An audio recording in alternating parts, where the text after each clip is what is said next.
Welcome to FSExpo 2024. In the event that the conference room loses pressure, oxygen masks will fall from the... Wait, what, not here? Oh, please direct your attention to the front of the stage as the event is about to begin. Screen 2 is not supposed to be like this. That's good, thank you.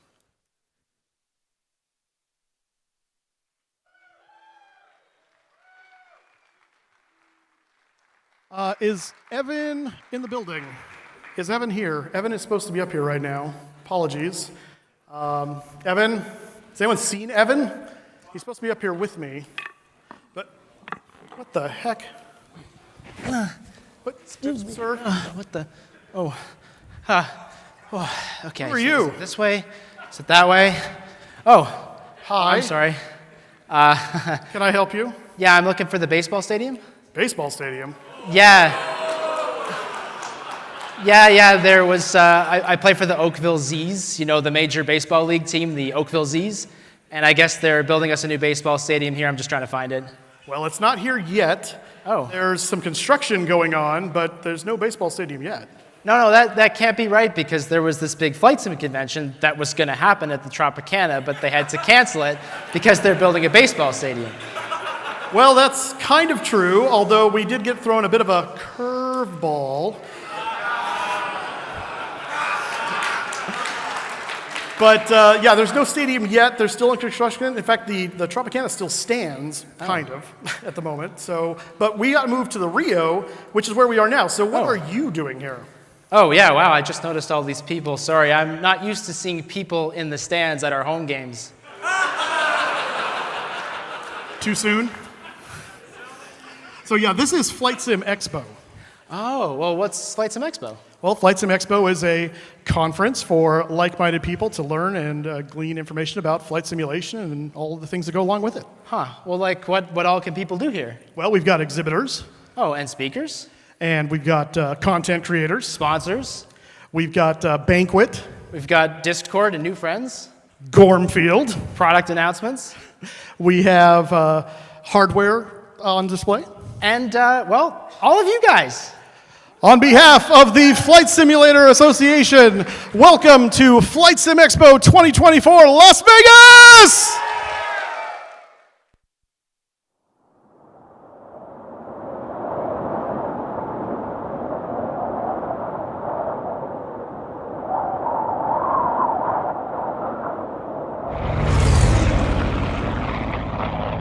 Hey there, friends. Rob from Slant Alpha Adventures here, heading over to FSExpo 2024. Who's coming along? We'll help guide you there. Thunderbird's check. Lights with Joel on the way. Meet you guys up there. Is that a horse? Redmond 1, Seattle ground, runway 34 right, taxi via Bravo. Start 1, ready now. Canopy down, ready now. Burners, now. Let's go pick up our friends from the Microsoft community team. Rob, join it up. I'm right on your 6, boss. We're on approach, Jane. Blues, detach. Smoke on, ready now. Full set, down, ready now. Redmond 1, Seattle Tower, runway 34 right, clear for takeoff. All right, community crew, here we go. Jane, CD, and Chewie are formed up. Murph, do you copy? We're coming in hot. What the? Look at the state of this. This is a very fast plane. You have a Murph in your 6, but I'm catching up. Mustafa, on your right. Nick Flight X is with you. Woohoo! Actual gull on your left. 1B is with you. Thunderbird's nose coming up. Cornfield, no! Stall. We're gonna go get some fuel. See you at the expo. Right turn. Mexico 1-1, Thunderbird 1, flight of 6 F-16s, ready to join it up. Thunderbird, smoke gone, ready now. Thunderbird 1 flight clear through the Las Vegas class Bravo airspace via the FSExpo route. We're getting close to Las Vegas, thanks for the gas. Right turn. On behalf of the Flight Simulator Thunderbirds, I want to welcome you to fabulous Las Vegas for FSExpo 2024. Stand by for the burst with the blue out. Stand by, blue out, ready now.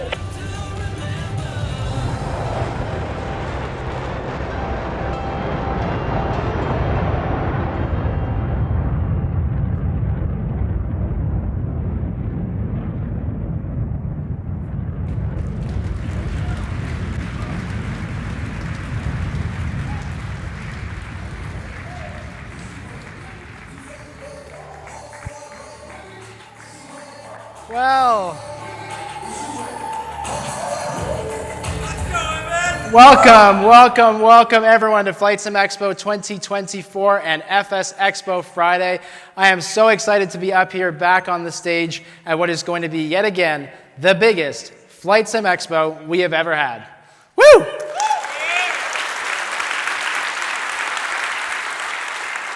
A big thank you to the Flight Simulator Thunderbirds for that awesome welcome video to get us all hyped up and ready for what's going to be a super exciting day.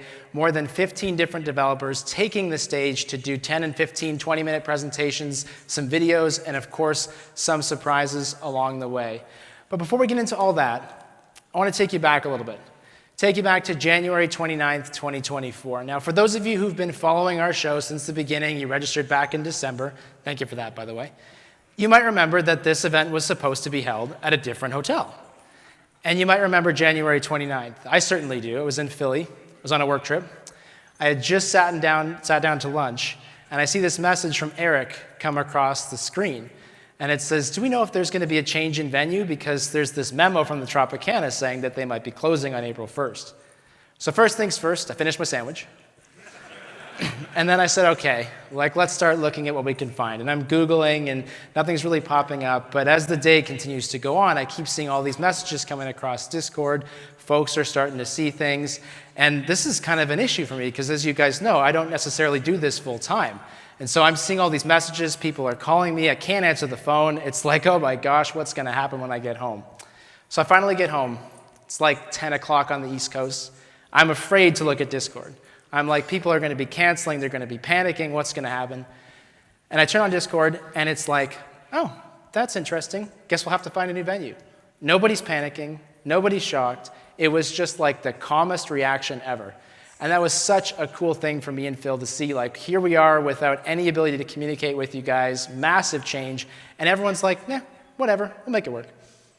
So later that night, we posted the official announcement. We did get the phone call from the Tropicana. Yes, it was happening. Yes, the venue was closing.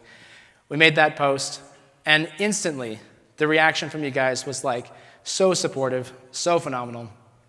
And that really helped push us through the next several days, what was going to be just a rapid-fire series of things. We started getting all these messages, people saying, hey, you know, you could look at this venue, you could look at that venue. And this is going to be tough because I can't really see, but is there a David Ballard out there somewhere? You're going to have to really wave. Right there. So David, he posts this thing that he sees on a freaking Las Vegas bulletin board going, hey, the Rio's looking for guests if you guys want to reach out to them. And he sends me an email. So I emailed him, and like 24 hours later, we have the draft of the contract that I signed to get us here. I mean, how cool is that?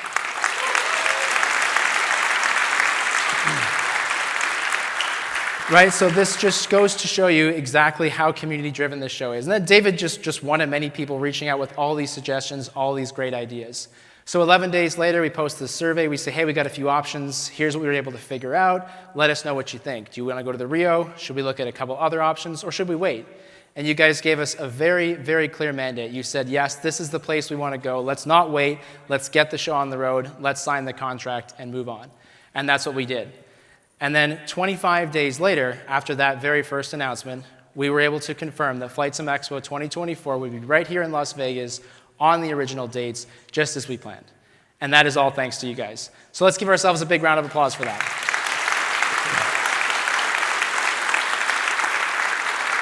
And that brings us to where we are today. This is FSExpo Friday, June 21st at the Rio in Las Vegas. At the bottom of the hour, we're going to start with a series of new product reveals from developers big and small. Following that is our attendee welcome reception happening right across the way. Free drinks, free appetizers, sponsored by AnyBuilds. That's what's going on today. I'm going to ask all of you to please let the exhibitors set up in the exhibit hall they have today for that purpose. You all get access to the exhibit hall starting at 9 a.m. tomorrow. So on Saturday and Sunday, you have exhibits in the exhibit hall. You have seminars right here on this stage. There's the FS Elite stage located in the exhibit hall, workshops, and a whole lot more. And we'll be talking all about that. That all goes from 9 a.m. to 5 p.m. on Saturday, 9 a.m. to 3 p.m. on Sunday. So that's a big picture view of what's happening this weekend. Let me give you a couple of important reminders. First of all, restrooms located either immediately to the back of the room out those doors, or there's a second set of restrooms to your left. Feel free to get up and use those whenever. We do have 2 scheduled breaks this afternoon, but by all means, whenever you feel comfortable, or I guess uncomfortable, feel free. Just respect your neighbors as you do that, please. There are also water stations located throughout the perimeter of this room and through all of our event space. Definitely important to stay hydrated, so those are for you. Please feel free to use them. And in terms of emergency exits, the doors that'll be off to your right, those go through a quick service corridor and to the outside. Alternatively, you can go straight out the back and then head that direction to get outside. There is free attendee Wi-Fi in the space. You can connect to the Rio guest Wi-Fi network. No need for a password. I am sure that on all 2,000 of you try to connect to that, the speed is going to be phenomenal. So perhaps if you have cell data, consider using that. But for those of us from overseas, if you have trouble connecting on your cell data, the Wi-Fi is there. It is for you. It'll work throughout the entire meeting space. Now, those of you watching online, for us, you can watch on our website, our YouTube channel. That's youtube.com/FlightSimExpo. You may also be watching with some of our partners, FS Elite, Flights with Joel Mustafa, and plenty more. Everything that you're going to see today is free for the entire community online. Starting tomorrow, all of the Brasilia Room seminars on this stage are available to our online-only event. So for those of you who are watching online, you haven't had to come to Vegas, you haven't had to pay the hotel, you haven't had to travel. If you want to support this show, we have a really easy $15 payment you can make to get access to every single seminar on this stage, live or recorded. And if you'd like, you can also become an FSA captain, help us out a bit more. For those of you in the room, you get access as well to those live streams and recordings. So if you find that you can't be in 3 places at once, which is what this show kind of requires, then you do have access to watch everything right here in this room back after the show's over. There's also free parking available at the Rio. That's 24/7, whether you're staying overnight or you're a guest. No special anything required, just park and come on in. Closest parking lot is the convention center lot. That's located kind of just out that way. So you can park, walk straight in, and you're already here. So we have a lot going on this weekend. Let's talk about what's happening on Saturday and Sunday. Like I said, starting things off is the exhibits. I think that's probably what most of you are here for. We have more than 70 booths that will be available starting at 9 a.m. tomorrow. Now, if you're already here, you already have your badge, there will be no lineup tomorrow morning for you to wait in. You can walk straight into the exhibit hall. So please help us out. Don't come too early. We won't let you in. The exhibitors need their time to be ready. 9 a.m. is when the exhibit hall will open tomorrow. It's open until 5 p.m. Everything in the exhibit hall is available to you as a Flight Sim Expo attendee. There were a couple things that were pre-registration, but you can still walk up and still get access to those. So literally everything in that exhibit hall is available to you all day, Saturday and Sunday. That includes our Virtual Reality Experience Center, sponsored by MSI Computers and SimFab, and again, a whole bunch of other things happening all throughout the course of the weekend. Also in the exhibit hall is our FS Elite stage. So this year we have 2 different stages. We have this one in the Brasilia Room, which is our community-inspired seminars. Those were voted on by you. Seminars happening here all day, Saturday and Sunday.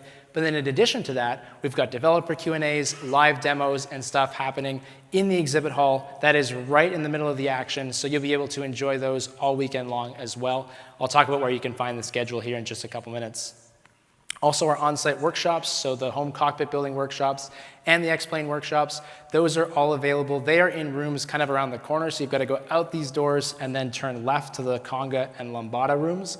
Those were also pre-registration. However, there is some walk-in availability for the X-Plane workshops. Signs outside those doors will tell you what time those sessions are starting and ending. Feel free to step into any of those if you'd like to over the course of the weekend.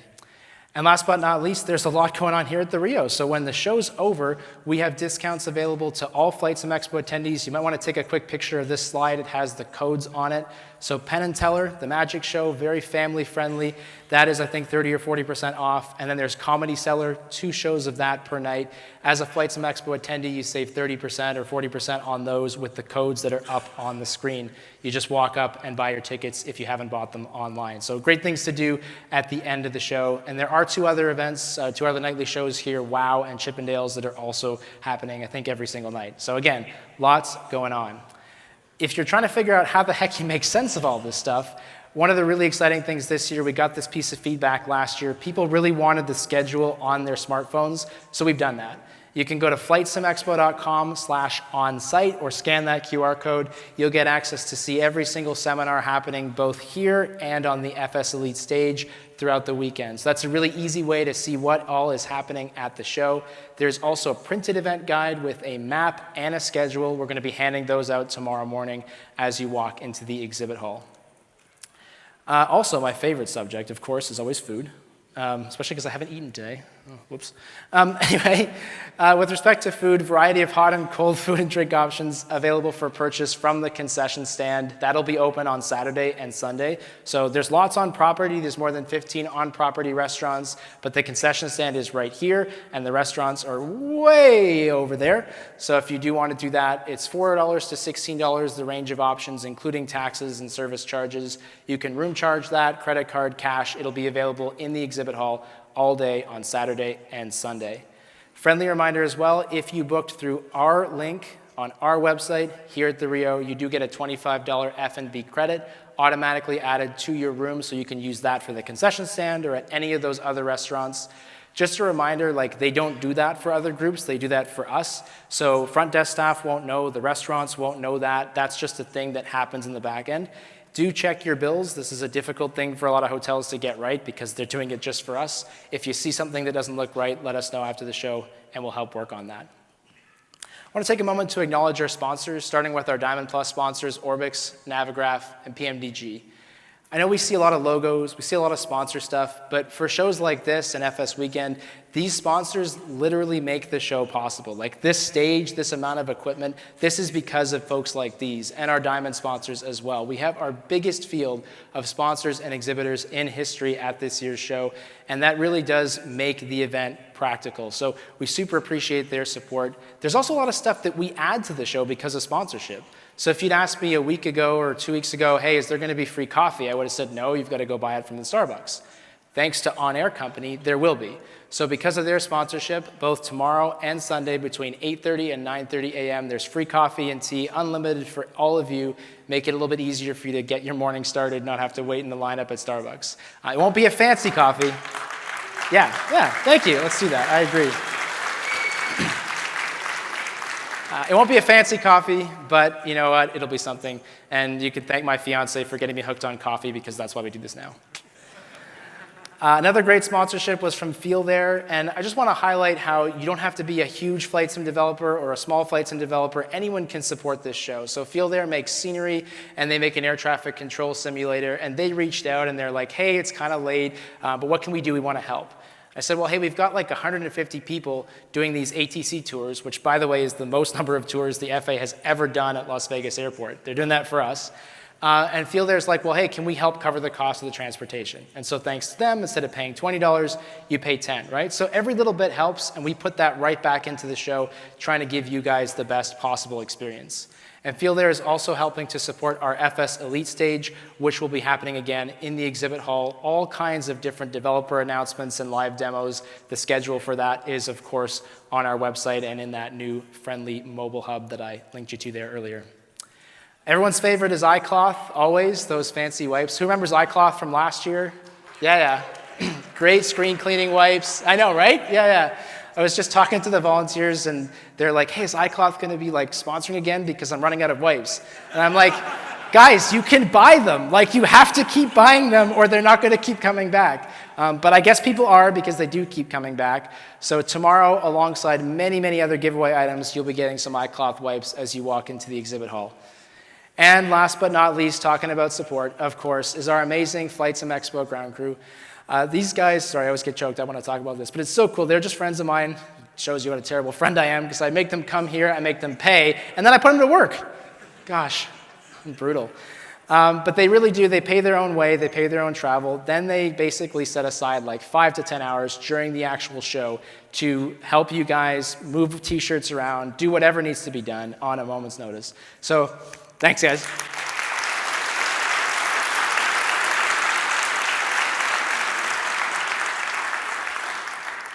There are apparently something like 17,000 years of flight sim experience in this room. Now, who here has been flight simming since like the 1980s, Sublogic days, hands up? Right? Yeah, that's good stuff. Apparently, one of you has been flight simming since 1883. So congratulations on your longevity and your inability to fill out a form. For everybody else, though, I bring this up because, look, there's a lot of people who know a lot about flight sim here, and there's a lot of new people. And the whole point of this show is to bring that together and get folks who are new to this hobby involved and engaged with it, make it an easy place for them to get started while we can, the rest of us, celebrate this hobby we love.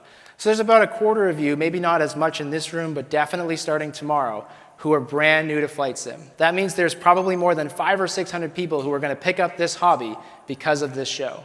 And for those of you who are new, who's new? Anyone in this room kind of new to flight sim? Nice. Well, welcome. Here's a couple things for you. Yeah, let's give them a round of applause. I like that. I like that.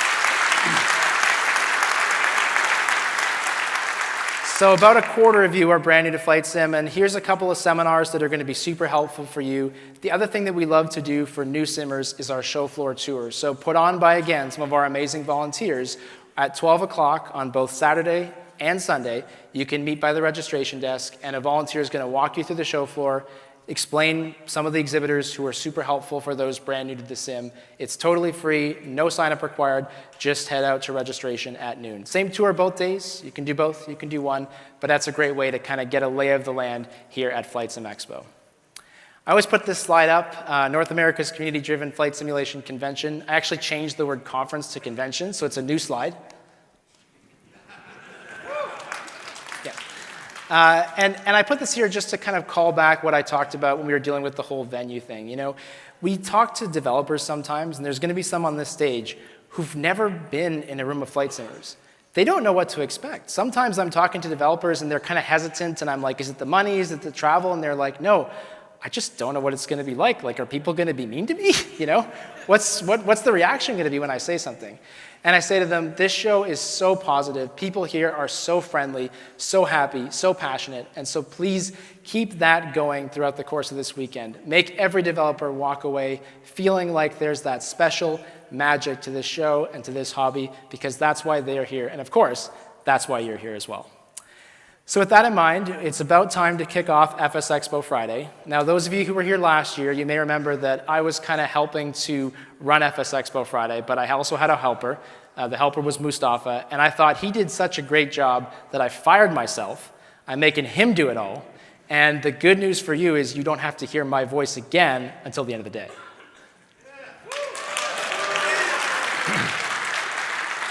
So with that in mind, I'd like to welcome back to the stage my friend Mustafa.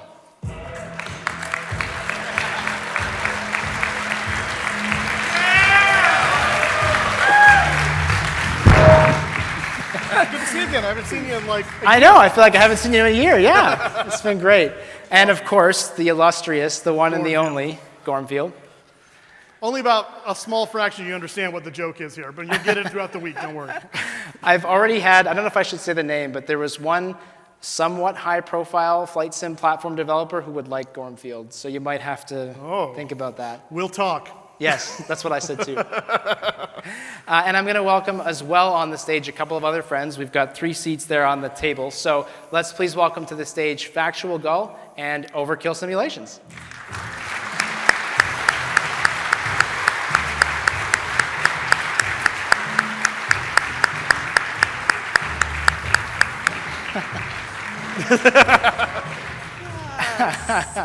Put the cat down.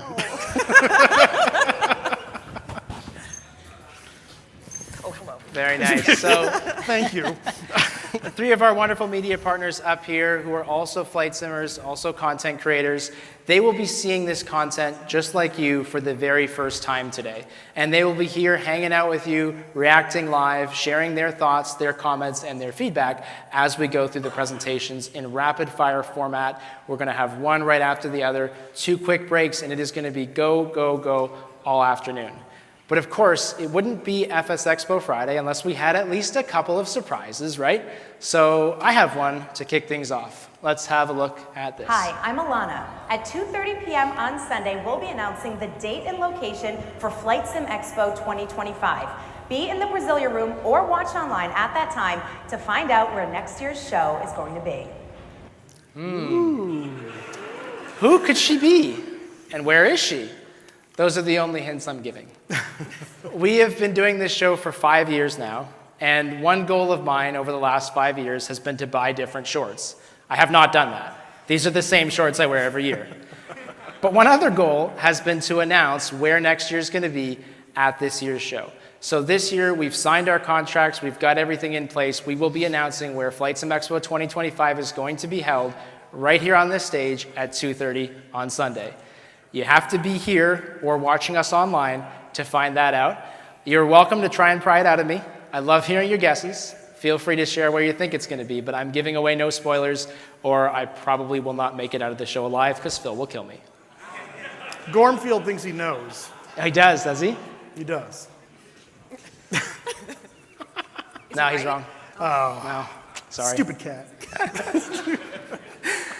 Anyway, like I said, time for FSExpo Friday, time to kick things off. I'd like to welcome to the stage our first presenter from Bluebird Simulations. That would be Shervin. So Shervin, would you come up on the stage, please, and join me here?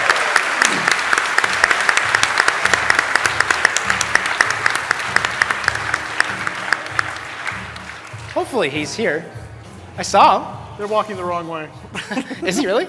They were getting the mic. No, you got to come this way. There you go. That's good. We figured it out. Very good. So we'll say hi. Welcome. Thanks for being here. Why don't you come over here? I'm going to hand things off to Moose and the panel who will be taking you through this afternoon's series of presentations. So Moose, over to you. Alrighty. Do you guys need any time to set up? Or Just give us about 1 minute. Just a minute? Okay. Yeah. So while they're setting up, guys, let me just introduce myself and my panel here. Most of you apparently know me already from the Cheers, so I assume. But my name is Mustafa. I'm a streamer on Twitch. I'm not just some Joe Schmo that Evan found in the gutters in Vegas. I've been coming to this show since its inception in Las Vegas in 2018. 2018. So it's a great time. To my left here is Factual Gull. I'm just some lady. She's just somebody, apparently. Yeah.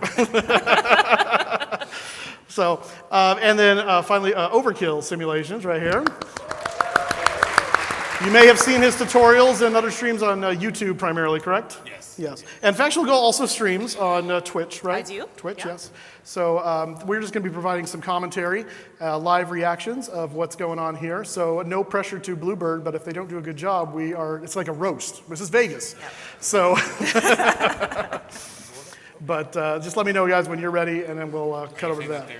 Gambling up here? Oh, maybe a little bit. Yeah, a little bit of gambling. How many people have already done some gambling while they're here? Okay, I see a few hands. All right. Better question. How many people have won anything? Oh, okay. All right. I get a cut, so just know. All right. We ready? All right, Bluebird, take it away. Thank you, guys. I really appreciate everybody's support. Thank you, Evan. Thank you, Phil. I can only imagine how much work it takes to organize this. I was stressed out just getting the presentation together. I was staying up late and, walked into the room. My wife was sleeping. It was like 1 o'clock in the morning, and I tripped over the bed and woke her up getting this thing ready. So I really appreciate all of the things that you guys have done. I hope the presentation, I really hope will keep you guys entertained. We have a lot of stuff to cover, so I'm going to, get through this really quickly, but I am curious, how many here have heard about us? How many know who we are? Woohoo! All right, good. All right. So I'm going to just do a quick just introduction. So I started Bluebird back in September 2020 during the pandemic, had nothing better to do, right? So called a couple of friends.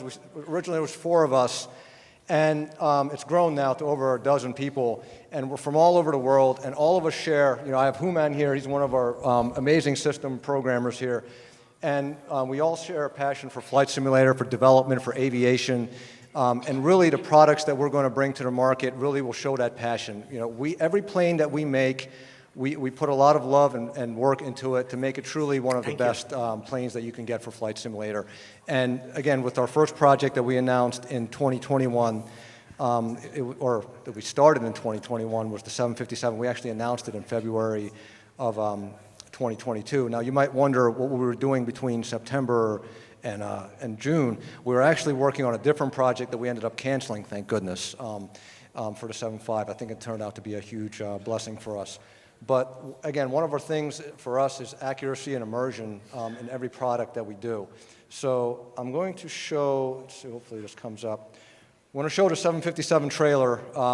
that we created. One of the hardest things for me making these videos is the music. It's like spending hours going through all of this, so I hope you guys enjoy this. Let me see if it works.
Thank you, guys. Thank you.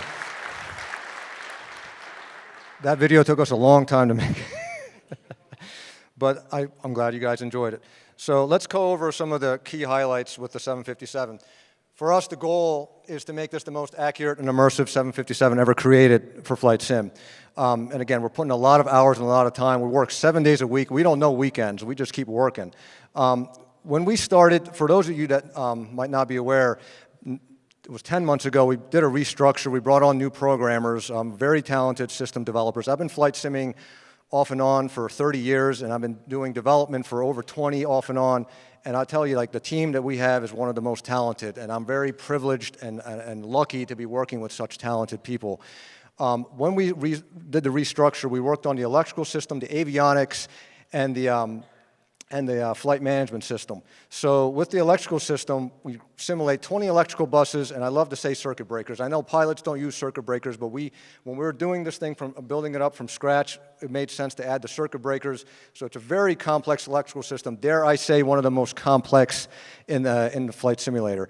We have accurate flight dynamics tested by real 757 pilots. We have over a dozen 757 pilots.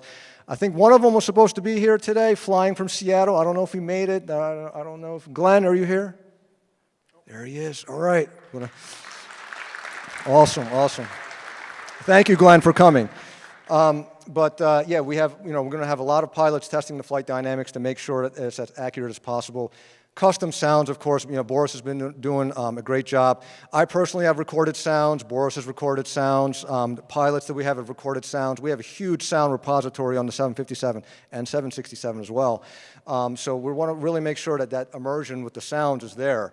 The night lighting, so that we spent a lot of hours on the night lighting. You got to see some of it in the screenshots.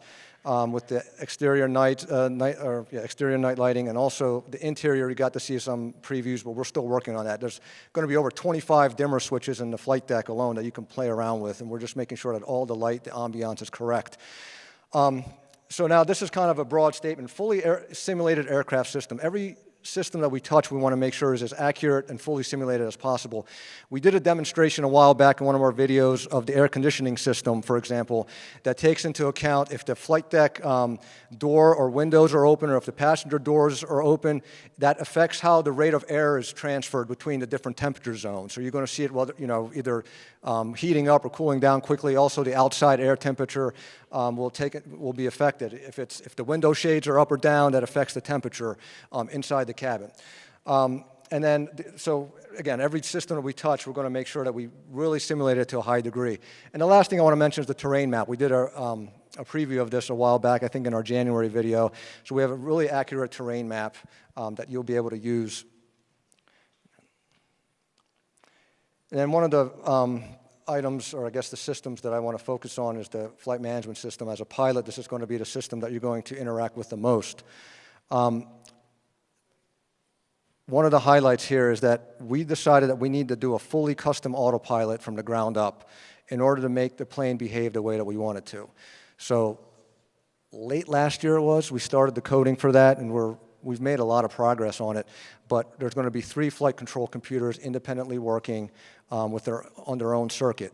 And we're also very mindful of performance and making sure that it performs very well no matter what your computer is. We have our own custom debugging tool that we use to make sure that no system is taking up too many frames. And I won't read through all of this, you guys can see it, but a lot of people ask me about LNAV and VNAV. Yeah, we're going to have a full simulation of that. We're not cutting any corners on any of that. And basically, to sum it up, it's going to be a one-to-one representation of the real flight management system on the 757. Let's go to the next slide. This is just a screenshot. Again, this is showing another departure here. I forget what the airport is, but you fly basically to 400 feet, make a left turn to a flyover waypoint, and then it does the turn to the next waypoint. You can see the curved courses.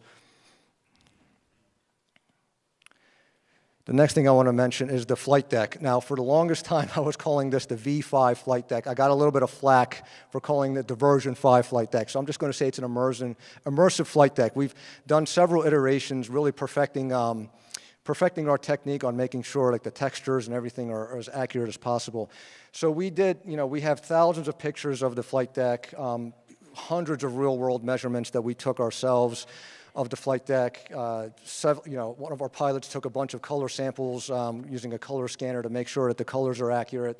3D scans. The yoke that you see here is accurate to 1 millimeter, so it's a high-touch item. You see it in front of you. We want to make sure it's as accurate as possible. So these are the kind of things that we did.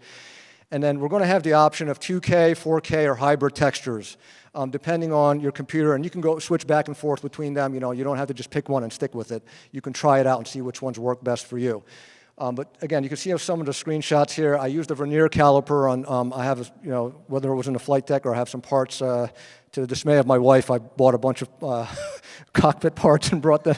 She was like, "What are these boxes here?" So I used them to do measurements to make sure that we get it as accurate as possible. Now I'm going to give you guys a little update on the 767. Now, keep in mind, the star of the show is the 75. 90% of the team's focus is on the 757. I know because when we announced the 767, it was January of 2023, there were some people that said, why are you guys working on it? We know what we're doing, guys. Don't worry. The 75, it's in good hands. But we also have a separate team working on the 767, kind of slowly on the back burner, bringing that up until when it's ready. And then we'll start fully developing it. It'll be next year when we get into full development of the 76. Now, with the 7.6, we have a ton of data. I mean, I personally took about 9,000 pictures of the 767. My fingers were hurting. We have 3D scans, sounds, documentation, everything you can imagine to really make this a truly immersive plane. The initial release, we get a lot of questions, will be the 767-300ER with the Pratt & Whitney and the General Electric CF6 engines. That's going to be our main focus for the initial release of the 767. The RB211s will come later as a free update. And we will have like a paid expansion pack for the 200 and 300 cargo, again, later down the line after the 767 is released. And again, accurate flight dynamics tested by real pilots. No-brainer there. And then, of course, again, our goal is to make this the most accurate 767 ever created for flight sim. For those of you that remember the Level D 767, that was one of my favorite planes. I loved that plane. I would fly it all the time. I mean, this is going to fill that void for you guys, I promise. Later on this year, we plan to show textured previews of the 767. Now, we'll show just a quick video, 1-minute video, just showing some screenshots of the 767, just to show kind of where we're at right now and with the level of detail we're putting into it. But keep in mind, none of this is textured. This is all within the source I guess, program called Blender. It's not in the sim or anything yet.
Thank you, guys. Thank you.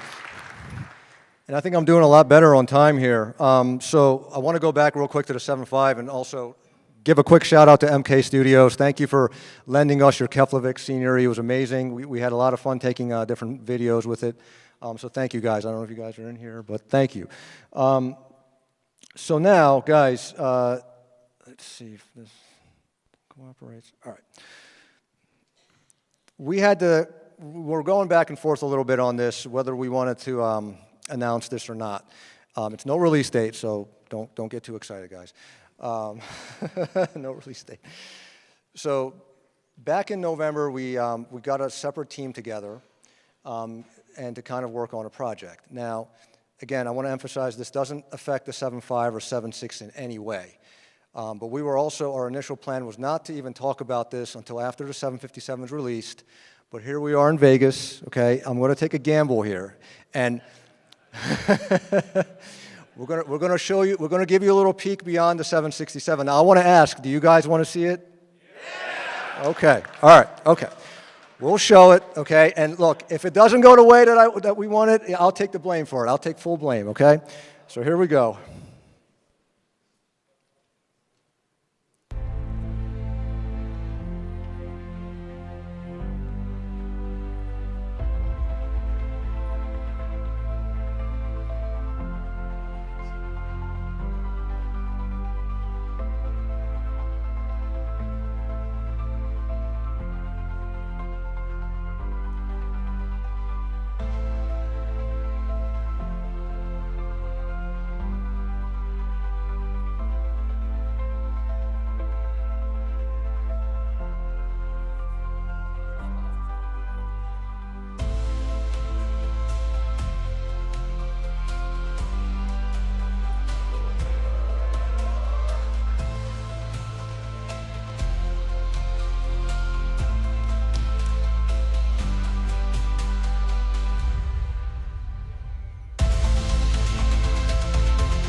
Thank you, guys. Thank you.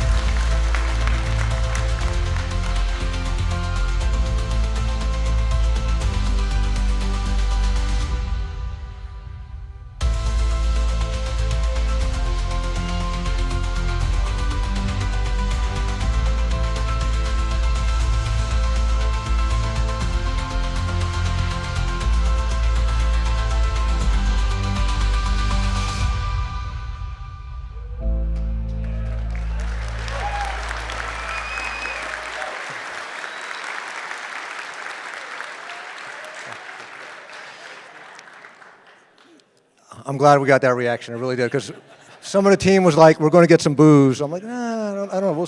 We'll see. But no, we had a lot of people ask us, are we going to do a 787? And I'm like, at first, this was like last year, so I wasn't really committed to it. But I think we have a lot of documentation on this. I can't talk about it, but we have a lot of resources on this plane. So any plane that we do, we want to make sure that we have the correct amount of resources to accurately simulate it. So this is going to be really good, but I'm not going to lie to you, it's going to take a little bit, guys. So we still have, the 7.5 to work on, and then the 7.6, and then this is on the back burner, but it'll be there from when we're all ready to get the whole team on there to work our magic on it. But I'm glad you guys, like the previews. That's all I have. I have 2 minutes left, but really, I want to again say thank you so much to the community. You guys have embraced us. I know that it's been 3 years that we've started working on the 7.5, and now I'm ad-libbing here, guys. So I'll just say, look, it's been an amazing journey. A part of that was just kind of discovering the new sim platform, figuring out how things work. I do want to thank the Asobo team. They have their answer hub forums. We would go there and ask questions, but there's only so much that they can answer. So a lot of the stuff we had to figure out on our own. But I'm very confident that as the team has grown, when Bluebird started with just 4 people to now over a dozen, and that doesn't even include well over a dozen pilots, mechanics, engineers, enthusiasts that have been helping us along the way. We're very confident that with the 757, the star of the show right now, it's going to blow your minds, and the 767 is just going to be fantastic, and of course now with the 787. We're really excited for what's to come. We are here for the long haul, guys. I want to make sure I emphasize this. We are here for the long term. We're not going anywhere, so we're really excited. Thank you, guys. Appreciate it.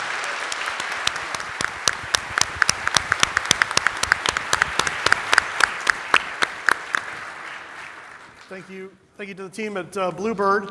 That is one of the things we really wanted to make this show about, and they've kicked it off really well in the beginning here with making it all about not only just showing you kind of what they're working on, but some big surprise reveals. We really want this to be the place where you make your big announcements and say, hey, look what we're doing. So great update on the 57 and the 67, and then the surprise with the 787 is awesome. And he had me at level D when he said he's all about that. That's what I'm looking for. I'm study levels, so I'm excited. What about you guys? I am super excited. I am so glad that the label 787 came out at the end, because I was just, it's a plane. So admittedly, I need the help with the airliners, yes. But I do watch a lot of YouTube and Twitch channels, as you both know, of people who fly airliners and not the smaller planes like me. And so I really just appreciate that attention to detail, even things like just the measurements in the cockpit, the lights, the sounds, all of those pieces. Admittedly, I'll likely be appreciating this as a viewer for the next little while before I jump into it. We'll get you into the airlines. But I also appreciate, yeah, thank you. I would really love that.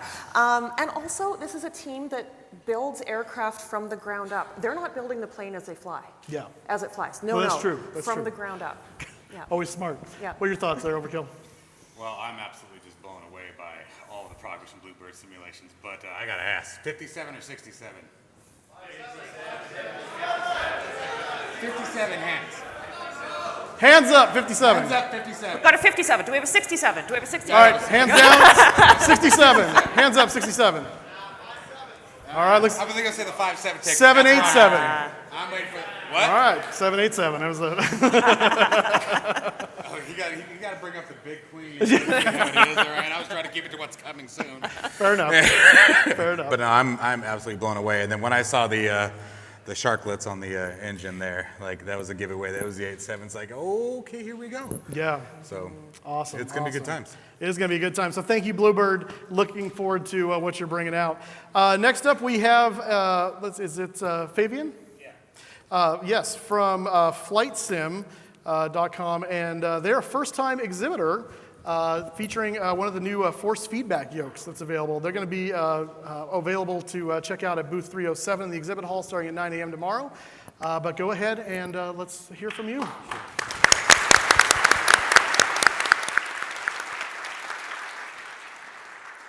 So hello and good afternoon, everyone. I hail from Singapore. Anyone has been there before, Singapore? Yeah. We are number one for everything, including cost of living. Why should you care? Because if you want to come to Singapore and do flying, it's going to be, write it down, $650 per hour wet. I think at that price, you're better off buying my force feedback yoke. Similarly priced. Sorry, not pitching. Yeah, that's kidding. So, my name is Fabian. Allow me to introduce myself since I'm really new to this community. My previous background was a management consultant. Today, I run a flight school, which is simulator-based only. I own the Redbird MCX, and what we do is that we train students in Singapore, as you know, because it's so expensive to learn to fly in Singapore. 15 hours in the sim, we fly them to the US, and they earn their PPL, private pilot license, in 30 days or less. So if you think about simulation, I can assure you I've been doing it for 7 years. Most of my students get their private pilot license in 30 days or less. My fastest beat my record. Well, mine was 19 days. His was 16 days, 0 to 40 hours. So don't mess with simulators. This stuff works. Another evidence of simulation working is not to boast that I aced my private pilot in 19 days, instrument in 10, multi-engine in 5, and Eclipse rating, single pilot in 14 days, all thanks to simulation.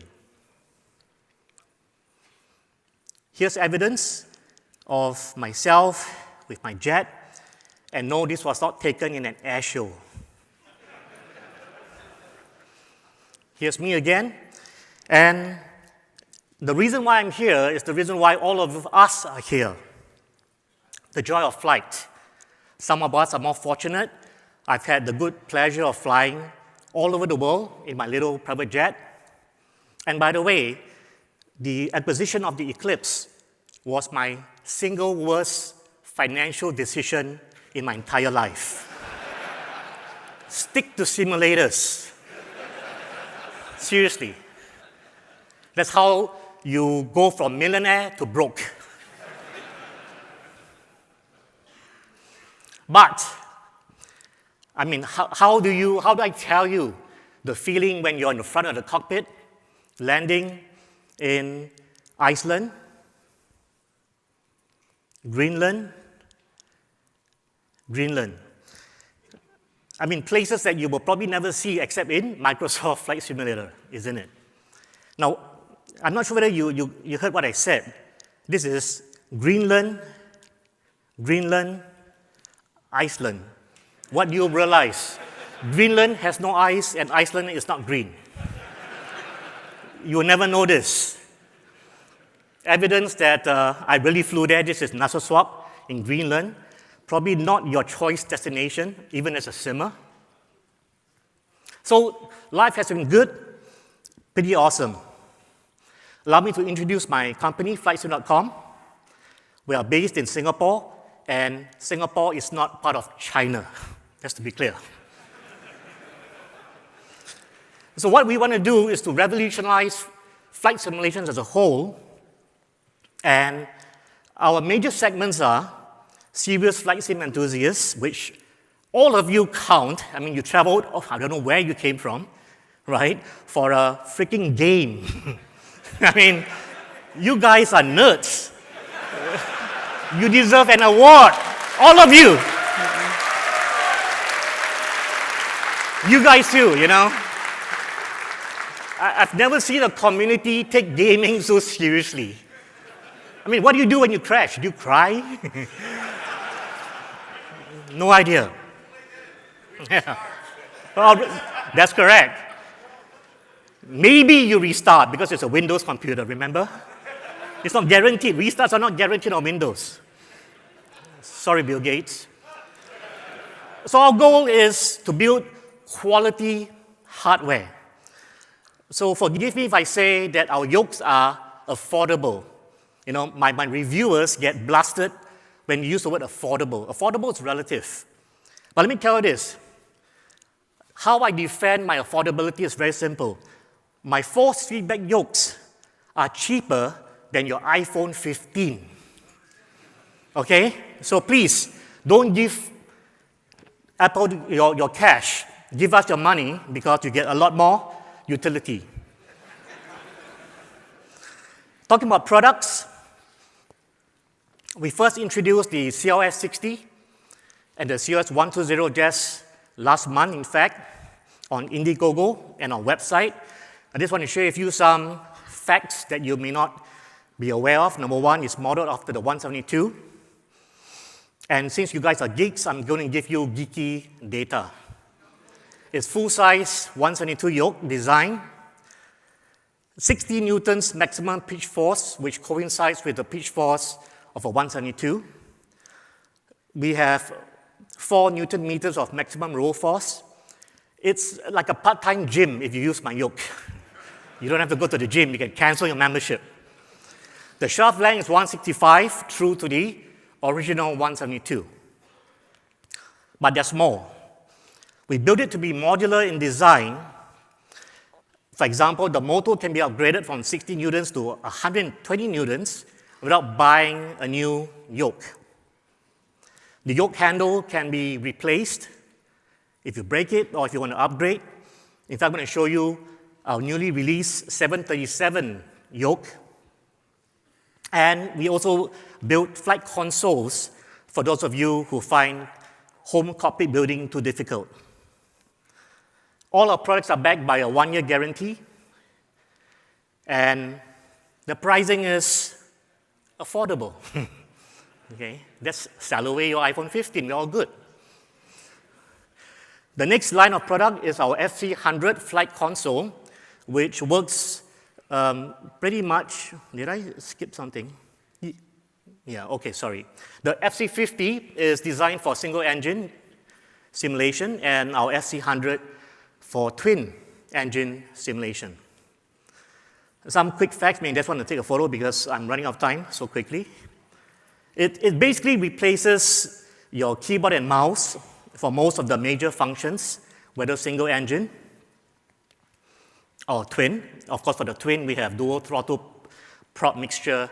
The throttle console is modular as well. You can swap it out in dual magnetos, alternators.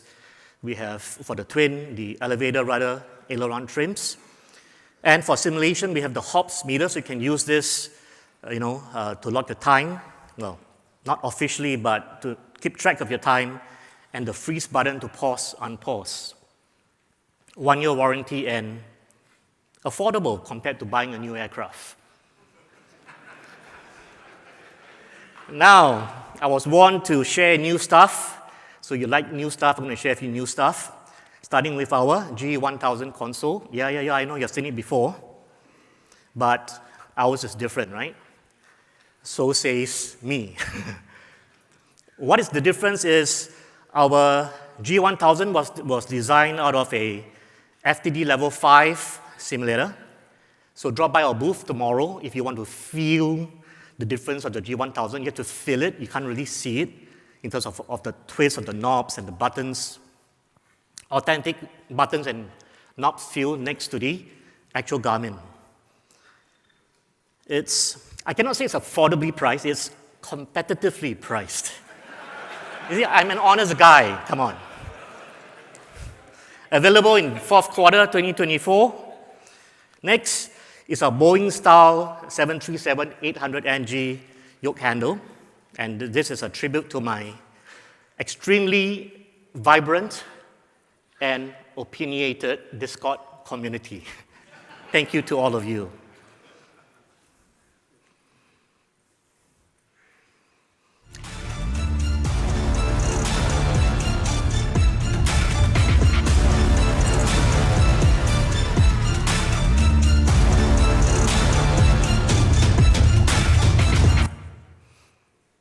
Sorry for the abrupt cut of the music. It was a free video editor.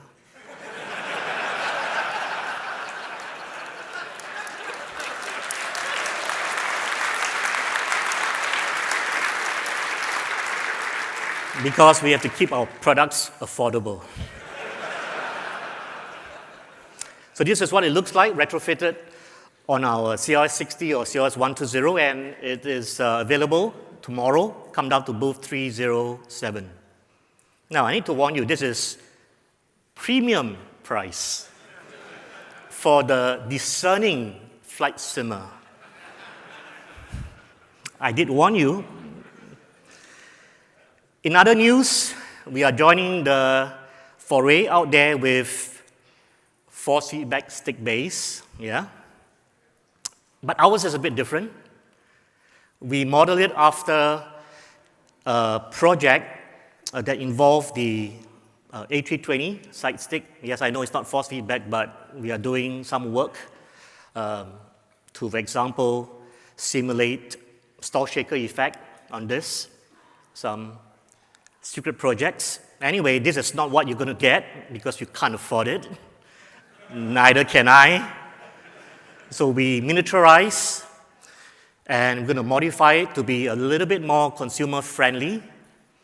That's one spec I can give you because this is important.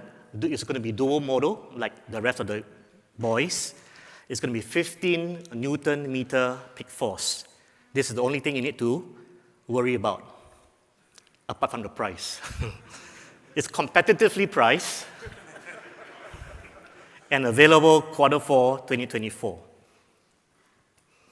Force feedback rudder, you knew what's going to come. Single motor, and the key figure here is it's going to be greater than 250 Newton peak force. Competitively priced. So start figuring out which body part you want to pawn because it'll be worth it. Seriously. I'm guessing a foot would be a bad idea. You will need that for the rudder. Please don't get rid of hands and legs. We need those things. Your eyes. Anything inside here, not so important. God gave us like redundancy in this area. And I thought I would do something nice since we are here and we came all the way from Singapore, is to leave one of our force feedback yokes in Las Vegas. I hope you don't mind. Yeah.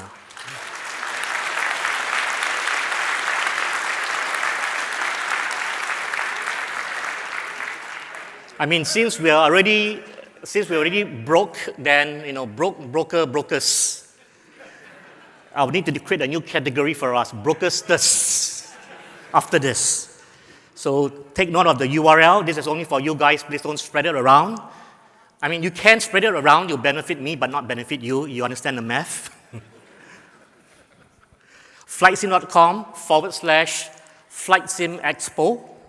You will see a secret page. Put your name and email address. Please be sure not to have any typos, because if you have a typo, then you understand what's going to happen, right? I'll have to bring back the yoke back to Singapore and pay shipping, okay? So, yes, we're going to give away a lightly used, of course, what do you think? Brand new? Come on. Lightly used CLS 60 force feedback yoke, $7.99 value.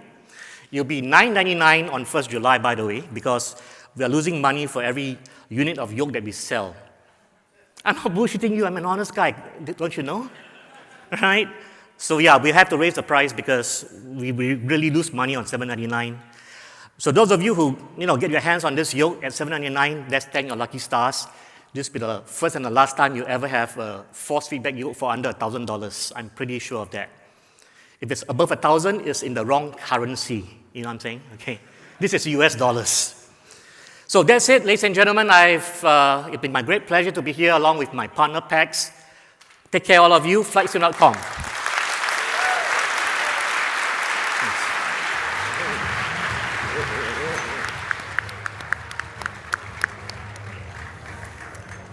Well, all right. So make sure if you're going to go to that website, be careful of the spelling. It's a FLITE sim, not as you might spell flight sim. So you just be careful of that. Flightsim.com/FlightSimExpo, chance to win a force feedback yoke. Otherwise, competitively priced. So there you go. Overkill, your reactions. So honestly, actually, guys, if you guys are interested in my genuine opinion, on my channel on YouTube, I just did a video that posted yesterday about that yoke. Oh. I actually have one sitting at the house right now, and it is absolutely fantastic. I have personally... Is your gently used one the one we're auctioning off? I told you it was a pain in the butt getting here this morning. Anyways, I'll just tell you guys right now, I have actually flown a Cessna 172, and the immersive experience that I had last night, especially afterward, the video in VR was outstanding. Nice. Absolutely. No center detent. The force feedback intention is exactly where you'd expect it to be. The software that comes with the product is incredibly light and yet very user-friendly, customizable all the way through all the ranges of engine RPM to ground roll to just overall force that you can set different profiles based on the aircraft. It's phenomenal. Absolutely phenomenal. Very cool. Yeah, Very cool. Very good piece of hardware. Awesome. Any other thoughts? Yeah, I mean, I'm super excited about the G1000, even though it's competitively priced, so I might need to take up gambling. Well, you're in the right place for that. Yeah. So yeah. There you go. But I want to go back to the beginning of the presentation, how much like real-world flight training they do with people and then bring them to the United States for like that little amount of real-world flight training to get a PPL. That's incredible. Like that must be, like we talk about study level simulation, but that is right. Honestly, like they are getting their PPLs off of basically a simulation. Absolutely. And There's been test. a number of That's stories of people using simulation to augment their training, and it saves you thousands in time. That stuff you would normally have to do in the paid aircraft hours for, that you can work on for free at home, basically. Very competitively priced. Yeah. Gotcha. So the next presenter up is from Nimbus Simulations, and I believe primarily X-plane, aircraft scenery, stuff like that. So please welcome to the stage Santiago.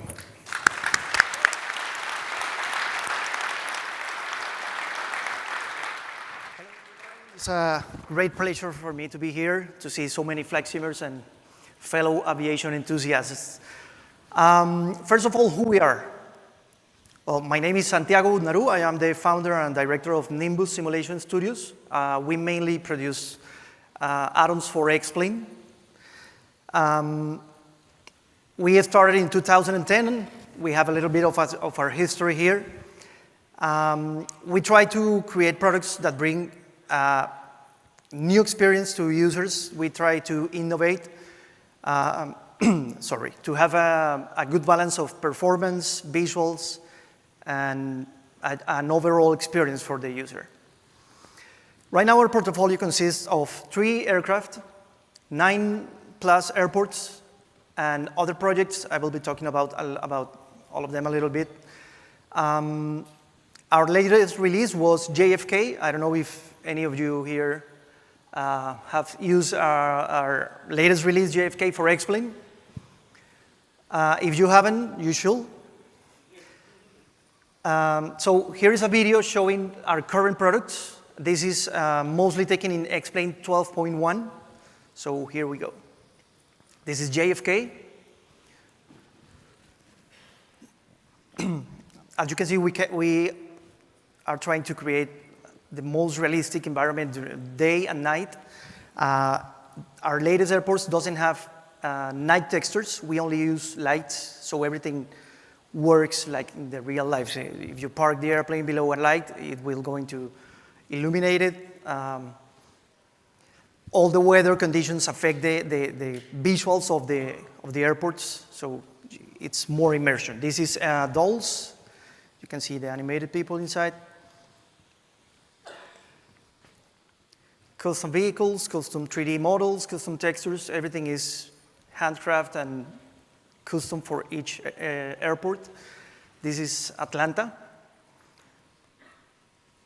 And what is coming next is one of our, I don't know if any other airports use things like this, but we can set our destination, our departure time, and it will be displayed on the screen. So if you are in the cockpit preparing your flight and you see that you are delayed, it's going to be is going to show on the screen. You can see, right now it's delayed 9 minutes, so it's a little bit of extra pressure that we all need. This is Atlanta. And we also make aircraft. This is the Islander. Small, beautiful airplane, nice to fly. The next one is the UH-1. Many of you are fans of helicopters. So here we got it.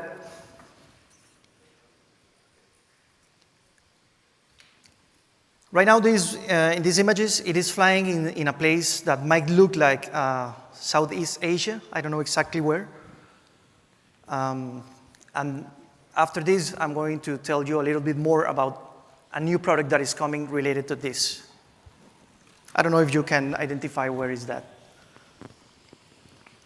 So besides our commercial products, we also have professional products. Last year, on 2022, we had the opportunity to work with Bridger Aerospace. They are one of the largest firefighting companies in the world. And we made this product for them. This is a training tool for the very complex and dangerous operation of firefighting. This is all happening in the sim. What you're seeing right now is a forest created from an instructor station, and the fires are also created by the instructor from that station. You can see here the CL-415 flying on the fires. As you can see, all the visuals are pretty similar to real life. But not only that, but physics, all the way the fire spreads, all the way the water works, how the fire is affected by slope, wind, vegetation type. Many things are working behind the scenes here to make this very, very accurate, because they really needed a tool that represented the real life conditions of a fire or of a forest fire. This is a tanker. This is also created from the iOS, because one of the most dangerous situations of these fires is there are many planes flying close to each other in smoky conditions. This is the iOS screen, for example. I can show you a lot of details about this because it's their product now. But this is basically what the instructor sees. He can create any scenario here around fires. This is an example of what X-Plane can do. And what we can do with X-Plane 2. So we are able to create scenarios and training tools for any application, almost any application. And this is a good example of that. So I think that most of you are interested on what's coming. And here we have some things. How many of you suffer of this? We are working on a tool to fix it. Nimbus Pilot Challenge. This is basically a mission editor and a mission flying tool. This is in X-Plane. This is the way to create a mission. This is a short example, but you can create several kinds of missions. You can select what kind of airplane that mission is created for. This is an example of how to place objects inside the sim. This is not a scenery editor. This is a mission creator. So all the objects that you add from this tool can be interactive. They can move. They can react to your presence, to your actions. And this is the way to place them in the sim. As you can see, there are 3 objects right now there. And this is part of what's coming too, which is probably the most fun. In the missions, and if you remember what I told before about the Huey flying in South Asia, it's a Vietnam scenario that is coming to with missions for it. So I think this adds a new layer of fun and excitement to the simulator. Why is this a solution for the post-flight emptiness syndrome? Because you are also going to be able to share your statistics, your flights, your missions. You will be able to share what you create with others. And And you are going to have a tool that will give you jobs inside the simulator, not only what you create in your mind, which I think is what most of us, of our simmers do. We invent a scenario and we fly it. This is going to materialize that.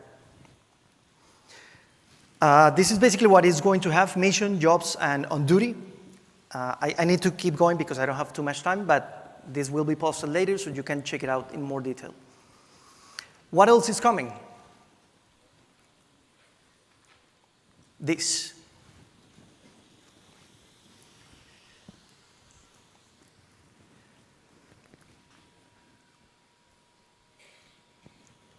No hydraulic controls, fuel guzzler, beautiful, the 707.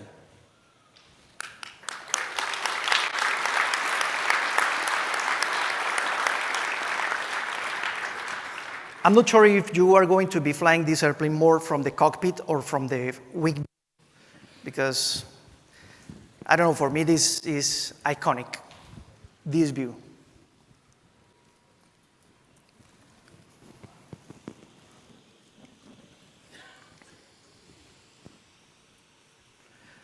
All this is also reacting to physics.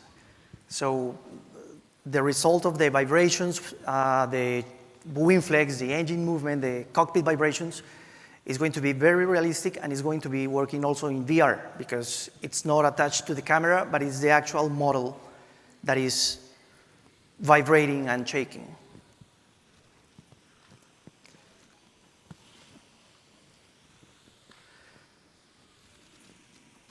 These are work in progress images, so expect more results soon, but I think this gives an idea of what it's going to be like. Well, this was supposed to be before the video.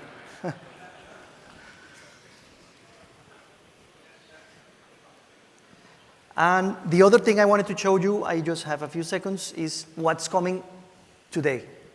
This is our latest release, and it's going to be, oh, can I have 30 more seconds?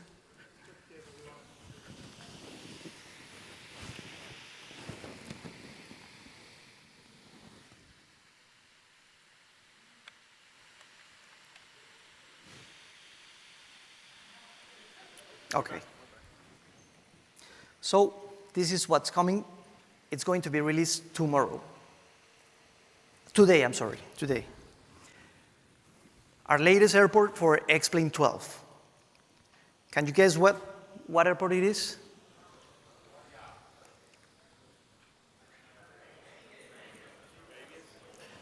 Not Las Vegas.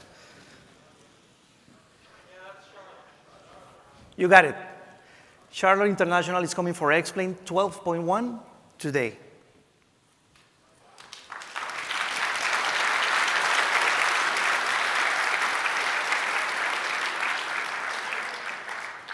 We are using all the available tools that X-Plane 12.1 give us from default. We are using default, not default 3D models, but the default option for moving jetways. So no extra plugins or no extra trouble.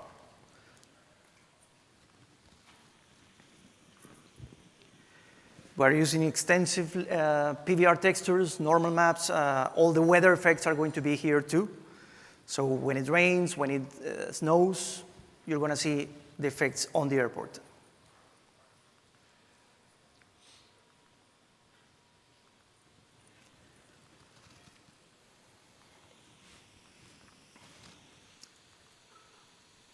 As I told you at the beginning, we use a lot of real lights, almost no night textures, so everything looks better. And when X-Plane gets the volumetric fog, it's going to be even better. Well, that's my presentation. I hope you guys enjoyed it.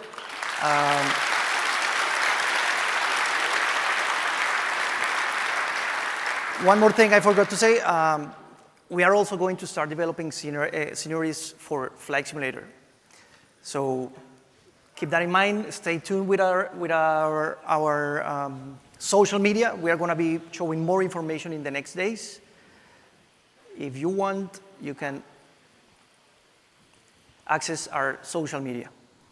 Thank you very much. Have a great We can see you later.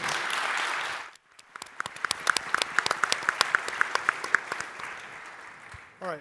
First of all, I have to say I'm a little disappointed in you guys because for a gigantic room of flight sim nerds, it took you way too long to identify Charlotte. Just saying. Just saying. All that to say, thoughts, guys? It looks like some really cool stuff, like some firefighting stuff, mission creator, 707. The thing that really stood out to me was the firefighting. Yeah. I think it's so interesting. It's a little bit different, and it's so relatable, too, as someone, just hit my mic, as someone who, who comes from a part of the world where there's like forest fires and wildfires every year. This is something that's super relatable. I think it's something that is happening more and more in aviation, and I love that we can, have access to that in the sim. Looked great. It gives you a really cool mission opportunity for something that is a real aviation thing. Yeah. Not you, Overkill. I'm definitely on board with the firefighting. That's a big one for me. I can't wait for that. I've been saying that in every flight simulation that we've done. Firebombing is awesome. But I'm a little disappointed how quiet everybody stayed with a 707. I know, right? right? Like, okay, that's cool, guys. Glass cockpits, I get it. Yeah, it's fine. It doesn't have a TV screen. I don't want to fly that one. It looks really good with the physics, though. The engine, the wing the wobble whole thing was and all absolutely that. impressive. Yeah, it's going to be crazy. So, that's nice. And one of the things that I really liked that he pointed out was the fact that it was separate from the camera, because that's actually a very common tactic in using those kind of visual generations, if you will. Yeah. So the fact that you'll be able to see it in VR, especially with where VR is going now, that's going to be a big kicker. Yes. All right, guys, we are going to take a 10-minute break so you guys can get up a chance to stretch, get some water. Remember to stay hydrated here in Vegas because it's very dry. We'll be back in about 10 minutes with Say Intentions. I have to say, I love that you said dry heat, given the fact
All right, everyone, if you could take your seats, we're going to start the presentations again. We've got Say Intentions here to talk about what's coming up for them.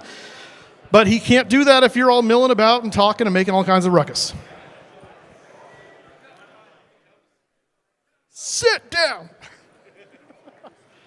All right, ladies and gentlemen, Say Intentions. How you guys doing? All right, I'm so excited about this because it was almost exactly 1 year ago today when I had a job as the CTO of a healthcare tech company, and we were doing all kinds of interesting things with AI. And I called my dad, who is a retired C# programmer, and I said, you know, what flight sim is missing is the ability to have like really good air traffic control, but not necessarily have to talk to a human all the time, that sort of mic fright thing that comes with that. And we chatted about it a little bit, and I said, you know, I think the tech has finally gotten to a point where we could put something really, really cool together. And he was in. He said, all right, I'll build the SimConnect app that runs on Windows. You build the AI layer. Let's do this. It'll be fun. You and I will play with it together. We had two goals when we started. The first one was create the most immersive ATC experience possible using the latest generation of AI technology. And we said, you know, when we're done, it might be kind of cool to play with it, you and I. Well, we got a little carried away, as you are about to see. Everything that I show in this video is real. It's live today. And in fact, it was taken off of our live servers. So nothing you see here is scripted. And you could have it right now. Here we go. Check this out.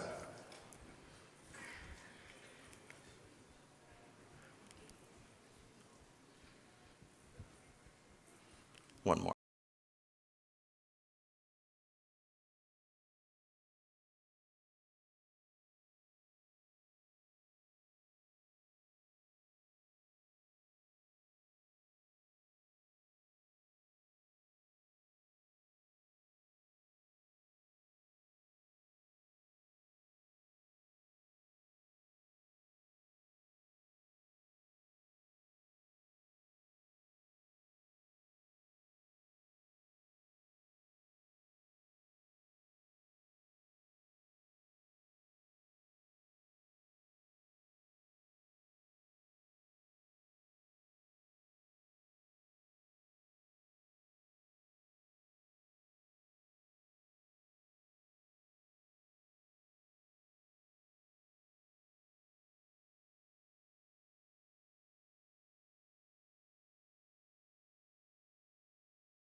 Delta 1219, welcome to Tampa. We've got emergency equipment on standby if you need it. Yeah. Yeah. Come on! How cool is this? I gotta tell you, I have my moments when I'm sitting in the cockpit and I'm flying with that thing and I just go, this is so cool, right? It's like the little boy in me just comes alive when I hear this stuff. It's so cool. Well, like I said, we got a little carried away with our original goal, but I'm glad that we did. The ATC side is incredible. IFR, VFR, 24/7 coverage, 88,000 airports, Oceanic, PIREPS, chatter, traffic advisories, as you heard in there, region-specific procedures. You can pick up a flight midair if you manage to lose VATSIM coverage midair. Just pick it up midair or on the way in and vice versa, no problem. On the immersion side, speaks and understands 14 languages, you guys. Come on, we're the first ATC in the world to speak some of these languages. It's incredible. Full VR support. The controllers have distinct personalities. Some of them are super friendly. Some of them are not so friendly, just like in real life. Yes, we model that. By the way, we also have Kennedy Steve. His voice, with his permission, is the ground controller at JFK. Very cool. Yeah, and the personality is there. The personality is there and it's hilarious, yes. Full multiplayer support. One of the important pieces of this for us was 0 menus, 0 clicks, right? We wanted this to really feel like legitimate ATC. Tablet, mobile view, regional accents, those beautiful neural voices that you heard are unlimited. 0 impact on your CPU or your frame rate, and you can pause, accelerate, walk away, whatever you want. Like I said, a little carried away. We're not done. We got a lot of work to do, but we've got some great stuff coming up. Things like traffic injection, full AI sequencing of that traffic, living world AI, and tons more surprises on the way. Those who've been our customers or have been following us know we announce something pretty cool just about weekly. All of that is coming this year. All of this is built on top of best of breed cloud compute AI platforms, right? OpenAI, AWS, Google Cloud, Microsoft Azure, all of these play critical roles in bringing together the multiple AI platforms needed to make this thing live and real. I'm going to talk about that here in just a second. Actually, let me add that one of the downsides of this, which we're going to talk about in just a second, is that this platform is eye-wateringly expensive to run. We're going to talk about that in a second. We bring together also, let's see, which slide am I on here? The one on the left? Oh, there we go, I'm on that one. Yeah, I mentioned these platforms that we bring together in addition to the partners that you saw on the previous slide in order to build this wonderful flight simulation ecosystem. But AWS, Google Cloud, OpenAI, Azure all play critical roles in what we're doing. We bring together all of this into the AI, or bring all this AI into the cockpit. But we realized not too long ago that the same technology that we're using to deliver ATC can do tons more. So we brought in tour guides, like you saw in the video, right? Cool stuff, right? It is legitimately really cool if you're flying around VFR and those tour guides are pointing out things as you're flying through the air. It's really neat. Flight instructors or mentors that will guide you through procedures and things like that while you're in the air. By the way, fully interactive with both of these. You can ask them questions, they'll answer back, literally have a conversation. Not too bad for $29.95, but hold on. I don't want any applause yet. Not at that price, right? We've never been happy with that price, but we've made promises where we've said, look, as the price of the technology comes down, we promise we're gonna make that okay, right? We're going to solve that problem. We can solve it in two ways. One of them is by bringing you more, right? There's more we can bring you for that amount. So, I have two more things for you. The first one is, as of today, it's live now, we're adding AI cabin crews. Kind of cool, right? You heard in the video the cabin crew kind of ribbing the pilot a little bit. That's available as of now. That's included in the subscription fee. But maybe more important than that, well, let me add this here. Yeah, you can actually pick your cabin crew. We'll add more cabin crews as time goes along. And we're going to add all kinds of features. Yeah. I'm so glad you guys noticed that. By the way, they adopt these personalities, by the way. The grade A group, That's exactly what you would expect on a normal flight. Quitting time? Yeah, they've had enough. And for those who are our customers, raise your hand if you're familiar with our tour guide, Janet. Anybody here? A few people? Okay, good. Janet is very funny, and she can now be your flight attendant in addition to her role as a tour guide, so you can bring her in there. But I want to emphasize, and this is really important, guys, we keep our promises. And that promise I mentioned to you about price, that as the cost of this insanely cool AI technology comes down, we would pass that along to you. Guys, we're making good on that today. As of right now, the price is now $19.95 a month instead of $29.95 a month. I'm very excited about this. We did it. We're not done with the price drops, by the way. Again, as the price of the technology platforms continues to go down, we intend to pass those on to you guys. Stop by our booth. If you can't, we've got a 24-hour trial that is free, so anybody can go in, try it out, see what it's all about. But at our booth, we're also giving away discounts for $5 off your first month, which should be very cool, give you a chance to really get in there for 30 days. Thank you, everybody. Appreciate it. Come say hi to us. Come say hi.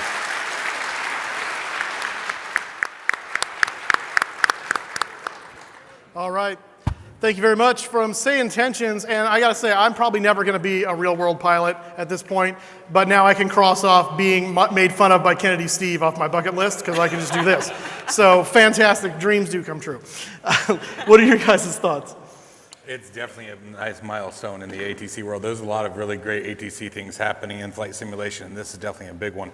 The price drop, that was pretty kicker. And then the 24-hour free trial, it's a hard argument. If you guys are afraid of getting into air traffic control, this is definitely a good first step. Definitely recommend it. I think for bringing new people into the community, into flight simulation, the different languages, the different accents, being able to use an AI ATC if speaking with a real person isn't comfortable for you to begin with, or maybe ever. Right. I think this is a really exciting, way to engage with ATC. And myself, I keep hitting my mic. The one person who I know in my real life who is an air traffic controller, used to be military, now civil, is a woman who sounds kind of like me, and I don't really hear that in, in other simulations. So I kind of like being able to customize this AI. The one last note before we go on to CAV simulations here is that he mentioned something I'd never thought of before is, as someone who uses VATSIM a lot, there are those gaps where you take off at full ATC and suddenly you're on your own, or vice versa. And never thought about, I could just pick that up and take the rest of the flight that way with Say Intentions, or do it until I get to somewhere where VATSIM comes online. So very cool flexibility built in with that. So we next have CAV, is it CAV simulations? CAV simulations is here. James Kavanaugh is going to present, and they do some hardware for Airbus panels, it sounds like. So take it away, sir. Thank you very much. Hello, everyone. Thanks for being here today. My name's James Kavanaugh, and I'm the founder and director of CAV Simulations. It's an absolute pleasure to be here at FlightSimExpo 2024, and I have some exciting news that I want to share about our latest products, which are going to be the airport LED displays. But before that, I want to have a little chat about what we do before that. What we started off doing was, about 18 months ago, I started off with a simple yet ambitious goal to provide high quality and affordable flight simulation hardware. Our initial focus was on creating bespoke LCD displays for the Airbus A320 family. We thought that there was a gap in the market for home cockpit builders who wanted realistic, affordable hardware that could meet the needs for their home cockpit building. We worked really closely with some real Airbus pilots to develop the displays that you can put into your panels to make them as accurate as possible in terms of the colour, the font, the segments, making sure that they tried to give us that true-to-life experience that we're all searching for. They've been received very well so far. They've been on sale for about 18 months, and we've been blown away by seeing how you've been putting them into your products, putting them into your panels, and I really encourage you to keep sharing those pictures with us. But we offer the full range of the cockpit now, from the FCU, the EFIS, the RMP panels, the TCAS panels, the battery, the rudder trim. It's all there for the entire A320 family. So our journey's been incredibly rewarding, from these first prototype panels which we launched in March 2022 to the fully developed products that we're offering today. We've worked hard to try and balance getting the cost and the accuracy, ensuring that we give the quality that you all expect. They are out and ready. The next thing that I'm going to be talking to you is about what we're releasing today, which is our airport LED boards, but more on that a little bit later. We really think you're going to enjoy that. So, what are these airport LED boards I'm talking about? These are PCB boards covered in LEDs, denoting all airports that we will be bringing out. At launch, we're doing Heathrow, Innsbruck, Munich, Amsterdam, and of course, Las Vegas. These will show you real-world, real-time, live air traffic data on the comfort of from the comfort of your own desk. But not only that, we are giving you the option to just press one simple button and it will show you the virtual world as well, so you can see yourselves moving around the airports in real time. I want to talk a little bit more about those, and I am going to be doing, I'm tempting fate, I'm going to be doing a live demonstration of the real products here. So let's dive into a few key features of these boards. Each one of them is meticulously designed to provide an accurate and detailed representation of the airport layouts, including the runways, the taxiways, and the parking stands. The LEDs are all colour indicated, with red for parking stands, green for taxiways, and the runways are multicoloured, which will change colour based on the airline that is on that runway. You can switch between, as I said, the real world and the virtual world with just a simple touch of a button. In the real world mode, the display shows the live air traffic, giving you a real-time view of what's happening at the airport. And you can track your own movements around, as I said, by switching to the virtual world by the press of a simple button. Why would you do that? Well, you can do simple things like just by viewing on your desk before you even logged in, you can see whether there is an ATC online for that airport. You can see what parking stands are available. You can spawn in at the ones you want, and you can also just be mesmerised by watching the traffic going around. Installation is incredibly easy. We've designed the system to be completely user-friendly with no expertise of any kind required. You can easily swap between different airports very easily, and as I said, I'm going to be tempting fate by trying to do a live demonstration of that. One thing I want to show is we have a singular universal control board which will power any of our airports. We've done this deliberately so you only ever need to buy one of these and you will be able to run any of our airports without putting all of the expensive logical parts on every airport. You can just buy the cheaper airports to add to your collection. It's the heart of our system. As I said, it's designed to support any of our airport displays, which we think will help keep the costs down, making if you want to expand your airport collections, you only never need to buy just the one of these. Setting up the board is straightforward. When you power it up, it will broadcast its own access point, like a smart light bulb, a smart plug. You just connect to it, provide it your Wi-Fi details, and that's it. It will start working. You then plug it into one of our airport boards. Just plug it in to the back of the board, and it easily plugs back in. And then if you wanted to change airports, you would unplug that and plug that into the next one. I am tempting fate.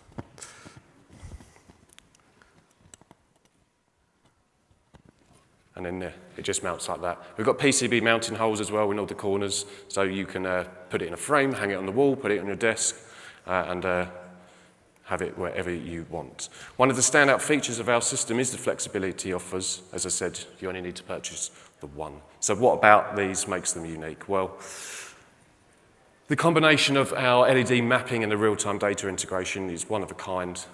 It easily provides the ground traffic, whether you're monitoring the real world or participating in virtual flight simulations as well. We think, as I said, imagine having this detailed interactive map on your desk while you're in cruise, waiting for ATC clearances, queuing for runways.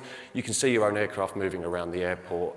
You can just check for the available stands and know if there's any ATC.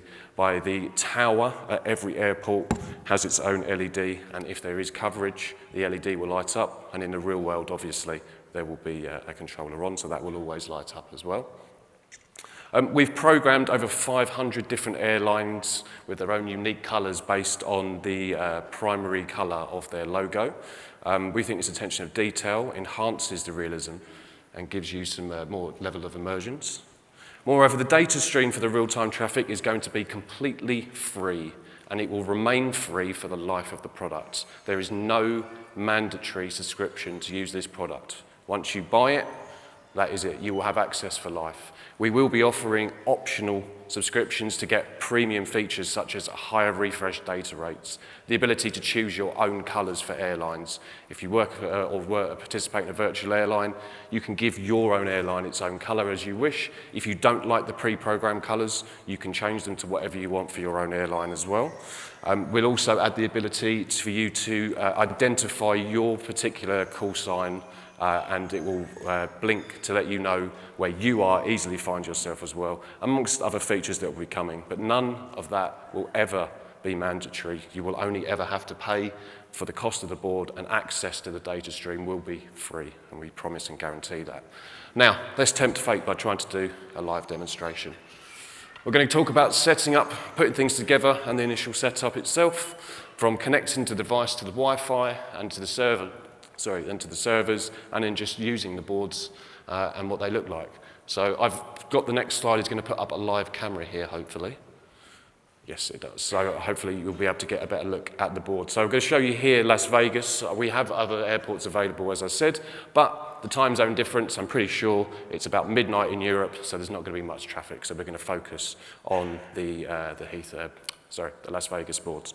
So let's give you a closer look at one of the universal control boards. It's a simple, camera's in the middle, isn't it? It's a simple product here. It's got a power connector, which then powers the actual board itself. But in terms of how you interact with it, it's a singular USB-C connector for power. We provide a power supply, but we've also just recommended the specs, so you can also provide your own power supply if you wish. Simple reset buttons and stuff like that as well, but that's literally the only interaction with that is plug in the power. And as I said, it just then connects to the board here. Now, I'm just keeping an eye on my time. I want to show you this working, so let's get this in here. When it powers up, it will scroll up and down, saying it's connecting to the servers. And it's still got a blinking Wi-Fi light it's trying to there. It's just now connected to our servers. And here we can see all the aircraft currently live at Las Vegas. Excuse my shaky hands. We've got all the parking stands in red, aircraft on the taxiways in green, and the aircraft on the runway currently denoted by the different colours moving around. This is the standard data rate. So you're not seeing the premium one, this is the standard data rate. And I don't know, I haven't checked if there's anybody on VATSIM, but I'm going to very quickly press the button here. And that is currently live VATSIM as well. It's as simple as that, just by pressing the data source buttons on here. I am out of time, so I'm going to end it there, but I'm going to be here for the whole weekend, and I would love to talk to you more about this, and I'll have these with me. So thank you very much for your time, and if you want to see more, please come and find me.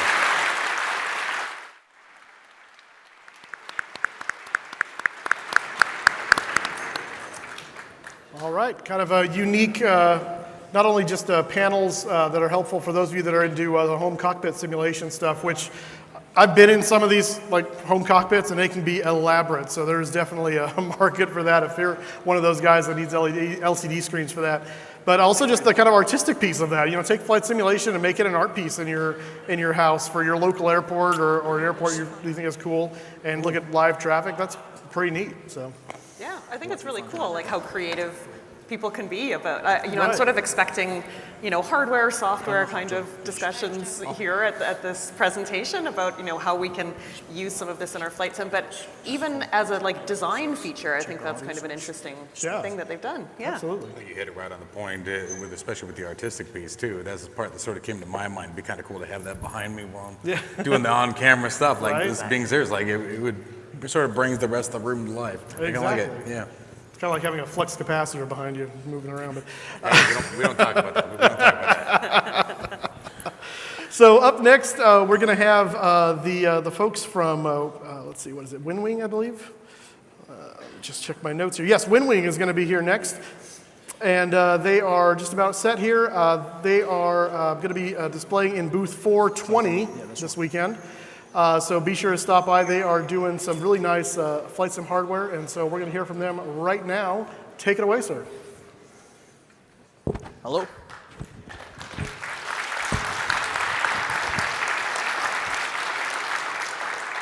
All right, thanks, guys. I wanted to make sure that everybody can hear me. How's my sound on the back? All right, perfect. Folks, my name is Tony. I'm the product design consultant for WingWing. Before I begin our presentation today, I would like to thank the management member of the FSExpo. Thank you for this great opportunity so we can stay on the front stage today. I believe this is our first time participate in such a great event.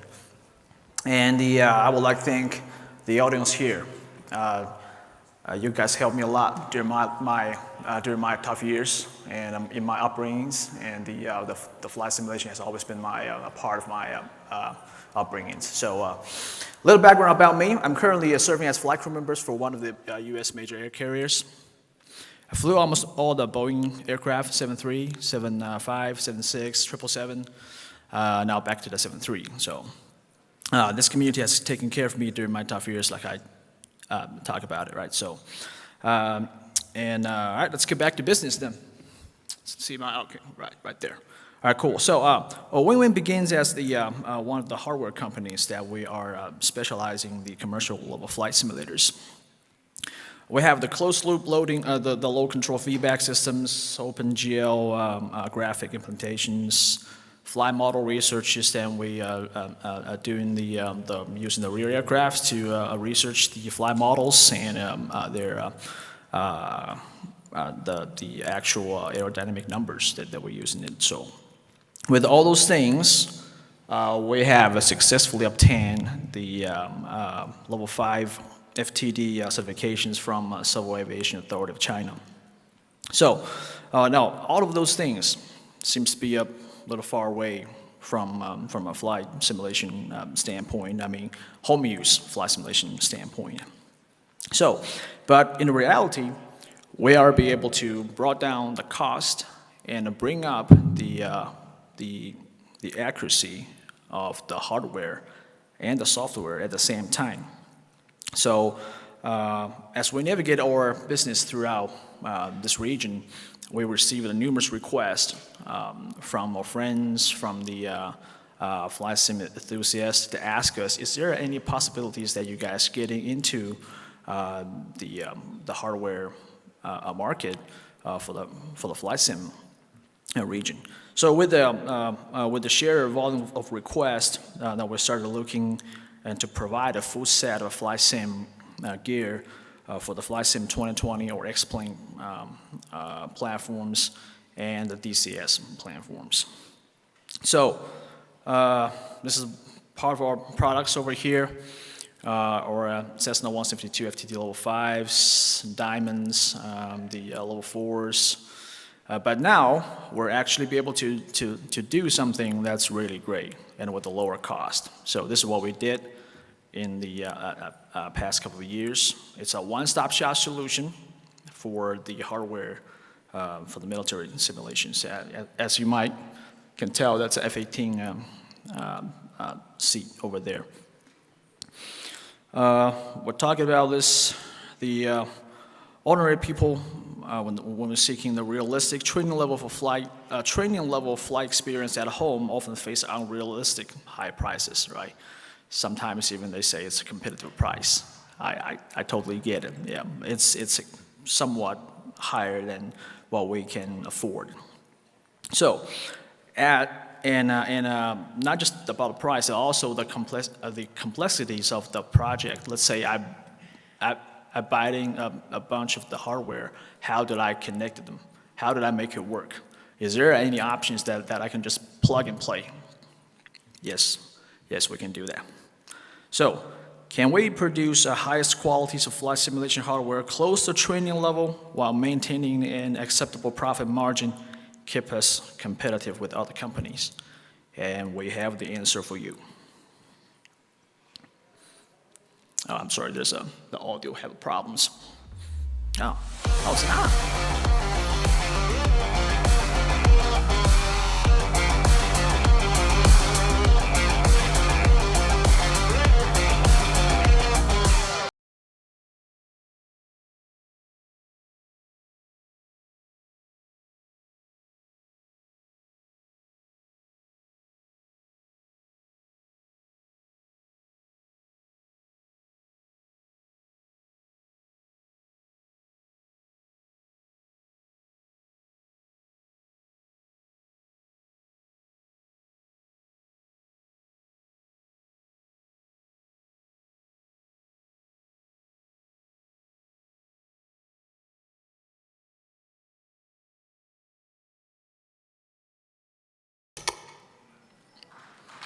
Is that cool?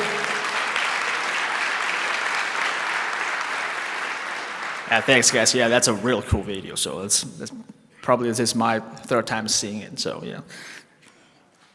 All right. So let's go. Let's get back down to the business. And we believe our product has brought our customer from virtual skies into the realities. As you can see, with the support of a vast team of commercial flight simulator engineers and our complete manufacturing lines, then we'll be able to bring you the product with a competitive price and the functionalities. We're excited today to bring the professional level of a product to every flight simulation enthusiast. This is the stuff we'll be able to do. So it's a dynamic control loading model satisfy the FAA EQTG requirements now, which means force feedback.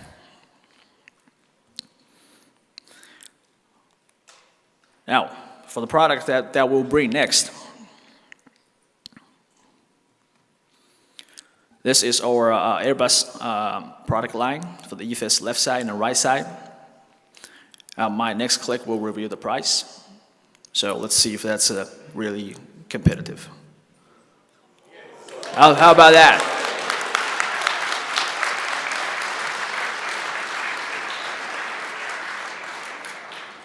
All right. I will get back to the CDUs. All right. Let's see.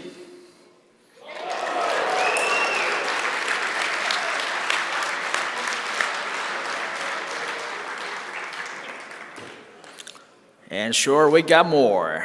Oh, sorry. That one's to be determined. So, all right. Yeah, free.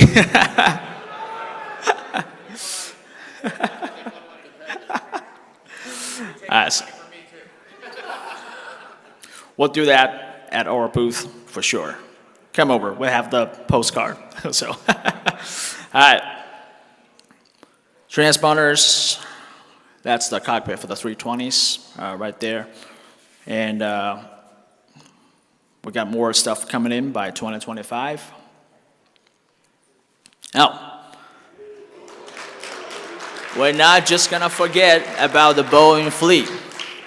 Because I'm a Boeing pilot, for sure. I love the aircraft.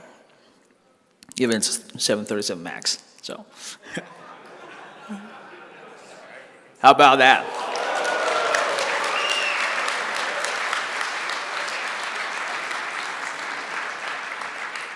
Now, wait a minute, there's a thing here. It says start from 129.95. So, meaning there's one higher product on it. So, for anybody familiarized with the Boeing MCP, now there's one switch on the panel that has been electronically connected to the auto throttles. So, on those Boeing aircraft, once you click the auto throttle disconnect button on the throttle lever, that one switch gonna kick off. Now, for the higher version for this one, I mean the more expensive version on that one, we are able to simulate that function. But with the price of that one, it's not yet to be determined. But it starts from 195.95 right here. So, if it's left and right side for the Boeing, how about that?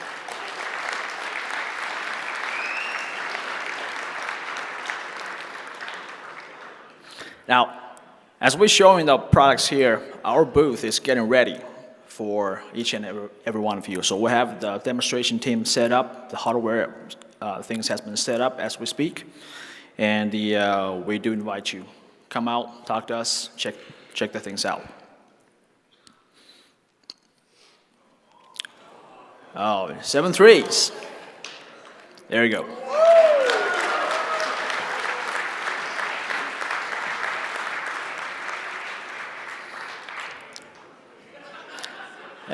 Yeah, this says never dead out of date, so yeah.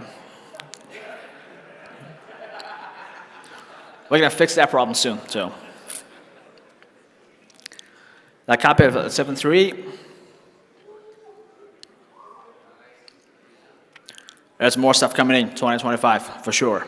Same as our Airbus fleet.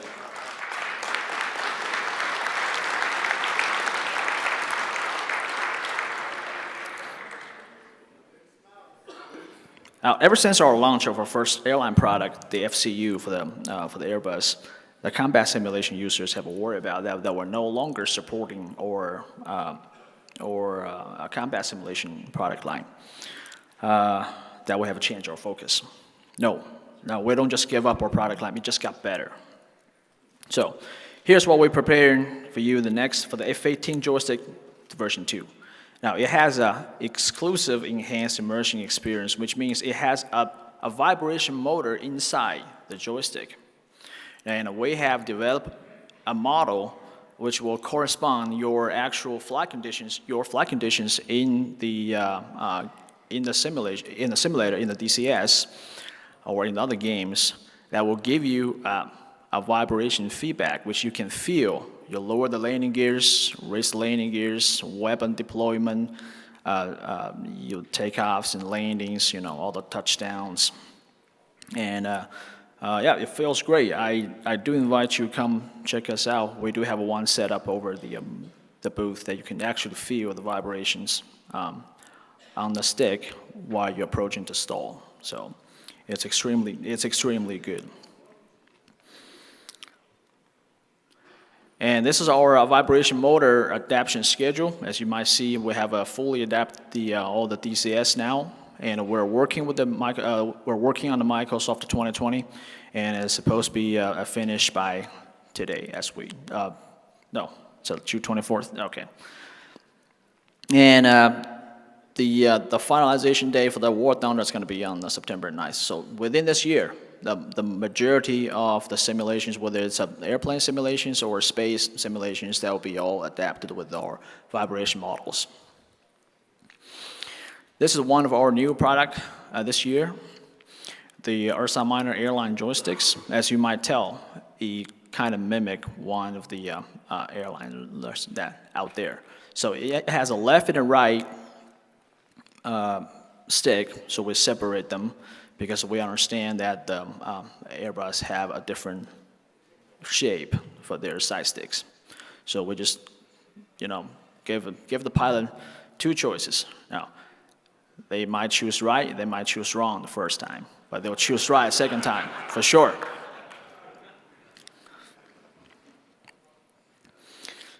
That's a prize.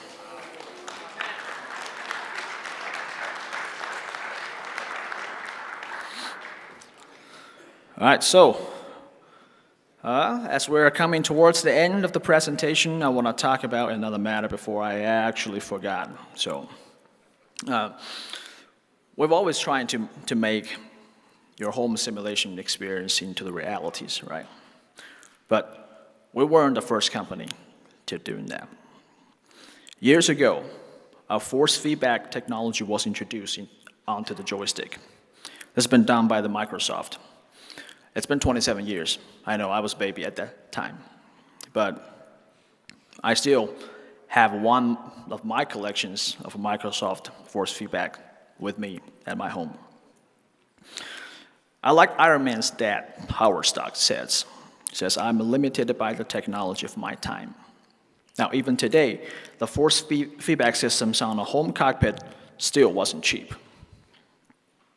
It wasn't easy.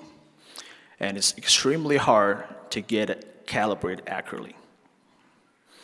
Now, I believe we're no longer limited by our time and by our technologies. Here I'm presenting to you Cybertar's force feedback joysticks. It has a FAR Part 60 Level 5 joystick control loading force feedback systems. Now, simulation platforms and add-ons development only needs to provide us the usual data, which means just a user interface. And we have the force feedback model.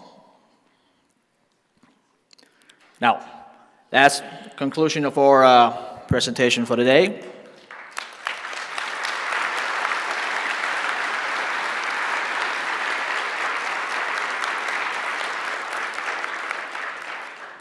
And I believe our relationship has just started.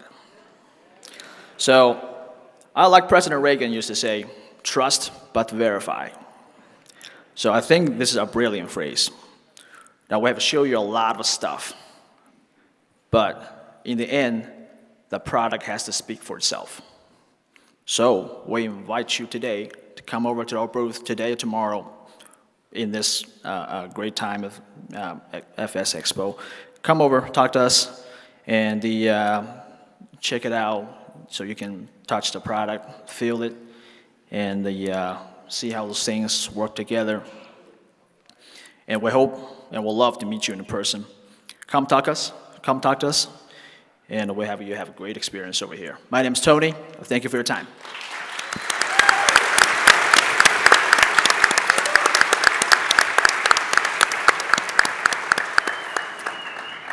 All right, well, your reaction to the price point for all those products, I think, speaks far more volumes than our reactions here on stage. I think that was awesome. So in order to save some time here, because we need to catch up a little bit, we're going to stifle our reactions. We're going to let your reactions stand on their own. That was awesome. Thank you.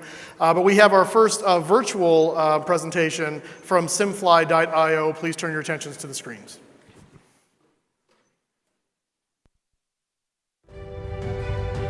Roger. 5474, turn ready, 255.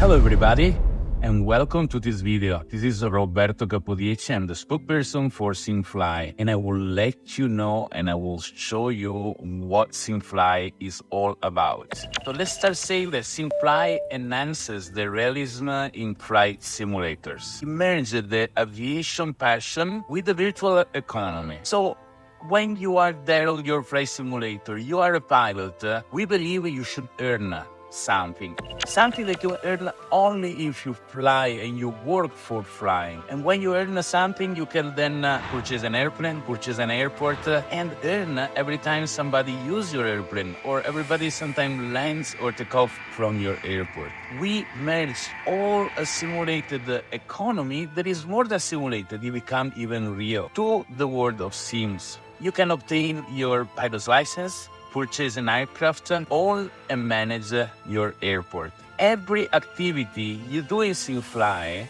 contributes to the game economy. And pay attention, you may be doing your regular flight with your friends. You just need to go there, activate Simfly, start the flight, and then go and enjoy the flight with your friends. While you do that, you are producing PAX token.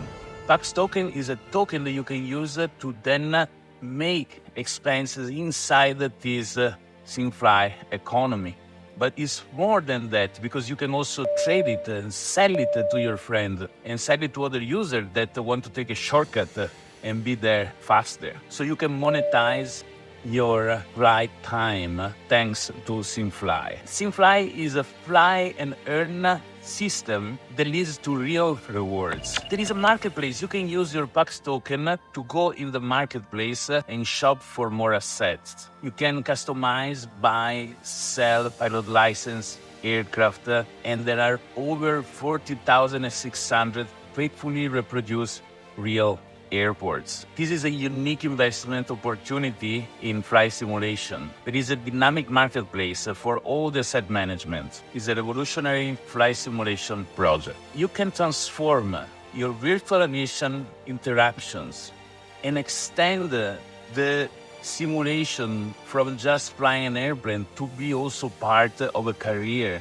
and a full economy around aviation. It's important to say that it's an ethical fly to earn with blockchain integration. Ethical because the value of the token that is produced and is minted is given by pilots flying airplane. So not everybody can go there, sit and fly an airplane. So the value of the knowledge on how to fly an airplane is what makes a difference. So it's an exclusivity to those that know how to follow the correct rules. And better you fly, more you earn. You have a bad pitch angle in landing, you lose your earnings. So there is all an analysis on how your flight is done, and based on that, the emission of PAX token is given to you. Simfly is born in a collaboration between creators, a flight instructor, a flight academy, and a Web3 expert, which is me. We have a team of developers, designer, marketing expert, people designing UX, UI, and preparing an interface that is simply excellent. I suggest to go to simfly.io and see with your own eyes what I'm talking about. It is an amazing place for simmers to go and also create community, but interact in a very powerful way with the real economy around aviation. There is a comprehensive wiki. We have regular newsletters, Discord servers, a YouTube channel that brings all the updates every week on the evolution of SimFly. Pilots, airplanes, and airports earn experience point based on the usage. So there is a point that you do based on the amount of time you fly, the amount of flight that an airplane does if it's yours, and an airport does. And these experience points allow you to upgrade the level of your asset. And higher the level, more mission you can do, and more income you generate when the asset is used. PAX, on the other hand, is the virtual currency if you want in SimFly. You can use PAX to buy, sell, and manage assets, but you can also sell your PAX to other users for actual money. Pilot license is essential for a flying career. You can also fly using SimFly and collect experience points without owning a license. So it's free. There is no money to pay to play. You go there on simfly.io, create an account, download your plugin, set it up, and start flying. And your mission are going to be recorded, your flight analysis is going to be produced. But then, if you want to start earning packs and start having a career, the first thing you need to do is to go and get a pilot license. And I suggest you get one now, get one soon as you get back home, because they gonna be more expensive soon. So we are still in the launching time, so don't lose the opportunity. There are also many different aircraft models. Some are special edition in a limited number, only few gonna be available. We already had several and more will come in the future. So only few people, only few users can purchase a particular model with a particular livery to have a unique object that they can conserve, collect, or resell. There are also more and more models that are going to be released with time, so that based on what is your preference to fly with your flight simulator, you can find the airplane in SimFly. Airports, with experience point based on how many landings and takeoff they do, can increase the level and they can increase the traffic. So even you start with a grass strips airport, or you start purchasing an airport that is very big like Dubai or London, it's gonna be anywhere level 1, and more traffic it generates, higher the level it is, more packs generates for you to be able to then expand, integrate, upgrade, and do many more things in SimFly. SimFly is based on a map, which is a very detailed real-world representation with all the airport the SimFly covers, which are those covered by most flight simulators. And there you can see all the traffic generated in SimFly and also in other systems. There are different missions that you can do. The test pilot is the basic mission. You don't need a license to do that.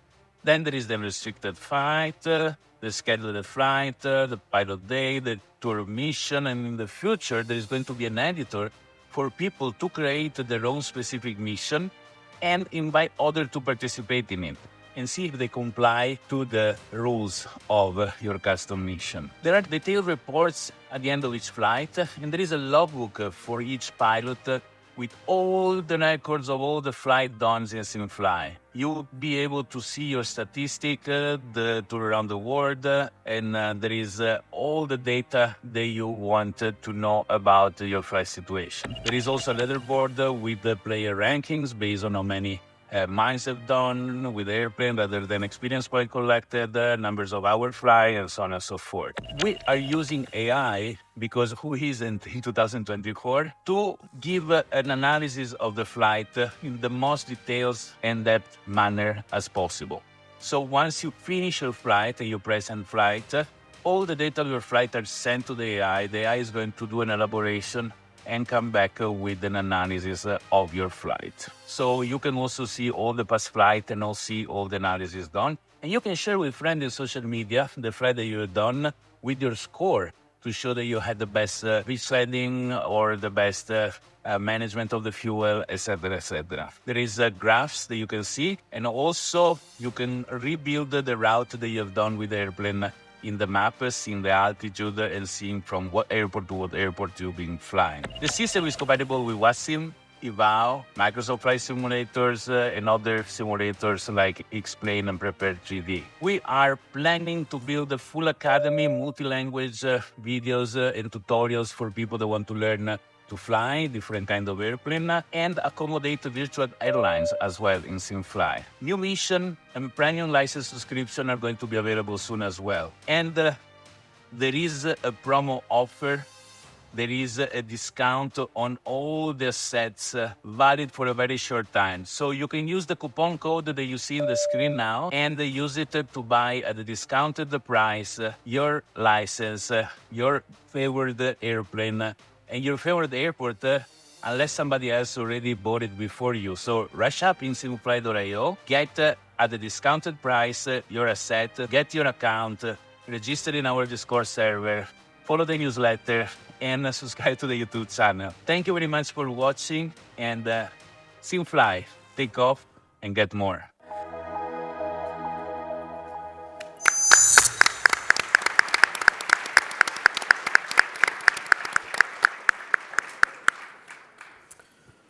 All right, SimFly. What do we think? Great. Yeah, we all know that flight simulation is a very serious hobby. It's very real. It's a simulation. It's not a game. But I think for those people who are motivated and interested in, the gamified elements, so sort of an in-game economy, being able to be competitive with yourself or with others, I think this can kind of add that gamified element to it. And if that's what you want, then I think they've done a great job of that. It's always about, the more immersive and more purpose you can get in flight simulation, the more you're going to do it. So yeah, that's exactly it. Yep, exactly. All right, well, we're going to move right on. Again, we're trying to get caught up with our time here. So next up, we have Combat Pilot is going to be presenting. They are a longtime supporter of Flight Sim Expo. In fact, working on one of the more exciting new titles in combat flight simulation. Jason Williams was at the first Flight Sim Expo back in 2018. And we are now welcoming him to the stage, so take it away. Thank you. Hope you all can hear me okay. First of all, I want to say welcome to Flight Sim Expo 2024 in the town that I personally call home, fabulous Las Vegas, Nevada. So welcome, and I look forward to meeting you all this weekend out on the show floor. Before I continue, I want to point out that some of our teammates couldn't be here today.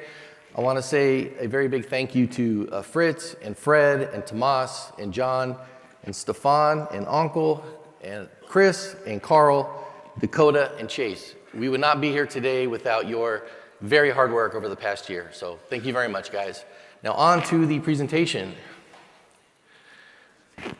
It's been a long time since there's been a new original hardcore World War II flight sim franchise. It's been over 20 years since that happened. And we're the first comprehensive Pacific Theater combat flight sim also in 20 plus years. We're not a variant of an existing product or engine, and we're not a rehash of an old established IP.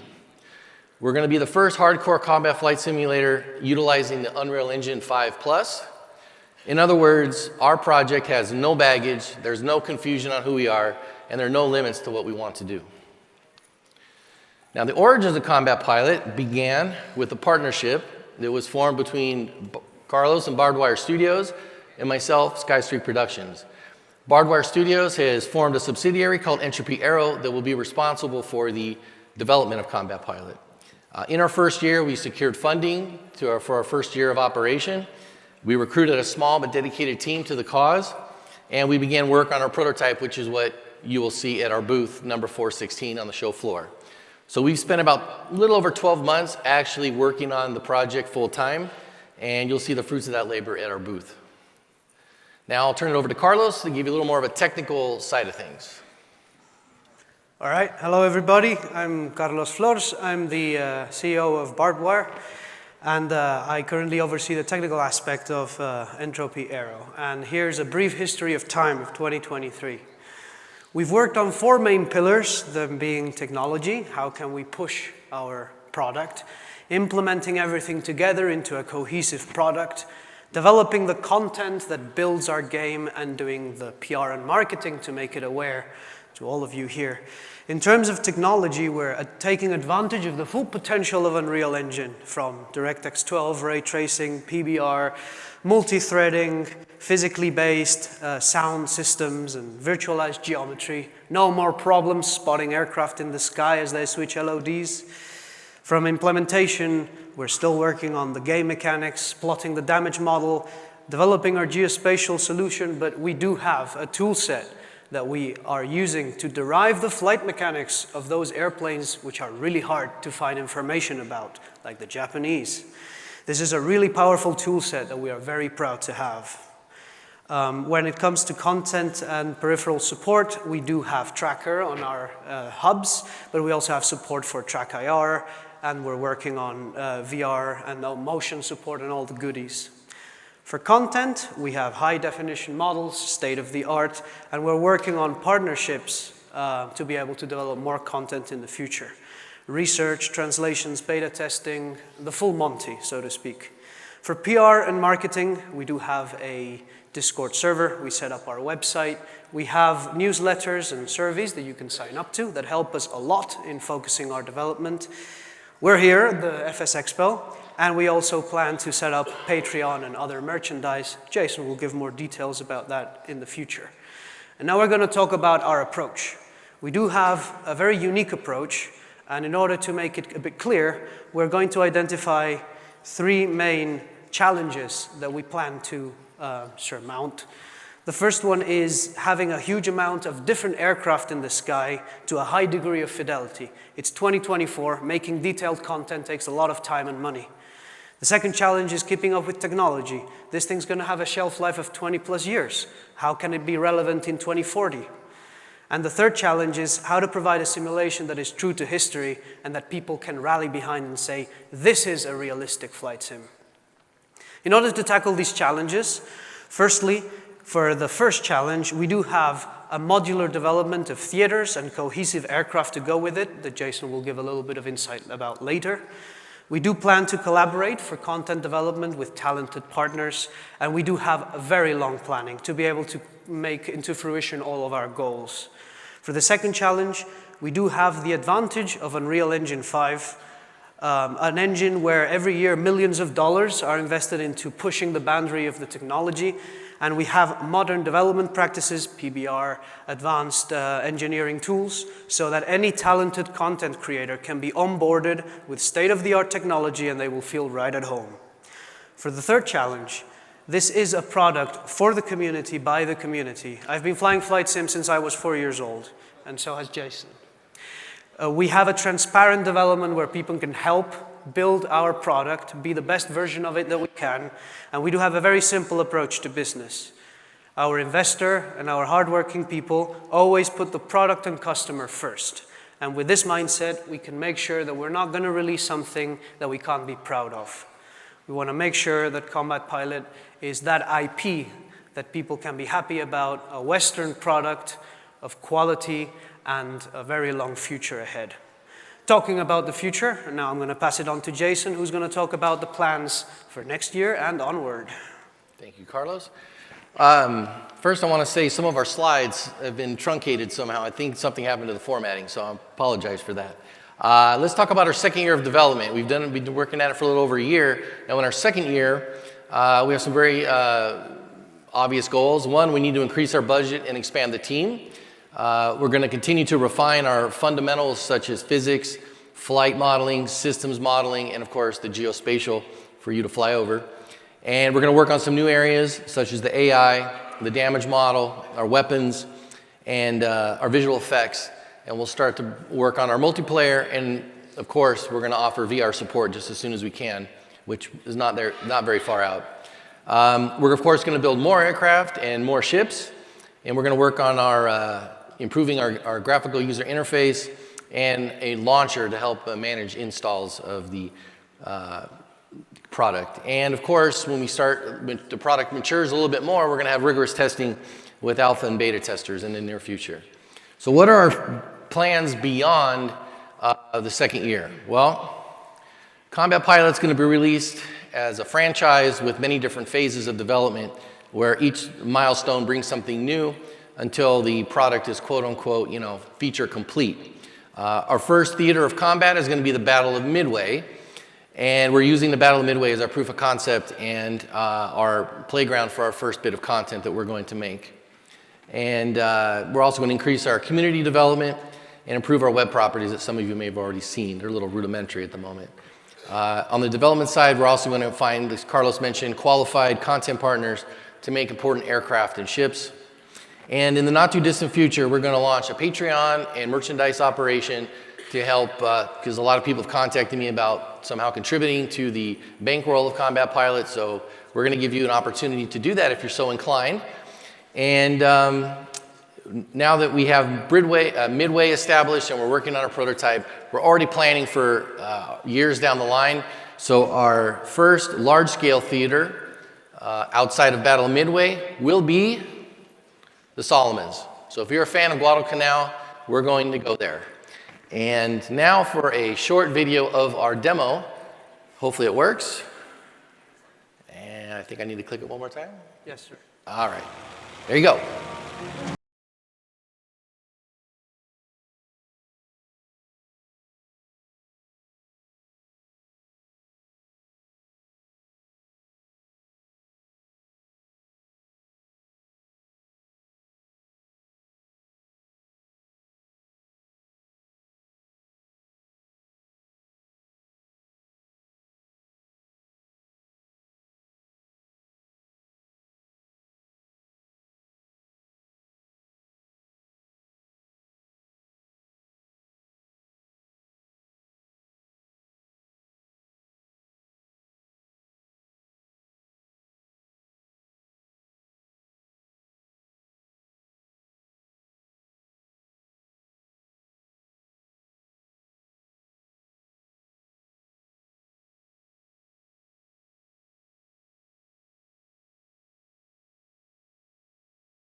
All right.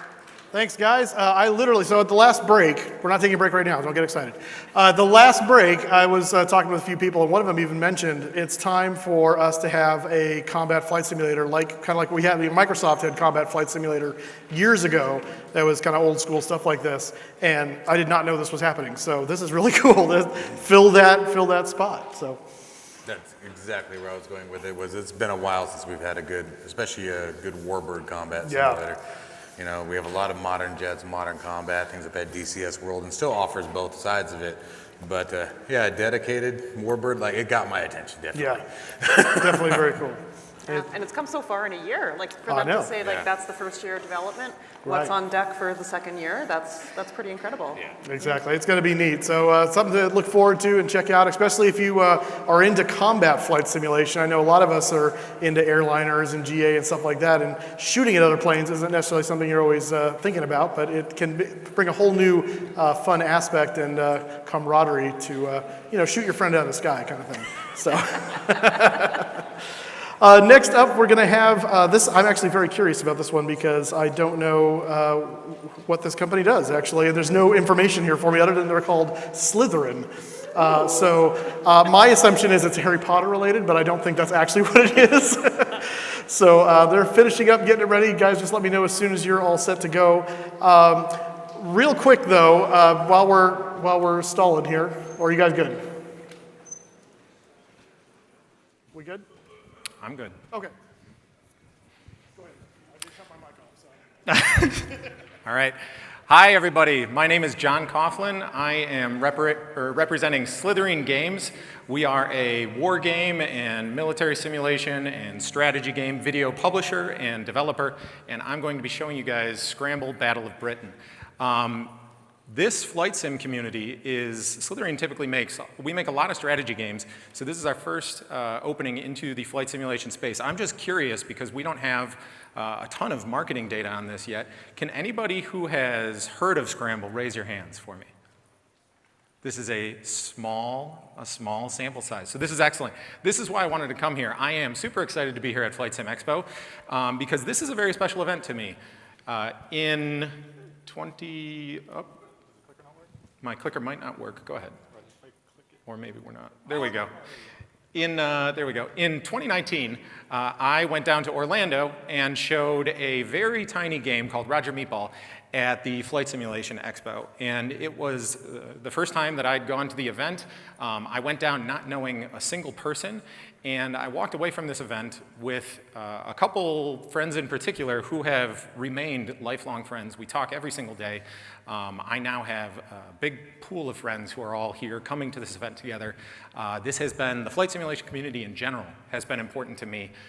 This event has been incredibly important to me, both personally and for my career. So for that, I want to thank Evan, wherever he is, and the rest of the Flight Simulation, or the Flight Sim Expo staff, because they put on a really fantastic thing.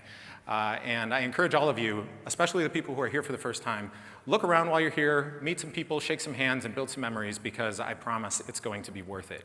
So Scramble is a tactical dogfighting video game. It's a turn-based game. So you set up a turn for all of the airplanes that you pilot. You're actually piloting airplanes. You set up maneuvers for those airplanes, and you hit simulate, and then it runs through about 2.5 seconds of simulation, and there's a full physics simulation underneath the game. There is damage modeling. There is pilot physiology. Your pilots can black out, they can die. And in Scramble, what we are attempting to do is to take combat flight simulation, which is like a reflex-heavy, stressful sort of engagement, and slow it down so that you can really enjoy the tactics, and you can explore, and you can learn.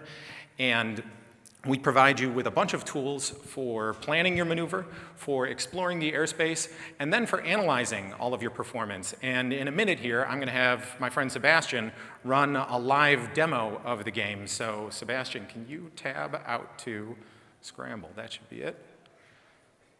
And well, to play on this display. yeah, I guess Sebastian is probably going to have to play on a different display. So Sebastian, can you go into the tactical mode and just take a look at the sky? So Sebastian and I started up kind of mid-match because we wanted to make sure that there was some compelling action going on here.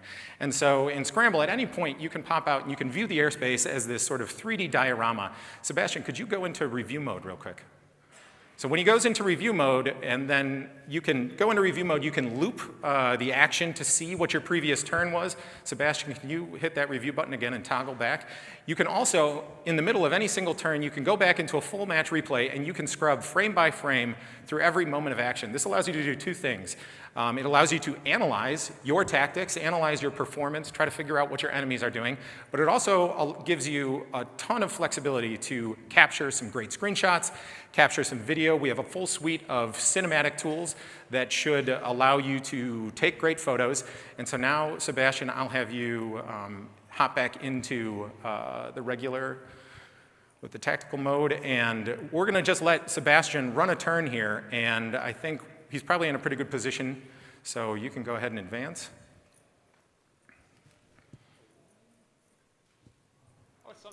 And so right there, Sebastian just got a bunch of hits on the rear of the enemy. You can see that Sebastian has that plane targeted, and down on the bottom of the aircraft silhouettes on the UI, down on the sides, when a part gets damaged into like a critical state, it'll start to flash. And then if you overstress those parts, they will rip off, they will totally change the flight dynamics of the airplanes. All of the different airplanes that we have custom flight modeling inside of them, and we're not necessarily trying to match precisely the numbers that a specific mark of Spitfire is going to output, but we are trying to match the trade-offs in between all of our aircraft. So a Spitfire is going to be able to turn like crazy. A 109 is going to dive really fast. It's going to roll really fast. A Hurricane is going to turn tightly at a lower speed. It's going to be a really stable gun platform. This first iteration of Scramble, which is a brand that we want to exist for a long time, is set in the Battle of Britain. And we have a playable free demo that's up on Steam right now. It launched on June 10th for Steam Next Fest. And so you could go to Steam at the moment, you could wishlist the game, you could download the demo if you brought a computer along with you or when you get home, and you can play it right now. This is a vertical slice of the game that we have on this demo. And so it's going to allow you to play a couple training missions just to get familiar with the mechanics. It's going to also give you a bunch of sort of preset missions that we've made for you. But then we also have just this instant action mission randomizer. So you can go in and throw yourself in like a 2v6 dogfight. You can give yourself a higher number. But really the bread and butter of Scramble at the moment is this instant action, because every single time you play, you can see that while this is a turn-based game, and there have been other turn-based dogfighting games, a lot of those games have been sort of like board game based. And so you might be like putting in a set maneuver, like a quarter roll or like a half loop or something. But that's not what happens in Scramble. You should be able to see right here that Sebastian has full control over the control surfaces in his aircraft.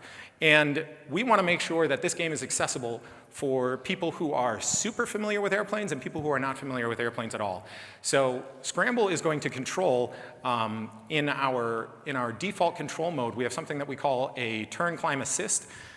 Sebastian pulled too hard and blacked out a pilot right there, which is good. I'm happy that this is exactly what we're demonstrating, because the depth of this game is the fact that every single time you play, it's going to be different, because it is fully simulation-based.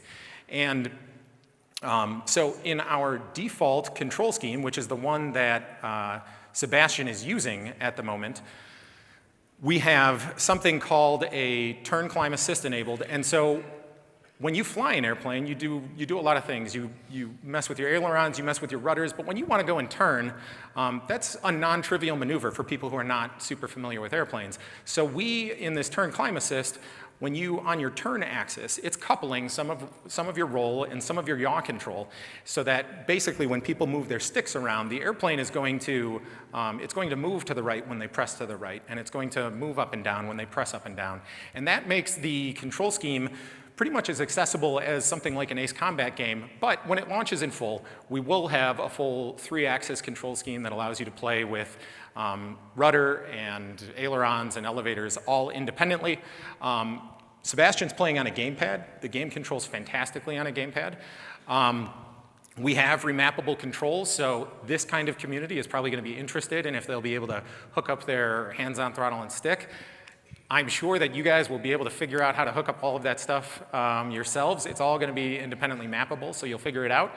But it plays fantastic on a gamepad. It also plays great with mouse and keyboard.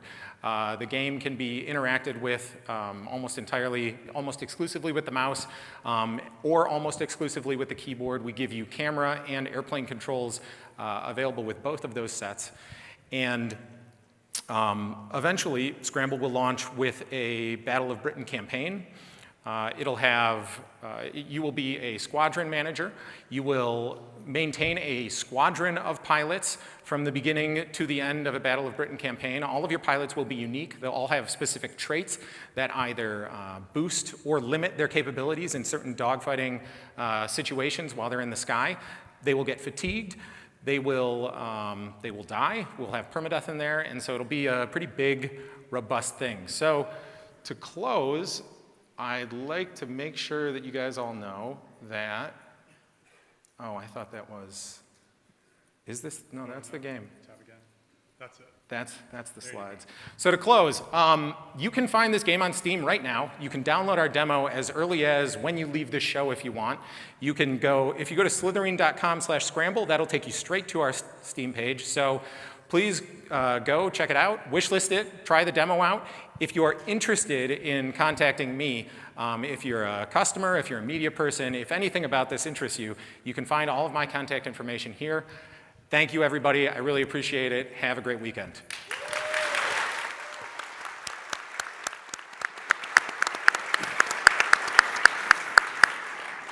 All right, so it was not Harry Potter, so that's good. But I just thought it was funny. All three of us had a reaction to "They Can Die" for a bunch of Flight Simulator people. We don't die in Flight Simulator. What is that? So, but a very interesting new kind of game.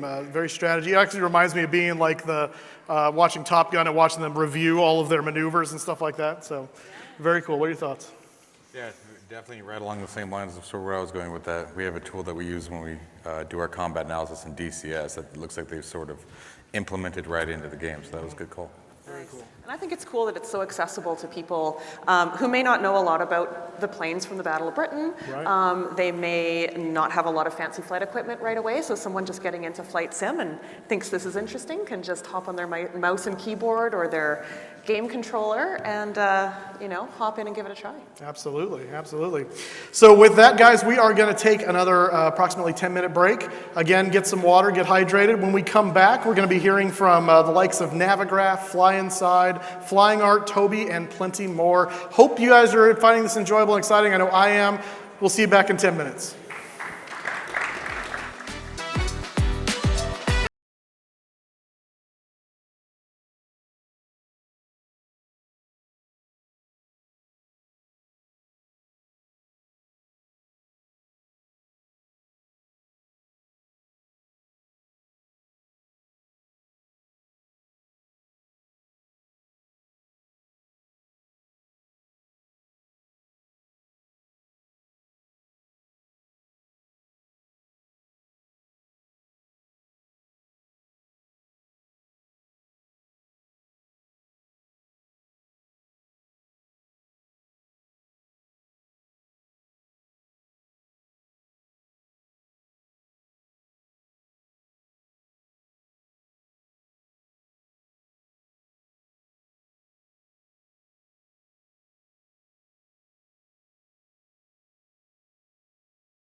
Ladies and gentlemen,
Yeah, going out. That wasn't the yeah, Blackbird I found video, last was year it? was just a little tough. That was, yeah, what the heck? Did they mistakenly play it? We should also get a photo before Absolutely. runway. And the karaoke bar. All right, guys, take a seat. Karaoke in years, but I was. We are back. We're going to get started here. And coming up next, we have Micropose. It's going to be a video. The next video comes from a company that a lot of you remember as a hallmark in games and simulation. Seeing that logo appear in a few seconds may bring back some memories, like an old friend returning home. What is being shown today may be a surprise to some of you, but this old friend wants to expand and be closer to the flight simulation community in more than one way. We hope you enjoy it. Turn your attention to the screens.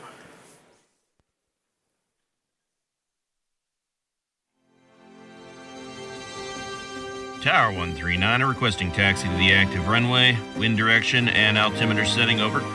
Army 455, traffic southeast, cleared to main runway. Taxi following north perimeter track. Well, let's get her in the air.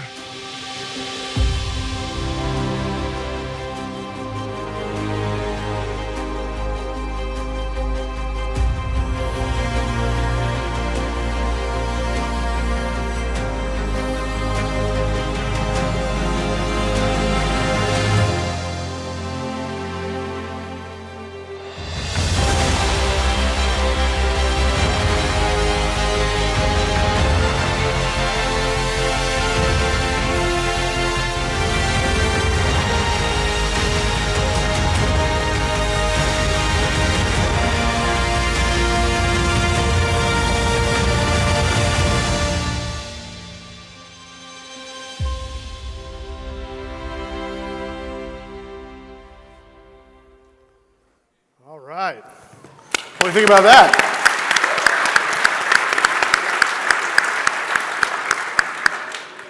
Man, we've been kind of on a warbird kick the last few presenters, but B-17, that looks amazing. Holy goodness. What do you guys think? Oh, absolutely. The B-17 is probably one of the most iconic aircraft Is of your World mic War on? II. Probably not. There we go. There it goes. Hey, Try it hi again. guys. I'm back. Anyway, the B-17 is probably the most iconic aircraft of World War II, in my opinion. I always have to say that. the YouTube thing kicked in there for a second. But yeah, gorgeous aircraft. Awesome. Looks cool. Well, it looks very cool. Looks very cool. All right, coming up next here, we have Navigraph. There's probably not very many people in this room that doesn't know Navigraph, but maybe there's a few. So I know I look at their charts every time I open my sim, so.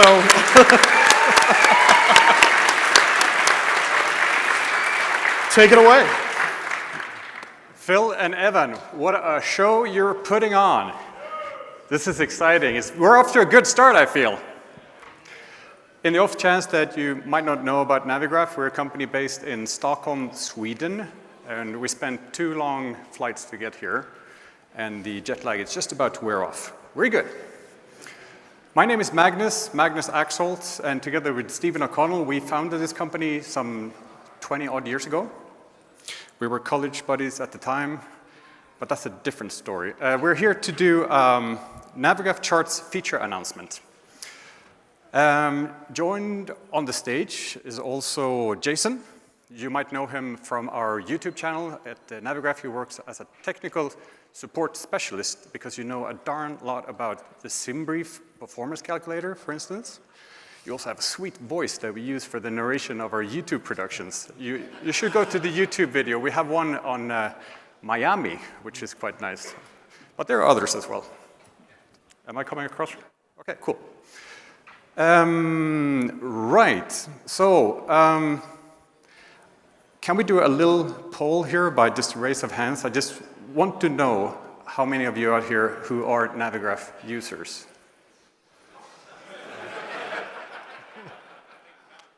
All right, thank you for your support. As you know, we are very tightly linked to the community. We have big ears and, believe it or not, small mouth. And we're listening really closely to what you guys want. So please come over to the booth afterwards and tell us exactly what you want for the future, and we will do our best to build it. Also in the booth, we have a little surprise for you. As you might not know, Navigraph has a side gig. We're also a food company, apparently. Previous shows, we have offered a hot sauce, which some of you still have in your fridges, I believe. In Houston last year, we offered a barbecue rub because we thought that would be fitting. And this year is no different. We have an apron in our booth that you can get. There's a little effort required on your part, but I'll tell you more once you come and see us, all right? Okay, so when we were in Houston, we showed you weather. We had weather overlays, but that was a year ago, and since then, a lot of things have happened. For instance,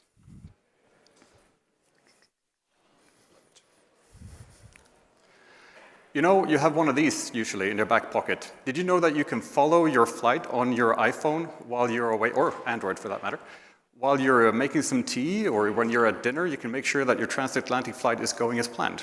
That's what we use telemetry for, right? We also listened to you guys. You needed the flight plan inside of Navigraph charts. So now the SimBrief OFP is viewable inside of charts. ATIS is in there. And, well, we're all armchair tourists, aren't we? So we want to fly around and say, hey, I can see my house from here. And that's what we use satellite maps for. There's another base layer in Navigraph charts that you might be interested in as well. There's another type of charts in there, the FAA sectionals. I hope you get good use of those.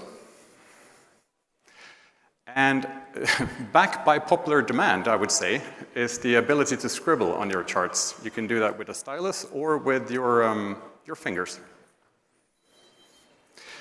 Here's an interesting one.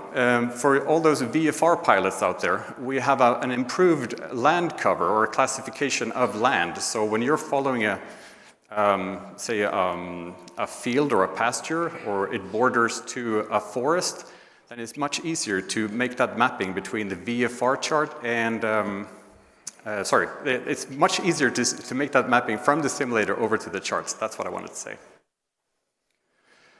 Significant weather is also on here, and here you also see a little glance of something that we released just a few days ago. It's the ability to put up to 3 different weather layers simultaneously on the charts so that you can see, here's the Doppler radar and the wind barbs along with significant weather. Derek at SimBrief, he coded up a thing which is very useful. You can now calculate 2 or more different routes and then compare which one you want.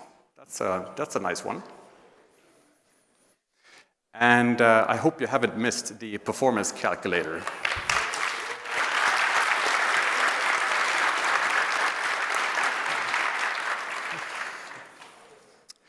And then, of course, to all the developers out there, you know that we have APIs and we have a pretty crafty development department as well, and we love to work with you. So if you want to have Navigraph charts in your add-on aircraft, or if you want to use our AMDB data, for instance, or what might it be, just give us a shout at dev@navigraph.com and we'll make it happen. So, we're here for a feature release, and Stephen here will be performing a technical demo. Jason and I will have a little chat about the significance of this particular feature, and the feature is, drum roll,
right, so the feature is traffic, online traffic, Navigraph traffic, and also ATC sectors, ATC control.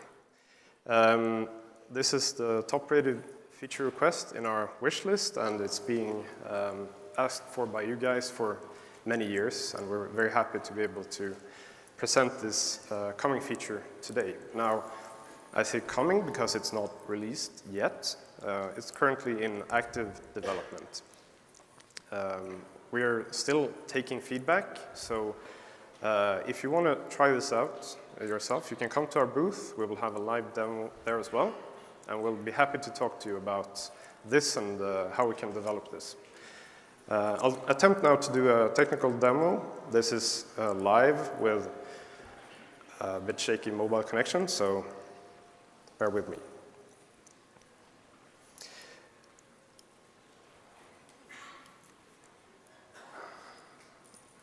All right, so at the top here we have a new button called Networks. Let's press that. First thing that will happen is that we will show all the Navigraph pilots currently flying in real time. Now, Navigraph is not an ATC network. Navigraph is, you can call it a community of pilots and friends, right? Currently, we're tracking between 2 and 10,000 users simultaneously in real time. And with real time, I say 1 second update rate. So basically, these are all you guys flying with moving maps and Symlink running. You're all on this map. You can, of course, interact with this. So let's click some random guy here. So we see this is a person flying 240 knots or so, 452 knots ground speed. You can see the flight path.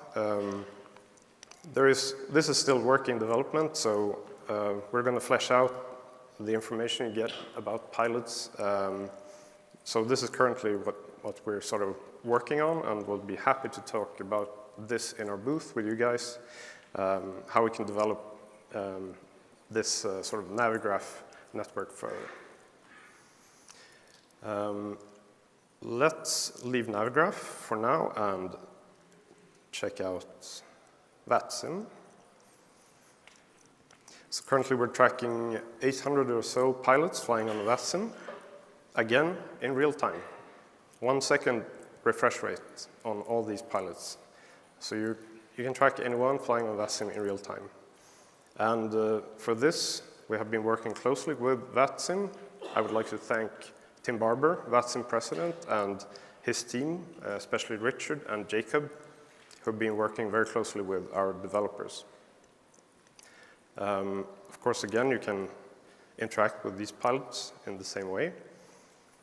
You get this information screen down here, and we're going to flesh out all the information you get from the pilots flying on VATSIM. Again, we can press IVAO and get the same type of real-time refresh also here. We've been working very closely with the IVAO web development team, especially David Chikachev for the smooth integration work here with a real-time connection. Now, checking the online pilots is one thing. We can enable this button here to see all the controlled airspaces currently.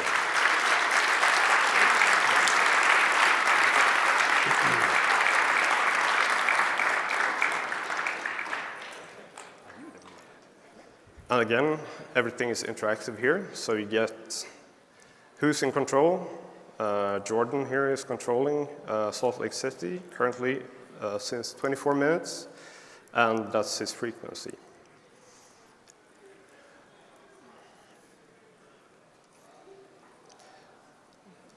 All right, so what you can also do is all these flight paths are in 3D. So you can check also the altitude all the aircraft are flying to see basically where they're coming from. You can see their approach, their descent, and we're also planning to show where they're actually going.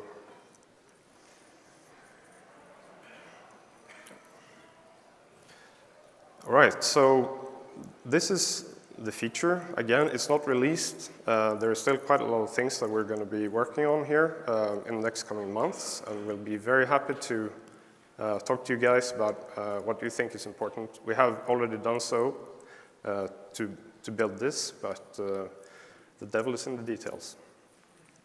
So please come by our booth and check it out, and we're happy to talk to you.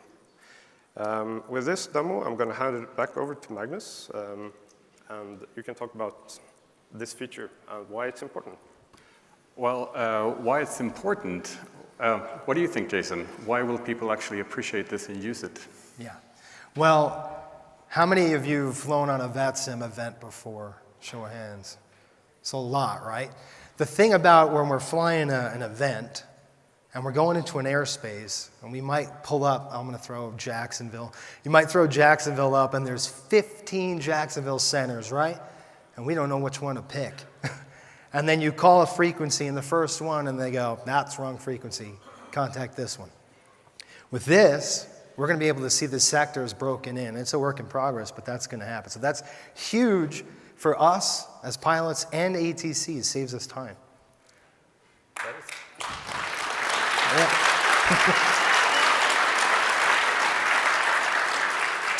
Now, here's the thing. We would love for you guys to come to the booth and show us what is the last 5–10% that you want to add to this, or 100 for that matter, we don't care. Tell us everything that you want, and we'll make sure that it happens. We flew over quite a large team here, so I'm sure you'll find someone to talk to. Can we just have the Navigraph team get up so that we can say hello?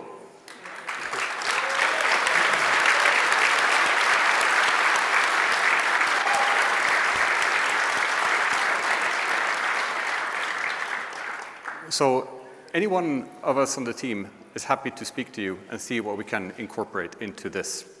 Now, Stephen, can you tell us a little bit about what the additional interfaces will be that we plan to add? There was something about a profile view and something that you mentioned 3D and so forth. Right. So, of course, it's important to see the flight from a top-down view, but to be able to see the flight path in 3D and also the change in airspeed, the change in altitude is important. So this is something we're going to add, probably as a little widget appearing at the bottom of the screen for any aircraft that you click. That's one example. We have many ideas, and we're happy to hear your feedback again about other ideas. Right, and also I think people are curious. Could you mention something about the technical challenges that were needed to overcome to achieve something like this? Well, it's the main challenge has been getting this real-time connection be as smooth as possible, both for our infrastructure, but also for the client. We don't want to bog down the end user's computer too much. So even though we're displaying about 10,000 aircraft moving in real time here, we have really tried to optimize this to have as little footprint as possible, which we've managed to achieve now. So that's been one of the biggest challenges. I don't know if it's me or who it is, but Jason here would be really happy to take some of the questions from the floor. You want to pick them?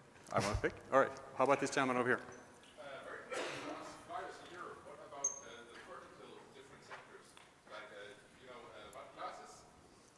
Mm-hmm. Yes. So the gentleman is asking about in the sectors there's a vertical structure as well. Can we speak to this? It's something we're planning to add.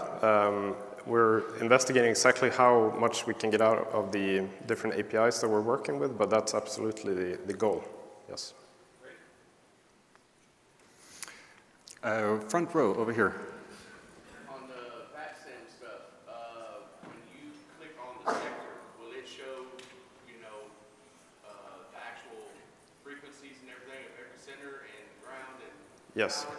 Yes. So Currently, we're not showing ground and tower in this demo, only the sectors, but that's for sure added soon.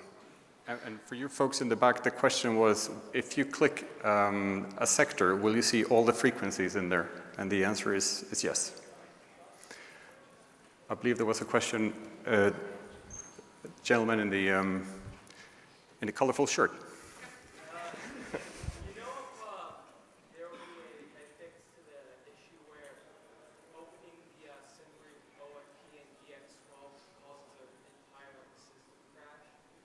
You're wondering whether there will be a fix when you open the operational flight plan from SimBrief, and it makes what crash?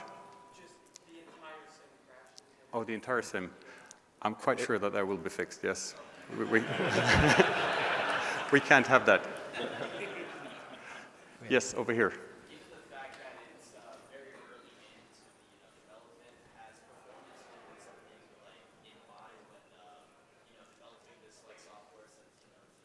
Ah, interesting. Okay, yes. So the gentleman here is asking if we have taken the local computer performance into account when we do something like this, so it doesn't create too big of a footprint. Should you run the simulator alongside with charts? Is that correct? No, we haven't taken this into account. Of course. Well, that's actually for our CTO to answer. Right now. Go ahead. Sorry. Go ahead. Of course, we want to be able to run this at the same time as a simulator. If you don't have a powerful PC, there might be some adaptations maybe in the update rate, depending on the available resources. We're not fully there yet, but for sure we're having this taken into consideration. Yep. Good point. Thank you. This gentleman had a... Did you have your hand up before? Yes, the gentleman in the gray shirt.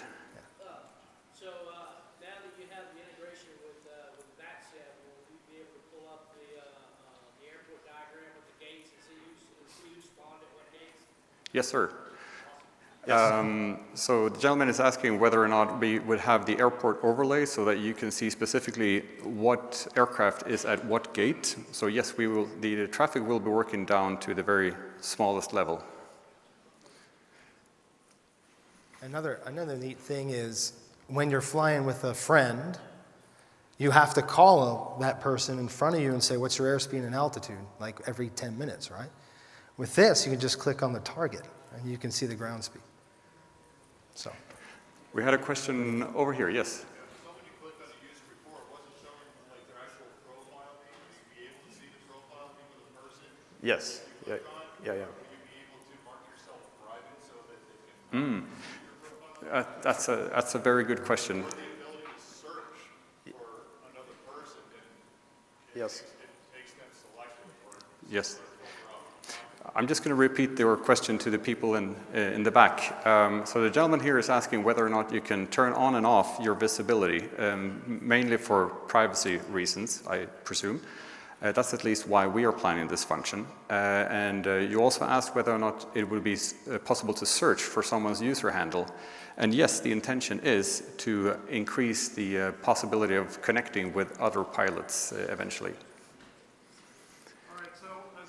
We'd love to do question and answer here forever because it's very interesting. We do have to move on, but they will be at a booth. And so if you have a question for them, an idea for them, that is going to be your opportunity tomorrow and Sunday to go check out the team. There's a lot of them, obviously. It's like a Swedish invasion. So, but anyway, fantastic stuff, Navigraph. It's always a pleasure to have you guys here.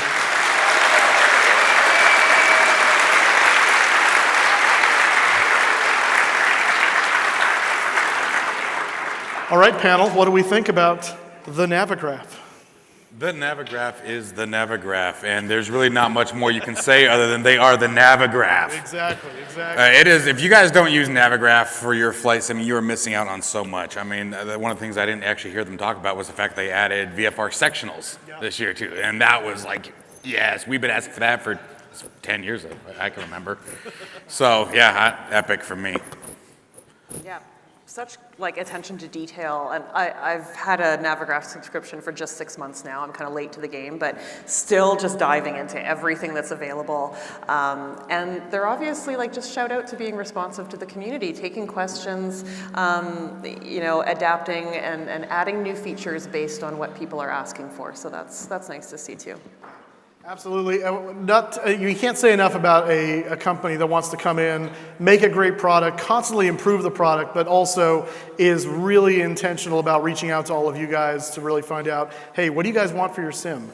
And so that's just a big thing for me. I know I've got a few little ideas that are, you know, not major things, but once he said you've got any ideas, I'm like, ooh, there's some things I can think of that would just make it that much better. So I think we're now ready with the next group here. We've got Fly Inside, and this is Rick Miller. So take it away, sir. Why, thank you very much. How's everybody doing? You're having a good time? It's a good sit. This is a good expo, let me tell you. I do have to say I don't like carrying stuff quite so far on these hallways, though. 300 pounds back and forth, it's not as much fun as it sounds, I assure you. I don't know if anybody knows who Fly Inside is. I'm going to do a stupid little PowerPoint, but then I'm going to get to the meat of the potato, which is we're releasing today 2 brand new helicopters.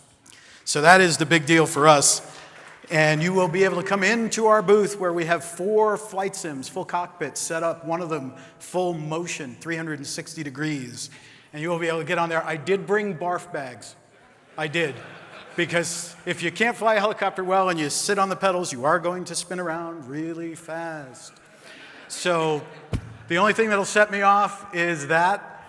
If anybody knows me, I am a commercial professional pilot. I have been for many, many years. I've got 11,000 hours currently, somewhere in that neighborhood. I kind of stopped counting. I own helicopters. I own a Jet Ranger currently. You can fly it in the sim. It's Rick's livery, which is, I know, not very creative, but that's what it is. And then one of the new ones we're releasing, I own one of those as well. So I fly an awful lot. Helicopters are not the easiest thing in the world to fly. Anyone who has tried to do it will attest to that. Fly Inside, and we just get to this. I got this cool logo. Just spins around. It's really neat. I like it. Yeah. So there it is. Woo, Fly Inside, that's us. It's our new logo. Notice it has airplanes and helicopters on it. There is a reason for that, which may or may not be a surprise. So Fly Inside, we've been developing flight simulators for many, many years. Who here remembers FSX? Yeah, that's my peeps right there. We did Fly Inside FSX. We were the first people to allow you to fly in VR in a flight sim. And in my world, that was a game changer. Just having depth perception, the ability to look out the window, to lean out in a helicopter sim, that was pretty cool. And me personally, I started simulating, I don't want to tell you what year because it'll make me seem even older than I am, but Sublogic's FS1 on an Apple II. Not a 2 Plus, I wish I had one of those, 16K language card. But the day after I started flight simming, I started ground school in Jamaica, Queens, New York. And it's a long road from there, but every single sim that came out, I bought, I set up, I played with, and you just got to kind of know the limitations that you have within the sim environment. And tomorrow I'm doing what I like to call a TED Talk on that. It's on your schedule. It's helicopter flight dynamics realism in the flight simulator environment. It's not easy to do. So here we go. Since our first product, we are pushing the boundaries of what you can see and play with in technology. Now with flight dynamics. So we're expanding. The original owner of the company, a guy named Dan Church, you may have talked to. I bought the company from him about just a little less than a year ago now. He still works with us, but he's now, believe it or not, an airline pilot. So Dan's kind of moved up and out. Here's our revolutionary Bell 47. It was the first helicopter with real dynamics in msfs, and we keep updating it. As you can see, we've updated it 18 times since it was released. There's an update, actually they'll probably be released tomorrow for it, which adds a few features, and we can talk about that later on. The G3B variant will be coming out later this year. That's a turbocharged engine. So all you guys that want to do Mont Blanc, you can now do that without making it, 800-pound helicopter and taking all the parts off of it. So the next one we came out with, that's my paint job on my aircraft, so I had to get it in there somewhere. And the Legend, that's the Bell 206, there were over 15,000 of these made in various variants, and they're still flying today. I can attest to that. So we've done 17 updates since we released it in December of 2022, and we've just released an update. Microsoft has it in their hand, but we all know about Marketplace. It may take a little while for them to decide to actually post it. If you want, you can always buy it from our website directly, and then you will get the updates immediately as soon as we release them. So coming soon, I know a lot of you guys are DCS guys and military guys. We are doing the OH-58A and B models, which has a different engine, and also the 206A model, which my helicopter represents right up there. And you will have some stuff like, weapons. So that might be kind of interesting. So this year, we've expanded. Now that we have a much, much larger team, we can release many more things much quicker than we've ever done before. And we have agreements that I've signed with a bunch of major manufacturers. We now own the IP. So that means that we will be the sole source supplier for them. They are going to be using our aircraft for training. We have our own fly-inside flight simulator. Anybody know that one?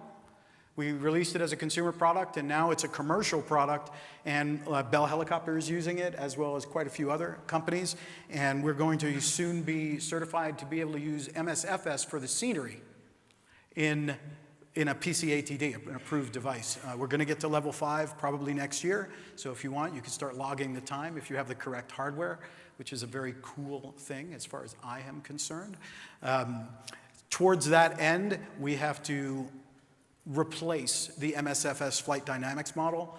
If any of you guys know our products, we are only using Microsoft Flight Simulator for scenery because it's beautiful. Let's face it, no other sim looks quite so good right now.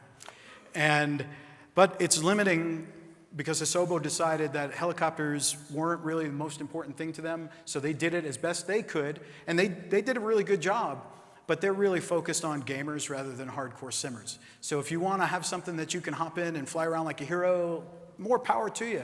That's fun. That's the way you want to fly. But if you want to learn how to fly an actual helicopter, it is not the easiest thing in the world. If it was, more than 1% of all certificated pilots would be helicopter pilots. So it's hard, but it's a super rewarding thing to do. In our Heli Manager app, which is part of the WASM file, you can actually slide down the realism and up the stability, so you can fly it like a UFO if you want to, but the goal is to fly it in its native state. So, without further delay, our promised new helicopter releases for Flight Sim Expo 2024. I have kept this very secret. I wouldn't even tell Evan what it was. And people have been pumping me for information. So we're going to do one turbine, and we're going to do one piston. And there is method to my madness. And without further ado, here they are. It's the Rotorway 162F and the Rotorway Jet Exec, which is not actually a Rotorway product, but the cards have been updated. So the reason we picked these specifically is because they're attainable.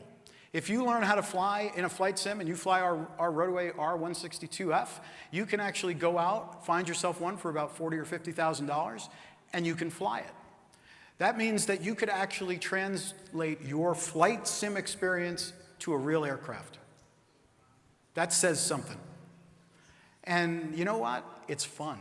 I have a 162, which actually I don't. I have an Exec 90, which is the earlier one that I built a mechanical fuel injection system for, so I don't have to deal with computers. Crazy, right, for a computer company? FSEx blue screen of death when you're flying in the air. Well, death could be part of that equation. So these are not super fast. They're very, very, very maneuverable. The Jet Exec has a nice turbine in it. Everybody loves the smell of Jet A in the morning. So let's get into a little details here. One of the easiest ways to go from flight simulation to flying in the real world. Try it. Could be in your future. They're a lot of fun to fly. They're small enough to keep in your garage, if you have a reasonable sized garage. So, of course, it comes with half a dozen liveries right now, and we'll be releasing many, many, many more. We have a thing where if you guys want a custom livery, go on Discord, go on our channel, ask for it, send a bunch of pictures, and our guys will make it for you, put it in the next update, so anybody you fly with gets to see your livery. You don't have to go and download something separate.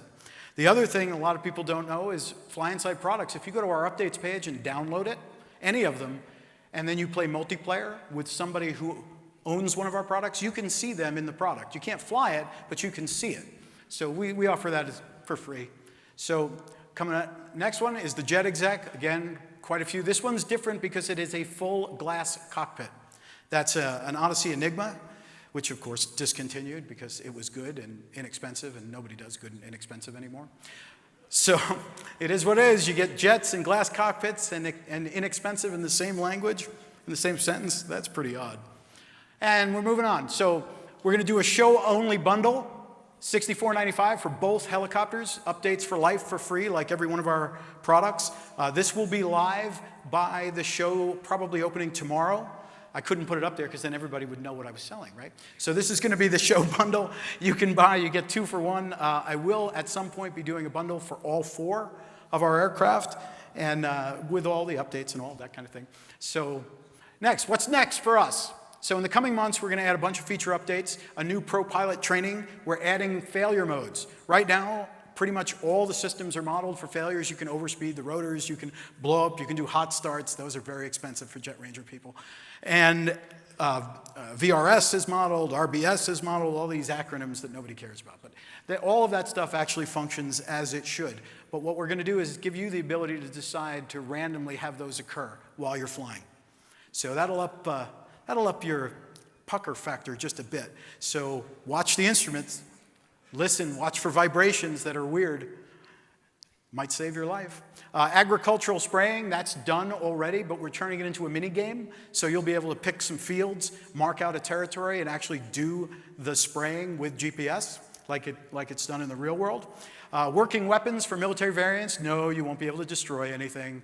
Microsoft frowns upon that kind of thing because they're peaceful. Hey man, what is it, peace, love, dope? Or vegetable peace for all if you're a Young Ones fan. So they will spark and do stuff, but unfortunately they won't blow up. So there's a bunch more of those kinds of features coming. We've got 4 more helicopters. Composite Effects, who makes the Mosquito, we are doing all of their aircraft, and we have the IP to do it, and they will be using it for flight training on their own trainer. Some of you have seen them. They're very inexpensive, and they're doing experimental helicopters the right way. You go to them and build it with them, so you know it's going to be done properly. So it's the Mosquito XEL, which is a lightweight engine, the XE, a little more power, the XE290, I call Big Bertha, all piston, and the XET turbine, which also uses a Solar T62. Next, we are doing Enstroms. We have signed a deal with Enstrom to do all theirs for training, and they wanted us to do all their legacy stuff, which we will. And I used to own an F-28A, which is a dog. It looks like a toad, but it's a really fun helicopter to fly, 3-bladed, fully articulated rotor system, elastomeric bearings. That's going to be done. Also, the military training variants will be also done. Next, very slow. This is the secret, guys. This is what you came to see. We are doing the Gazelle.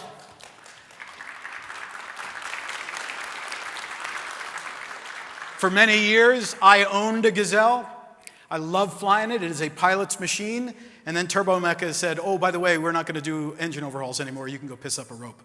So a company in Hungary bought the entire manufacturing line, and the FAA said, oh, you can't buy anything from them. It's not certified. So if anyone knows Callaway Cars, they made the twin-turbo Corvette. Anybody remember this from the 80s? Reeves, who unfortunately just passed away recently, he was my partner in this helicopter, and we flew the hell out of this thing. And we're going to do both variants, all 4 really. The D, the G, which has the smaller Astudillo 3A, and the 14, which is the bigger horsepower one. Soon to be, that's 2025. You'll start seeing pictures of it now that it's out of the bag. But we've already got it flying in our simulator, fly-inside flight simulator. So we're just cleaning up the art and putting all the new instruments in it. Fast, maneuverable, and sexy. What else? We got fully functional SCAS and stability augmentation. You've been asking for it, we got it. It's coming out probably in the next month or so. And then after that, a fully functioning autopilot. Right? Yes, for helicopters, you will be able to fly anyway. Dick Smith, who I have the rights, I don't know if anyone has our Jet Ranger, but we've got VHDIK, which is the one he used to fly around the world solo. More power to him, because I wouldn't do that. But that had an autopilot, a very rudimentary Collins 841H, and we will have that functioning with nav and GPS coupling. Then there's going to be an internal cockpit tablet pad for additional features, like the ag spraying and that kind of thing. No more external heli manager management console. Everything's going to be inside. We only had to do that for DRM purposes. It wasn't in the marketplace version. You click on a switch in the cockpit, you get a little pop-up. That'll be done probably with the next update release. Thank you. Come and visit us at our booth. We're at 3:30. We've got the Sims. We'd love to talk to you guys, hear what you want or don't want, or what you like or don't like. I just want to have a few minutes left, 5:47 according to the shot clock. I'm happy to take questions about anything that we do at this point. Yell them out. Actually, we're a little behind our time, actually, so we need to move on. If you're actually done, I'm sorry. You're not going to let anyone ask me questions? They'll come to your booth, so it's even better. I'm sorry. It says I got 3 minutes and 26 seconds. I know, and you did us a favor by ending early. That's what happened. Oh, I see. See that?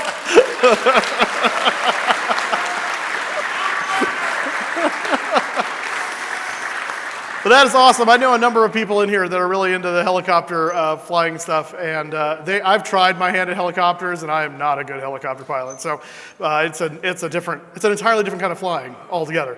But they're very cool. So what are you guys' thoughts on what we just saw? Well, I've actually used a couple of the Fly Inside products, and they're definitely on par. They're tough. The thing about helicopters is going from fixed wing to helicopters is, with fixed wing, it's turn. With helicopters, it's turn. And if you don't remember that, it's turn. So they're definitely really good products, though. I'm excited for them. It's going to be fun. Yeah, very cool. Yeah. Have you tried helicopters before? I've never tried flying a helicopter. It's probably something that I ought to do, and so maybe I'll try out one of the Fly Inside products in the near future.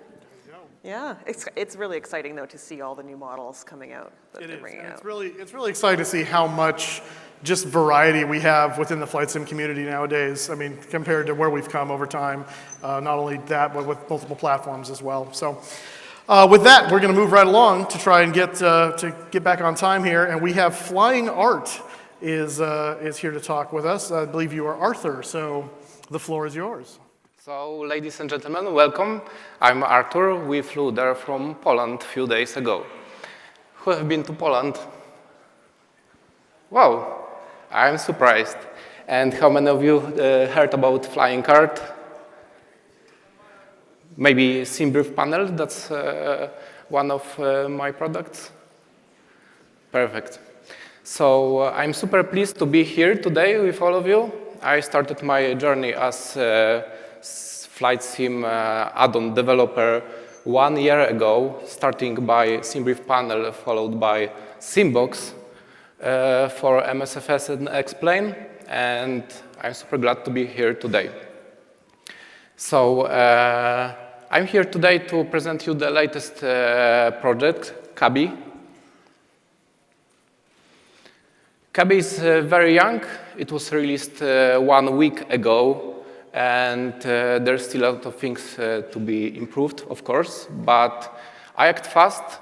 I've already did about 10 updates in 1 week following users' input. Kabi is an AI tool that lets you generate cabin crew announcements for msfs and Explain.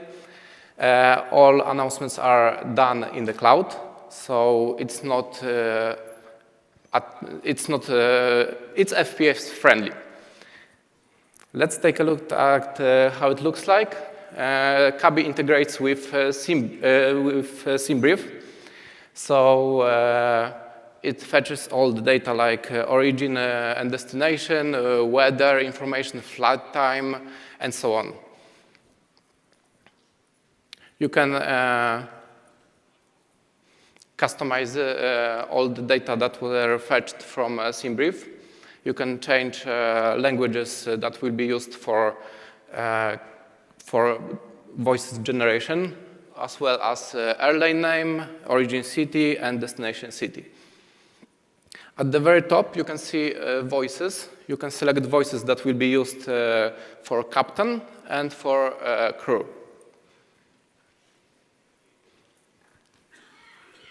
Okay, so let's take a look at some of the features of Kabi. So all the voices are generated by AI. Most of the texts are scripted now. However, there will be more and more AI involved in that. It works with Microsoft and Explain. You can hear the announcements made by a captain and the crew. It has simple integration, as I mentioned before. In each language, you can hear in each flight, you can hear multiple languages. So, for example, if you're flying from London to Warsaw, you will hear announcements in English and Polish. You can, of course, update it if you need to. For example, if you're flying German national football team, you can change it to German. And one of the features is custom voices. You can record your own voice, your wife's voice, or whoever you want, if you have permission. And you'll hear their announcements as a captain or a cabin crew. So I'd like to show you how custom voices will look like. For that, let me please introduce my lovely wife, who's here with me today. Hello, everyone.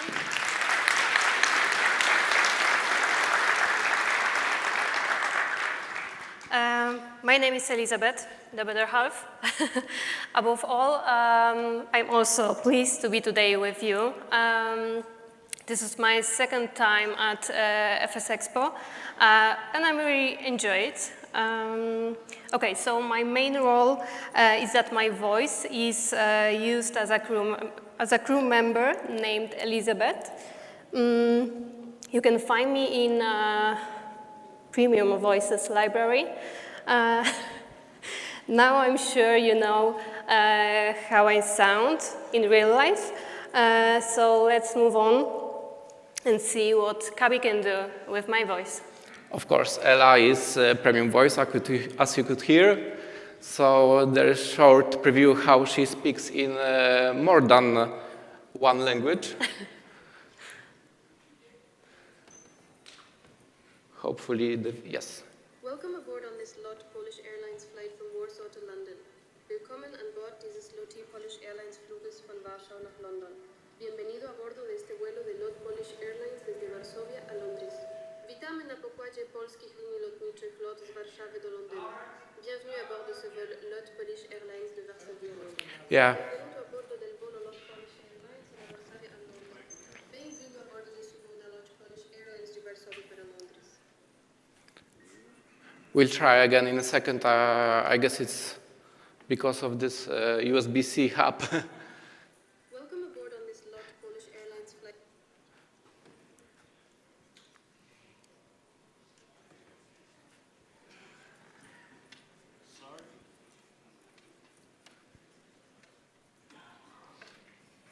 You can try to repeat this in using your mic. No, thank you. Maybe the output.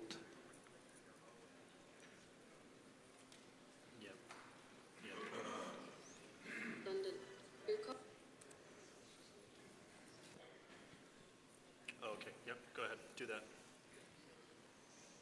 Go back full screen.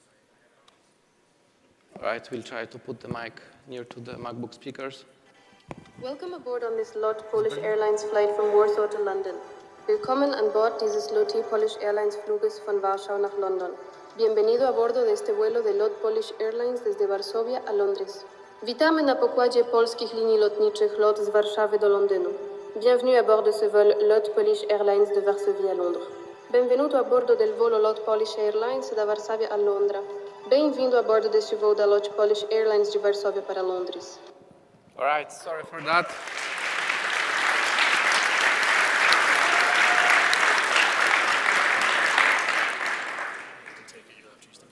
Right. Okay, so hope you're still there.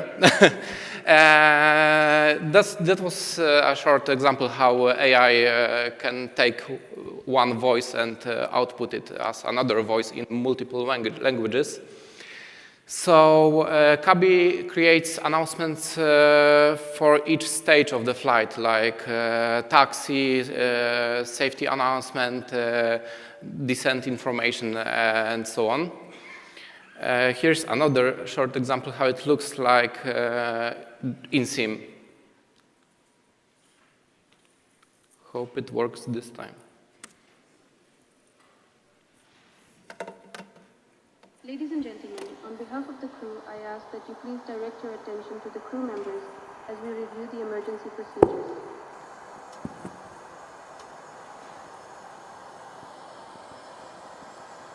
Cabin crew, prepare for takeoff. We are now climbing to our cruising altitude. We will be starting our in-flight service shortly. You can find our Sky menu in the seat pocket in front of you. Wir steigen jetzt auf unsere Reiseflughöhe. Wir werden in Kürze mit unserem Bordservice beginnen. Unser Sky-Menü finden Sie in der Sitztasche vor Ihnen.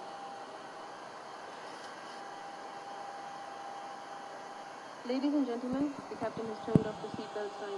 You may now move around the cabin, but we recommend that you keep your seatbelt fastened while seated in case of unexpected turbulence.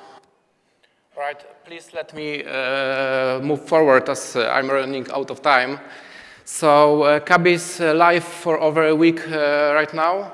Here are some statistics. There was over 6,500 flights, and almost 1 million characters generated by AI. I think it's all right for a small project developed by one person. I hope it grows. There were a lot of feedback from my current users. Here are some of the changes that are planned for the next weeks and months. So a lot of users need custom security briefing audio, so you can upload like British Airways audio or American Airlines, and you want just to hear it.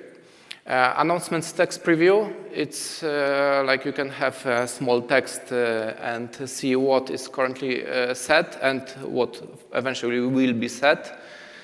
More AI, as I said, most of the scenarios are scripted now, not all of them, but a lot of them. So I want to put more AI into it, so Kabi will react better. Flight stage detection improvements, so now it uses only simulator events. And GSX integration would be great, that's said by users. And of course, voices improvements, so like dialects. If you're flying in North America, you'll hear a North American accent. If you're flying in UK, you'll hear UK accent. So Kabi currently is at $29. It's flat rate for lifetime. Up to the end of this weekend, you can use this code for 50% off. That's all from me. Thank you very much.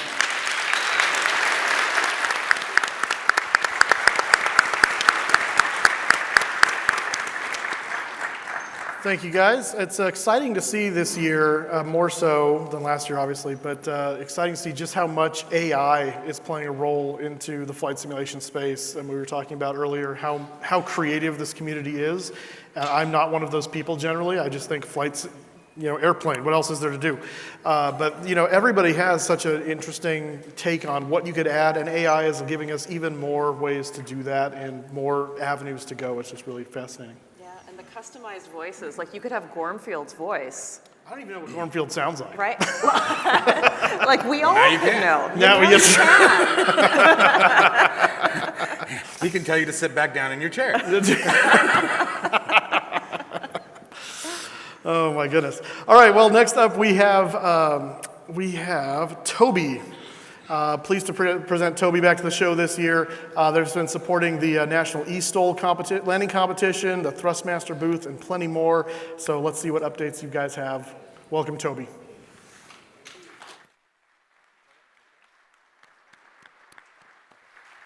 Thanks for having me. Hello, everyone. Welcome to this session. where we will put a spotlight on a new feature that enhances immersion in a very new and intuitive way. A feature that solves an age-old problem in head tracking. My name is Thomas, and I'm with Tobii Gaming. I would like a show of hands. Who of you has experience using head tracking? Wow, I'm impressed. That's more than half of the people here, I think. Okay, so we have been building head tracking since 2001. Eye tracking and head tracking devices. They sense your intent and attention. And our latest model, the Tobii Eye Tracker 5, allows for gearless head and eye tracking. It enables you to control the in-game camera by using your eye and head movements. Some games also take advantage of the unique capabilities that eye tracking offers with things like gaze-based target selection. So the Tobii Eye Tracker 5 gives you an amazing feeling of immersion, right? As if you're there in the game. And it's compatible with a large number of titles. It's the perfect solution for longer play sessions because you don't have to wear anything on your head. You sit down and it just works. We pride ourselves in the robustness of the signal, its accuracy, and the ability to play in any lighting condition, from a very bright and sunny room to pitch darkness. And glasses, even aviators, are no problem. The feeling of being able to look around while getting to keep your hands on your favorite control system is truly remarkable. And the eye tracker mounts under the screen. And in this case, we have a typical sim setup, truck sim in this case, regular 16:9 monitor. And the problem I hinted at earlier also applies to ultra-wides. It's the problem in head tracking of wanting to look around in the game beyond the range of motion of your head while still looking at the monitor. And we've been working with the community to solve this problem and to polish it across different situations. For example, we've been hearing that I would like to use head tracking to look over my shoulder down at a runway. I would like to look behind me in a dogfighting situation. Or I'd like to even look at overhead instruments. So typically, how would you achieve that using traditional head tracking? How do you get bigger camera rotation in the game? Anyone?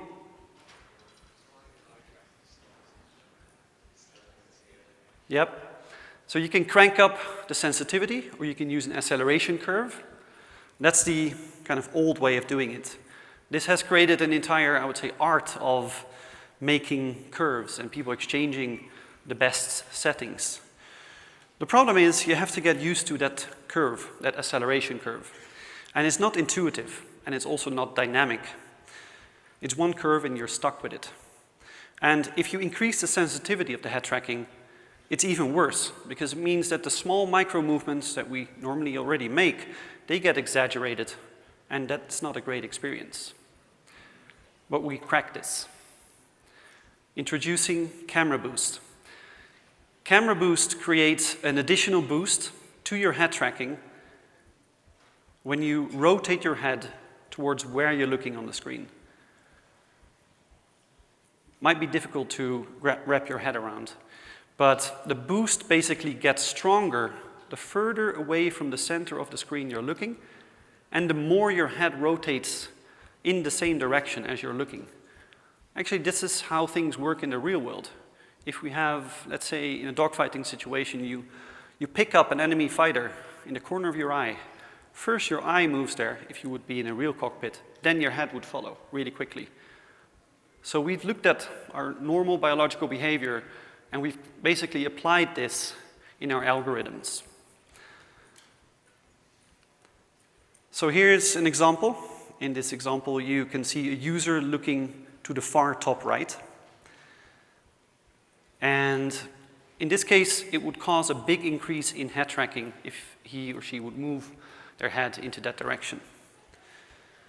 And here's another example where the user looks a little bit to the bottom left. In this case, it would cause a very slight increase in head tracking sensitivity into that direction. Now, this is great for VFR flying, when you need to see out of the cockpit, but also great for other types of flying where you need to look at all the instruments, IFR, no matter where in the cockpit those instruments are located. Now, we have just released this feature in a big space simulation game, Star Citizen, and I want to roll a quick video of a Tobii ambassador called Obsidian Ant.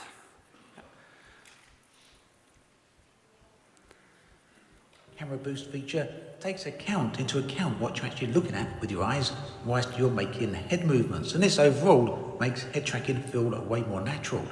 For example, if I look towards the left of the screen and then turn my head right, you can see the camera turns to the right. However, it never goes quite so far as to make the object I'm looking at go out of frame. In other words, the camera boost system is taking what I look at into account when moving the camera. The camera moves smoothly, and what I'm looking at somewhat restricts how far the camera will actually rotate. It's an intelligent system that just makes everything feel way more natural, and I think that probably speaks for itself. Now, on the other hand, if I'm to look to the right and also move my head to the right, the game understands that I'm actually trying to see much further to the right. Therefore, the camera rotates much faster.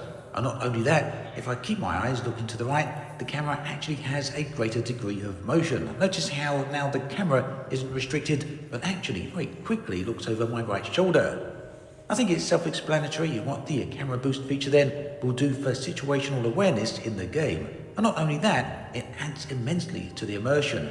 The same tracking method works regardless of whether you're in your ship, walking around, or simply sitting down and chilling out.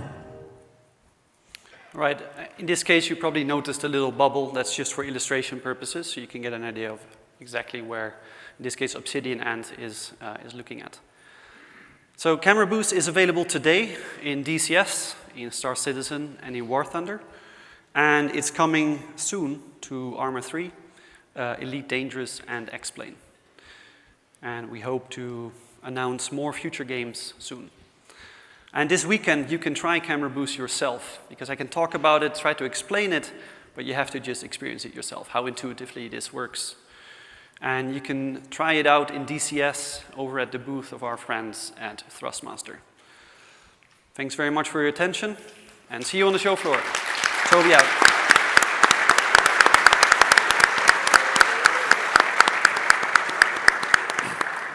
All right, thank you, Tobii. I know for me personally, I'm kind of newer to the Tobii eye tracking thing. I love it, but what he talked about just now was one of the biggest things for me, is trying to figure out the curves. And I really like the idea of integrating. I usually turn the eye part off and just have it track my head, because my eyes would go all over the place and it moves. But that is actually utilizing the eyes to damp the head movement accordingly, like you would in real life, and that's really cool. Mm-hmm. I'm excited to try that. Yeah, I love my Tobii eye tracker. That's awesome. And for people who are attending this expo in person and being able to go and like actually try that out, I think with Tobii eye tracking, it's really about trying it out. Yes. It's really a sort of like intuitive, experiential kind of experience. It's not something you can watch all the videos you want, but trying it out really shows you what it's about. For me, you hit it right on the head, it's the curves. Especially given the fact that from one aircraft to the other, one sim to another, it can be completely different. And so you never find that comfort zone. He hit it on the head when he was talking about, then you have to relearn the curves. If you go with that really strong curve, then everything in this range is so narrow. So that's a really cool feature. Looking forward to seeing that in action. I have a Tobii, so we'll see what happens. I'm excited for that. Factual's right, though. It is an experiential thing. Yes. So make sure you go try that out. If you're on the fence about a Tobii eye tracker or even any kind of head tracking, it's one of those things where this is why the expo is so important. You can actually try stuff that otherwise you have to spend a lot of money just to hope it works well for you. So up next, we have Colin from representing SoFly.io. And following the announcement of animals at last year's show, let's hear from SoFly.io, one of the most exciting add-on developers for Microsoft Flight Simulator. And after SoFly, we're going to wrap up our FSExpo Friday with our 2024 headliner, Laminar Research. So SoFly, take it away. Thanks very much. So, I'm not going to say anything.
Thank you, thank you, thank you. So hello everyone, my name is Callum from SoFly. You may recognize me from other places as well, but I love developing products, and today I'm pleased to announce our USB Ultimate Bundle, which as you saw contains 11 products, all for the value of $70. But I'm not here just to kind of advertise stuff. I have a bunch of other things as well to talk to you about today. So we do have other bundles on sale as well, which includes our Weather Enhancement Pack, our World Enhancement Pack, and for those 24% of you who are brand new to flight simulation, we have our Sim Starter Bundle as well, which contains our Guide to Flight Simulator, our Aircraft Checklist Pro, and also soon Better Camera Presets Pro as well. So I'm here today to talk about 3 different things with you. That is just the first thing, is our bundles. But the second thing I'm going to talk to you about today is Eco Soundscapes, our most recent product. We released this about 2 weeks ago, had some fantastic feedback, and essentially, if you've not heard of it, it will inject sounds across the world that will enhance Microsoft Flight Simulator from cities, airports, forests, rivers, you name it, there is a new sound for it. Now, we had lots of feedback initially, so I'm just going to present to you 3 different things that are coming from our roadmap today. The first one is going to be new aircraft environmental sound effects. So this will be local to different aircraft sizes and also feature a large bank of sounds as well.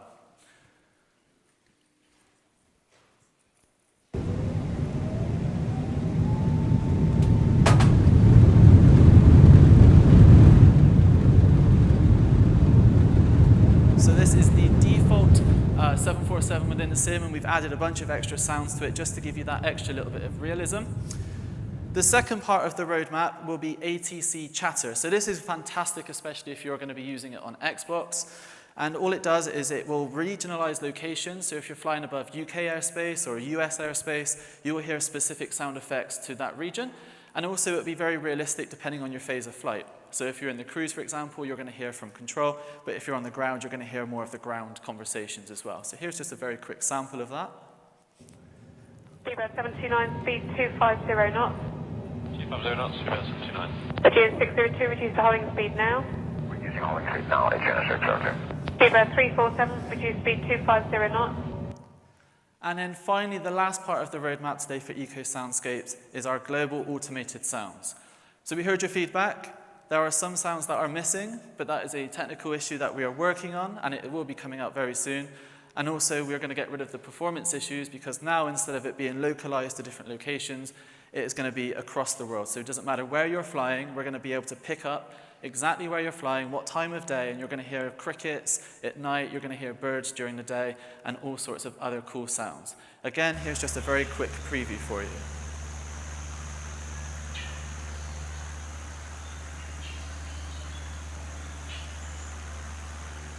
They're quite subtle sounds, but it does add that extra level of immersion. So, as I said, we have 3 things for you today, and I have one more thing. But if you do have any questions, please do come by booth 600, where you'll meet some of the fantastic team from SoFly, and we'll be able to share a little bit more about what we have coming up next. But now, please sit back, relax, and enjoy this video.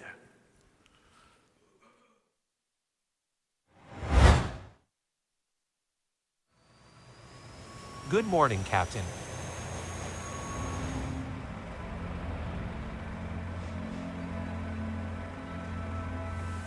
Morning. I've got your fuel report. Do you want cream with your coffee?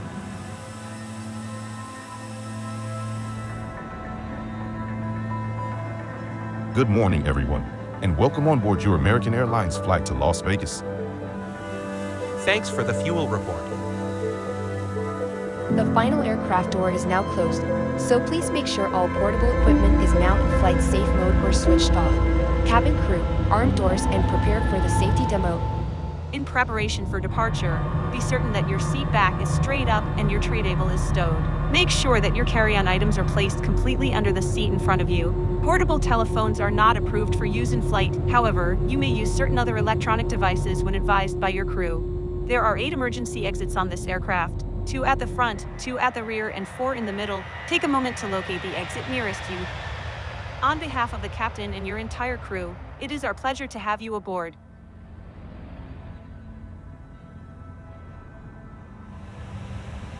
final flight of the day. Cabin crew, doors to automatic and cross-check. Please prepare for a manual demo. There is a safety card in your seat pocket. In the unlikely event of an emergency, if the cabin pressure drops, oxygen masks will drop in front of you. Put your own mask on before helping others with theirs. Pull the mask towards you, put it over your nose and mouth and breathe normally.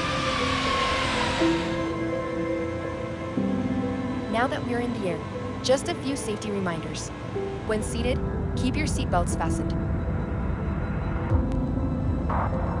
We will be out with a drink service and duty-free shortly. We hope you're enjoying your flight with us. Now please sit back and relax whilst we prepare our first service for you. As we reach our cruising altitude, we want to give you the chance to sit back and relax. Your comfort is important to us, so we'll leave you now to relax and enjoy your flight. Pretty peaceful flight so far. Got any plans when we get to Vegas? We have an incident in the cabin. Someone is a bit intoxicated and people in the galley. Can you put on the fasten seatbelt sign? The weather at our destination is looking bad with lots of rain. We may have to hold for a little bit once we get closer. We are now approaching our destination. So now please put your seats in the upright position, tray tables away, armrests down and window blinds open. The cabin crew will now pass through completing their final checks in preparation for landing.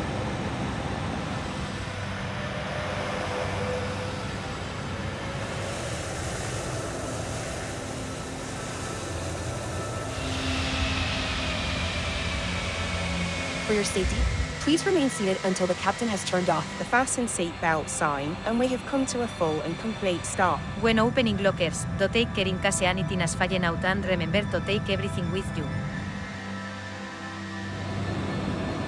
Thank you. Gracias.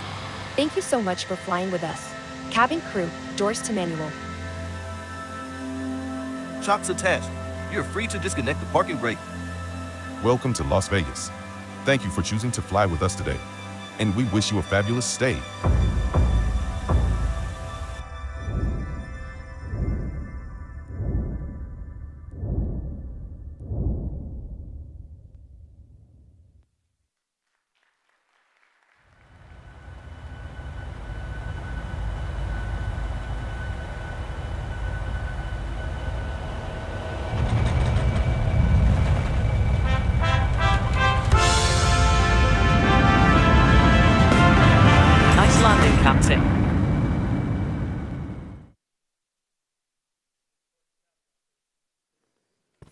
There we go.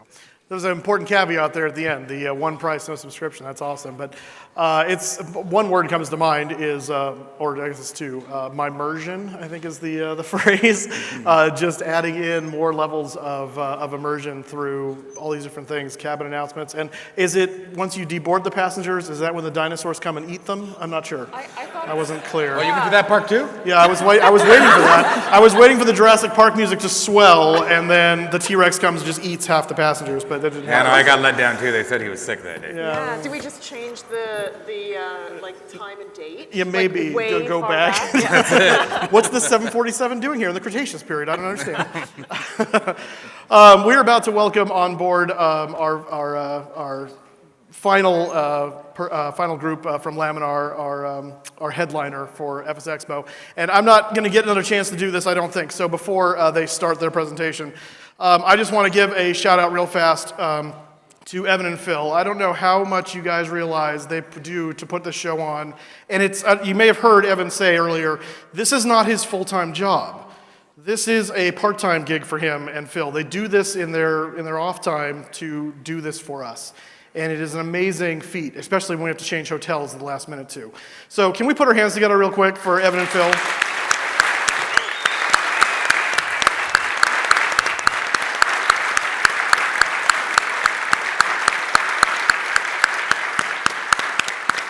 All right, thank you guys. You have been a wonderful audience. We're going to turn it over to our final presenter, Laminar Research, the creators of X-Plane. Let's hear what you have to say. Hey guys, good evening. My name's Thompson. This is Ben, our senior developer. Ben, how many years have you been working for Laminar? It's measured in decades. Okay, so it's older than I am, but that's okay. And yeah, we're really happy to be back here at FSExpo in Vegas, super fun. Our team has been preparing for this for, a long time. The Wolf Pack is coming together, it's gonna be great.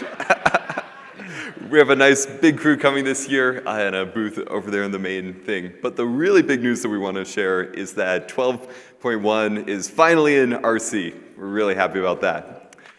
So, Thank you.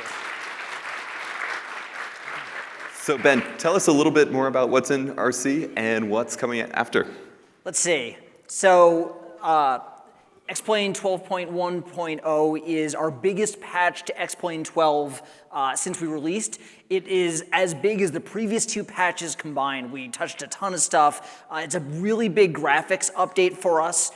We got in bloom and depth of field, as well as a screenshot tool, so people have been taking really great photos with it. A whole bunch of quality improvements to the graphics, new particle effects. Try having your landing gear collapse, scrape an engine. It looks really, really cool. It's also a really big update to the weather engine.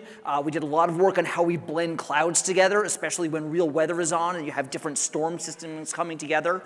And it's actually also a big update for our systems avionics. The G1000 got an upgrade. We put in an entirely new API for third parties to create their own glass displays. It's going to have much better performance.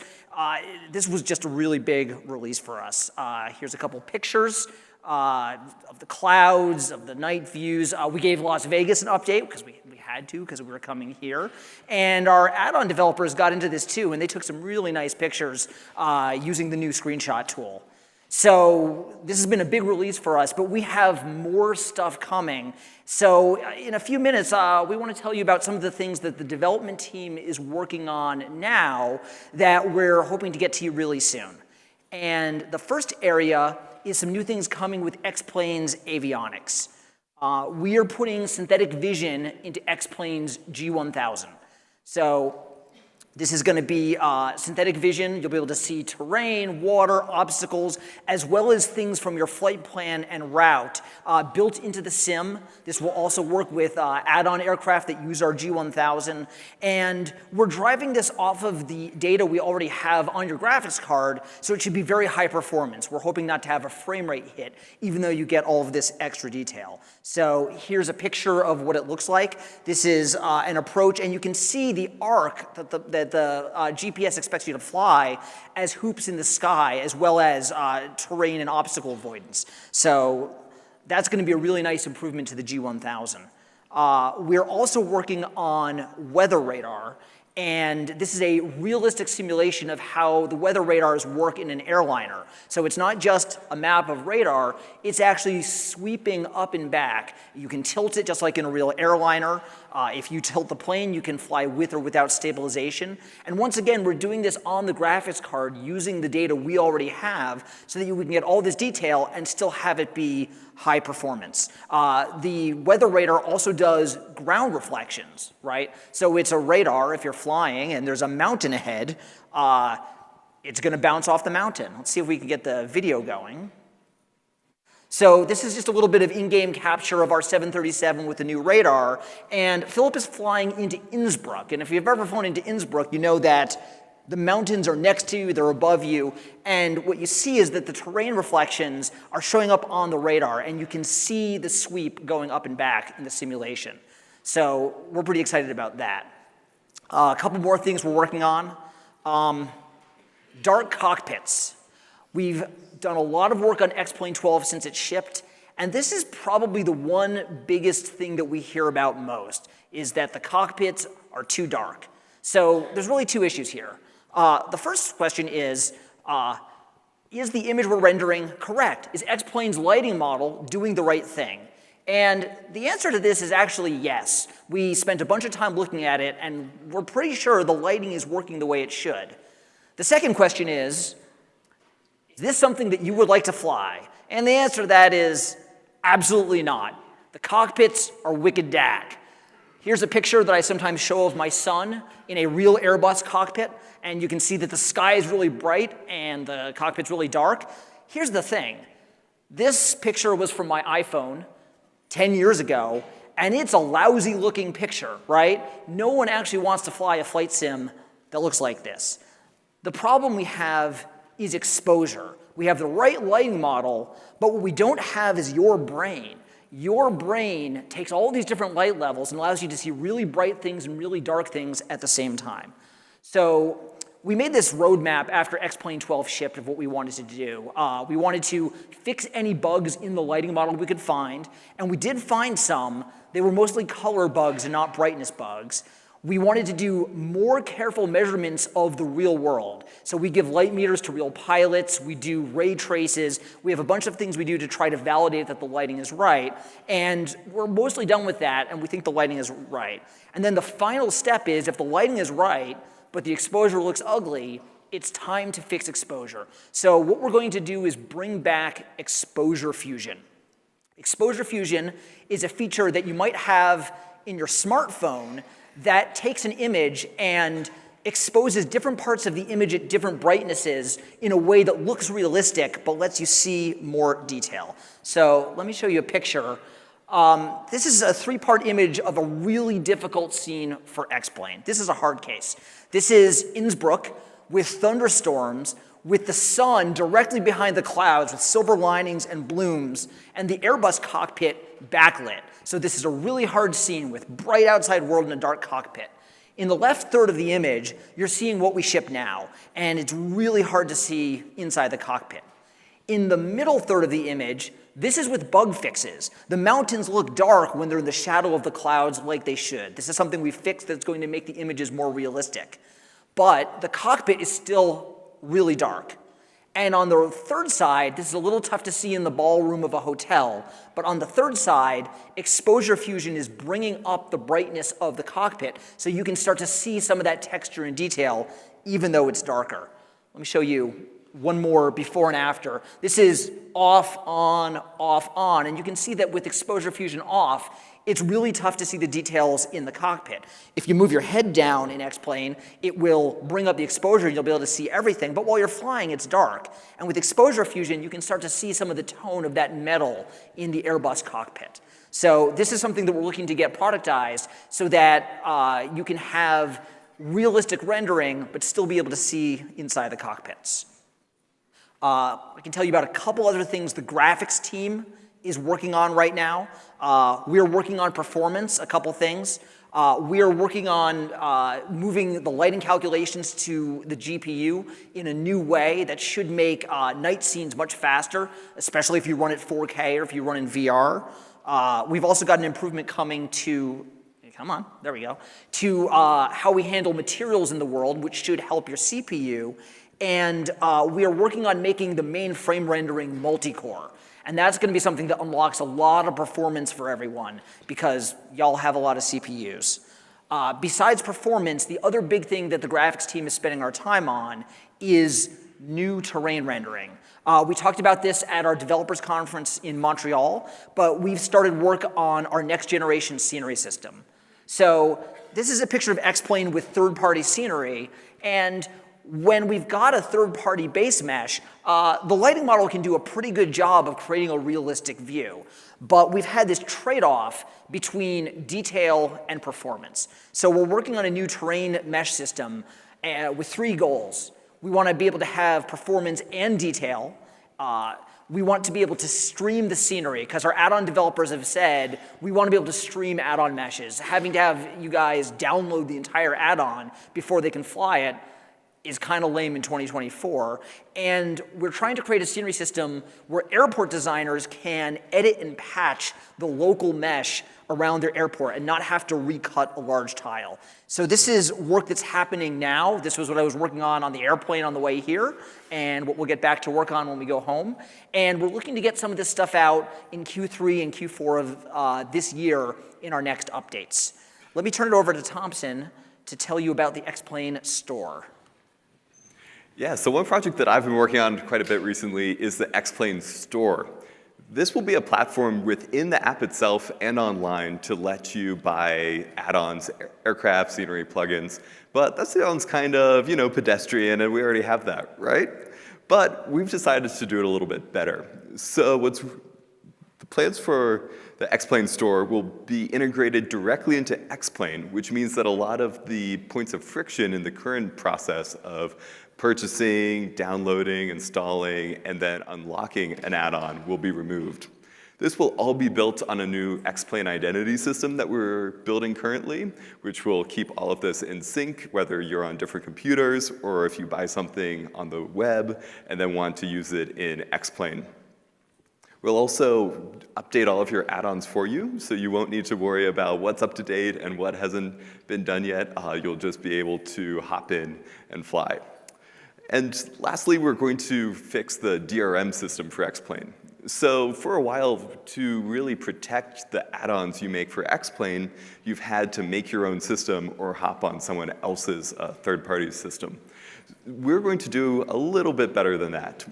For free, we will offer to all developers on our store a built-in DRM system that does all the work for you. No fiddling with anything.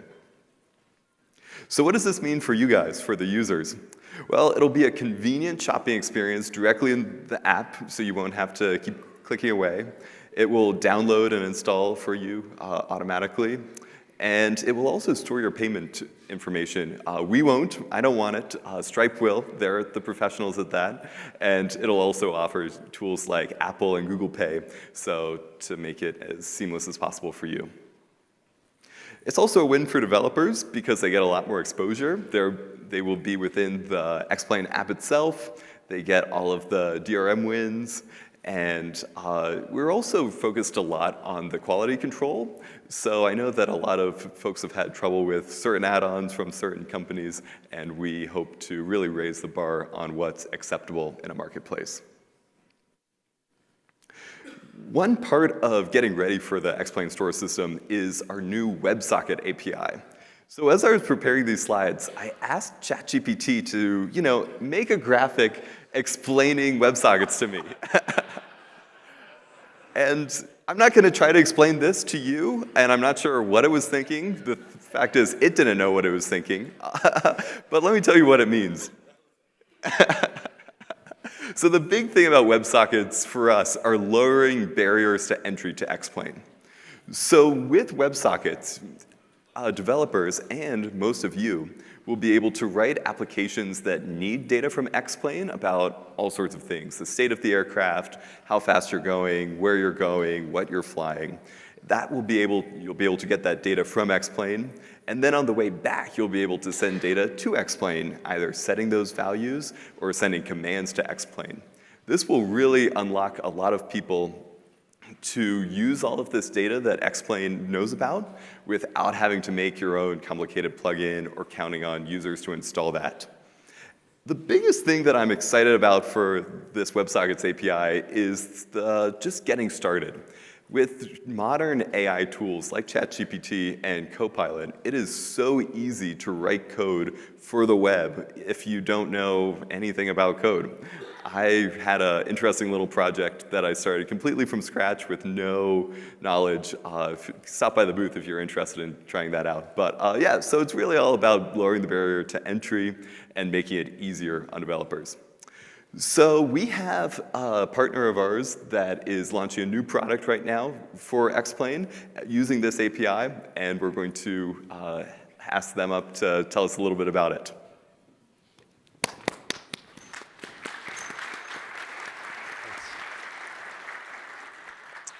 I guess there's a big play button here, and that'll do it. All right. Hi, folks. Thanks, Thompson.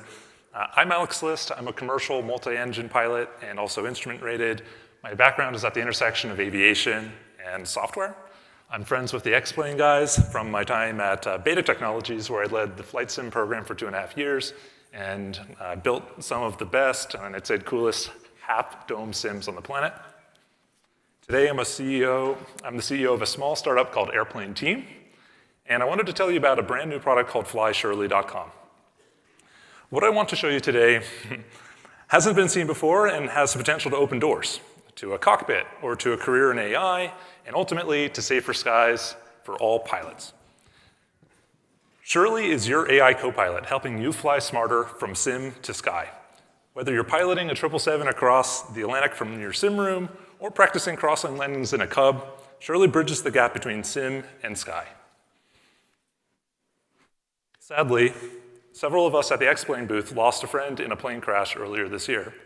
When that happened, I decided to leave my job and try and build something to make flying even marginally safer if I could. But I also wanted to build something that respected the love for piloting that our friend had and that all of us here share. And so Shirley was born. Our product is like having a pilot friend next to you in your cockpit, a friend you can just talk to normally as you fly. So it can be, let's see here. It can be quite handy to find an airport when you're flying a Cub without avionics, or if you're in a gimbal helicopter where it's hard to take your hands off the controls. And if you're trying to debug an issue in a DA42 with their 700-page POH, Shirley can help with that. Or if your autopilot fails in IMC on your 172. Or if you just want to save time and money, backing up your checklist as you speak out the steps in your before landing flow. And if you just need to ask Shirley, hey, Shirley, what's the keyboard shortcut for doubling the speed of time? Well, Shirley's got you covered for that as well. So our vision has always been from sim to sky. Pilots who practice and learn with Shirley in the sim could later learn to fly with Shirley in the sky. This means that teamwork and skills developed in a sim could later be applied in the air and vice versa. That's a theme that's gone around a lot today. And because I knew it was going to take a lot of effort to run Shirley offline on a pilot's iPhone or iPad, not to mention the criticality of always delivering the correct and truthful information to a pilot who's piloting an actively operating airplane. So a few months ago, Thomson reached out and said, hey, we know you're a flight sim guy. There's this awesome sim community. Why don't you launch for simmers first? I think he was onto something, because in launching for a knowledgeable group of pilots in a controlled setting, we could better understand how aviators would interact with Shirley. What would they ask? You know, what could we improve related to the responses to meet pilots' needs? And that's why we're launching Shirley for X-Plane 12, using the WebSockets feature first announced at the X-Plane Dev Conference and shipping with 12.1. Shirley easily connects to X-Plane directly from our web app. Shirley can receive position and attitude information directly from X-Plane. And so it feels like they're in the airplane with you, like a co-pilot, monitoring your flight, backing you up, while providing you with information to help you the entire way. So when you're out simming with Shirley and doing a visual inspection of the Statue of Liberty, you can ask, you can ask about everything around you, and you can say, hey, which way to the closest helipad? And while you could just ask Shirley, yo, Shirley, could you teach me to fly gliders? And it would work okay. There's so much awesome sim content out there on the internet right now, made by many of you here. We thought we could leverage that passion by providing an opportunity for all of you creators. And we call it challenges. How about we have Shirley tell us how it works? Airplane teammate is up. Mic check when ready. I'm Shirley, your AI co-pilot. I provide assistance with flight operations, real-time information, and guidance through procedures. Your airspeed is now 72 knots. Climb rate and heading are stable. Following your current heading, you'll reach Plattsburgh International. Winds are 5 knots, gusting 15. Ready for the ultimate precision test? Introducing challenges with Shirley. Test your pilot skills with thrilling challenges. Think you can land like a real bush pilot? Try our shortest landing challenge and prove it. I'll guide you through each step and track your performance. Your landing distance was approximately 184 feet from your starting point. Great job. Now you can create your own aviation challenges. So I'm thinking I'll just kind of break it up by phase. Invent exciting scenarios, push your limits, and compete with friends or yourself. It's a new version of the STOL challenge, and so we're gonna go grab that. Okay, 1 notch of flaps are in. Copy that. Reduce throttle, flaps down, and aim for the marked spot. There it is.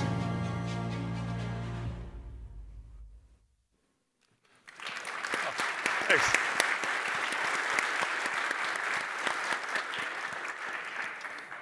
Challenges with Shirley are an entirely new way of interacting with X-Plane. Challenges let you build, try, and remix missions made by you or other simmers, so you can train, compete, and have fun. And we want to make this a community thing. And so we intend to feature challenges made by community members, attributing to you and linking back to your Twitch or YouTube directly from our website. We'll also be streaming as we try out your work, the challenges that you make, and give tips and feedback on our Discord. In the coming weeks, we'll also be releasing additional challenges, including for vehicles such as Beta's Aaliyah aircraft, and additionally new Shirley skills to use when you're building challenges. Challenges are really a great way to build familiarity and make the most of this new opportunity with AI. And we think you're really going to have a ton of fun using it. So in a time when companies are releasing AI copilots for everything it seems, except for flying, our product is like having a copilot friend sitting next to you in the cockpit, a real AI copilot. And best of all, by using Shirley, we'll all be part of something bigger than us, helping to bring this sort of technology, which started in Sims, to make it available for safer flying in the sky. Shirley is available today with a free trial at flyshirley.com and on a subscription pricing basis. You can stop by the X-Plane booth this weekend to try it in person and to complete in our STOL challenge. There's a Cessna and there's a Cub category, and winners get a free membership.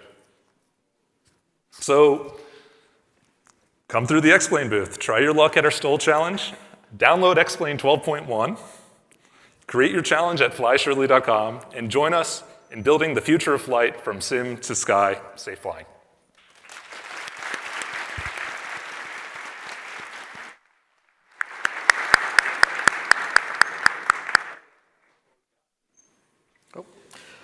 So surely you can't be serious. Had to say it. Thank you, X-Plane, and the Fly Shirley thing. That's really cool. They got some really innovative things coming on the horizon. In fact, one thing that piqued my interest was the weather radar, because I know that's something we've been clamoring for in another sim that I won't mention, but working weather radar. But what was your thoughts on the X-Plane updates? That exposure setting was actually quite impressive. That one caught my attention. Yes. Like I thought the middle one at first was the new setting, and they were showing the high, brights, and lows. Like I didn't realize that once they said that was it on. That was impressive. That was a very nice change, and I could see other simulators taking some lead on that as well. Exactly. Yeah, and I love with that exposure setting as well how like they really looked at kind of what is the physics of the light, but then also what is our experience of seeing it as a person. Right. And that was just really telling to me about how they approached the reality building isn't of the sim. always better. Yes, exactly. Reality, and that is the thing. We are in a sim. Sometimes reality isn't the best for our particular thing. So we're going to do a couple things right now. We tried to show a Blackbird video earlier when we came back, and there was a little bit of technical goof. So we're going to re-show that here in a second. And then Evan is going to come back up and give you some instructions for the mixer that's going to be happening at the end. However, before he does that, I would like to say a special thank you to my fellow panelists, Factual Goal and Overkill Simulations, for joining me here on stage here today. Thank you so much.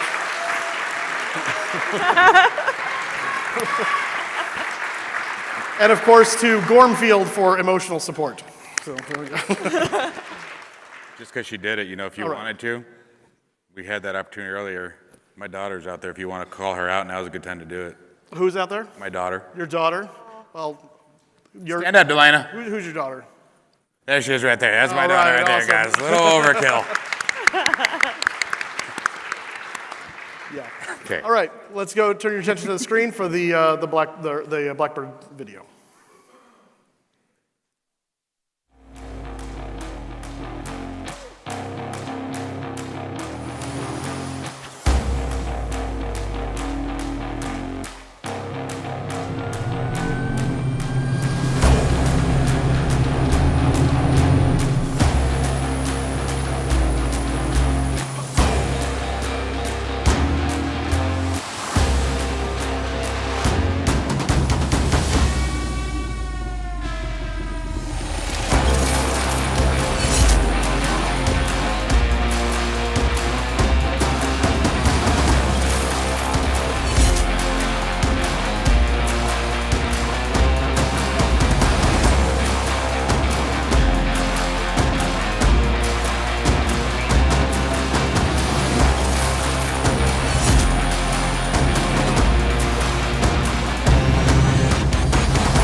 All right, well, that wraps up an exciting, exceptional, thrilling FSExpo Friday. Thank you so much for being with us this afternoon. Thank you to the wonderful reaction panelists for keeping us entertained and engaged throughout the day. I just have a couple of real quick programming notes. We're going to get you going to the social right after this. So first of all, for those looking for Microsoft Flight Simulator, as you know, if you've been reading the website, which is about 3 of you, I guess, that's tomorrow. So 3 o'clock tomorrow is when the big Microsoft presentation is. We needed to give them extra time. That's why they're not today. We do get back on this stage at 9 a.m. tomorrow with our International Flight Dispatch presentation that's put on by a couple of real-world airline dispatchers. Get a good view as to how the backside of an airline works and everything that goes on behind the scenes. Now, a couple people in here who didn't get badges earlier. If you just show of hands, anyone left without a badge? A couple people, or not really? Okay, very few. Okay, good. So you get to go first. So everybody who does not have a badge, they're going to keep registration open. If I get you to please stand up now and head out that way so you guys can get badges right now. I apologize for the wait earlier. And that would include you guys. Thank you so much for being with us today. Well deserved. Go grab yourselves a badge because that, of course, includes your free drink ticket. Thanks, Mike. And for everybody else in the room, coming up next is our attendee welcome reception in the Miranda room. Like I said, drinks. And there's also some snacks there for you guys. In terms of your drink ticket, that's inside the badge. So you've got to just basically open up that badge and then rip off that drink ticket. That's how your free drink is. I'm just going to try and keep people somewhat not all going at once. So like the back kind of half of the room, if you guys want to stand up and head out directly toward the Miranda room right now, that would be fine. For those of you in the front, I have a different plan for you. Me too. I agree. I do want to mention as well that during our welcome reception, we're trying to get this whole idea of chapters created, the idea that you can meet up with other flight simmers in your local area, hang out. And so we've got 3 local chapters from Dallas, Gulfport, and here in Vegas. The idea behind those chapters is really to give you the opportunity to meet up. We've got other successful chapters that have started in Cincinnati, in South Florida, San Diego, and a bunch of others. So you'll see people at tables with signs for those 3 airports. And of course, on your badge, you will see an airport code. If you see others from that local area, the whole point is hang out and meet with others in that area. So keeping the flow moving, this side of the room, if I'm going to get you guys to get up, you're going to go out those doors, go back up toward registration. There are bars there that will also accept your drink tickets. That will just keep us from having too many people in that one room all at the same time. And of course, as we get set to wrap up, I do want to say a big thank you once again to our Diamond Plus sponsors, our Diamond sponsors, to the team behind this. I said that FSExpo Friday has a few surprises in it. Obviously, we also had a few surprises on our side of people deciding to do some Q&As that weren't planned and throwing in some videos at the last minute. That keeps it exciting. So we were busy backstage trying to make everything work for you. And I hope you appreciated this kickoff to what I hope will be an incredible weekend. Exhibit Hall again opening at 9 a.m. tomorrow. Thank you all for waiting. Your choice. There are bars out that direction. It looks like the less crowded ones are that way. Appreciate you being here, and we will see you over the course of the next few days. Thank you so much for waiting, everybody.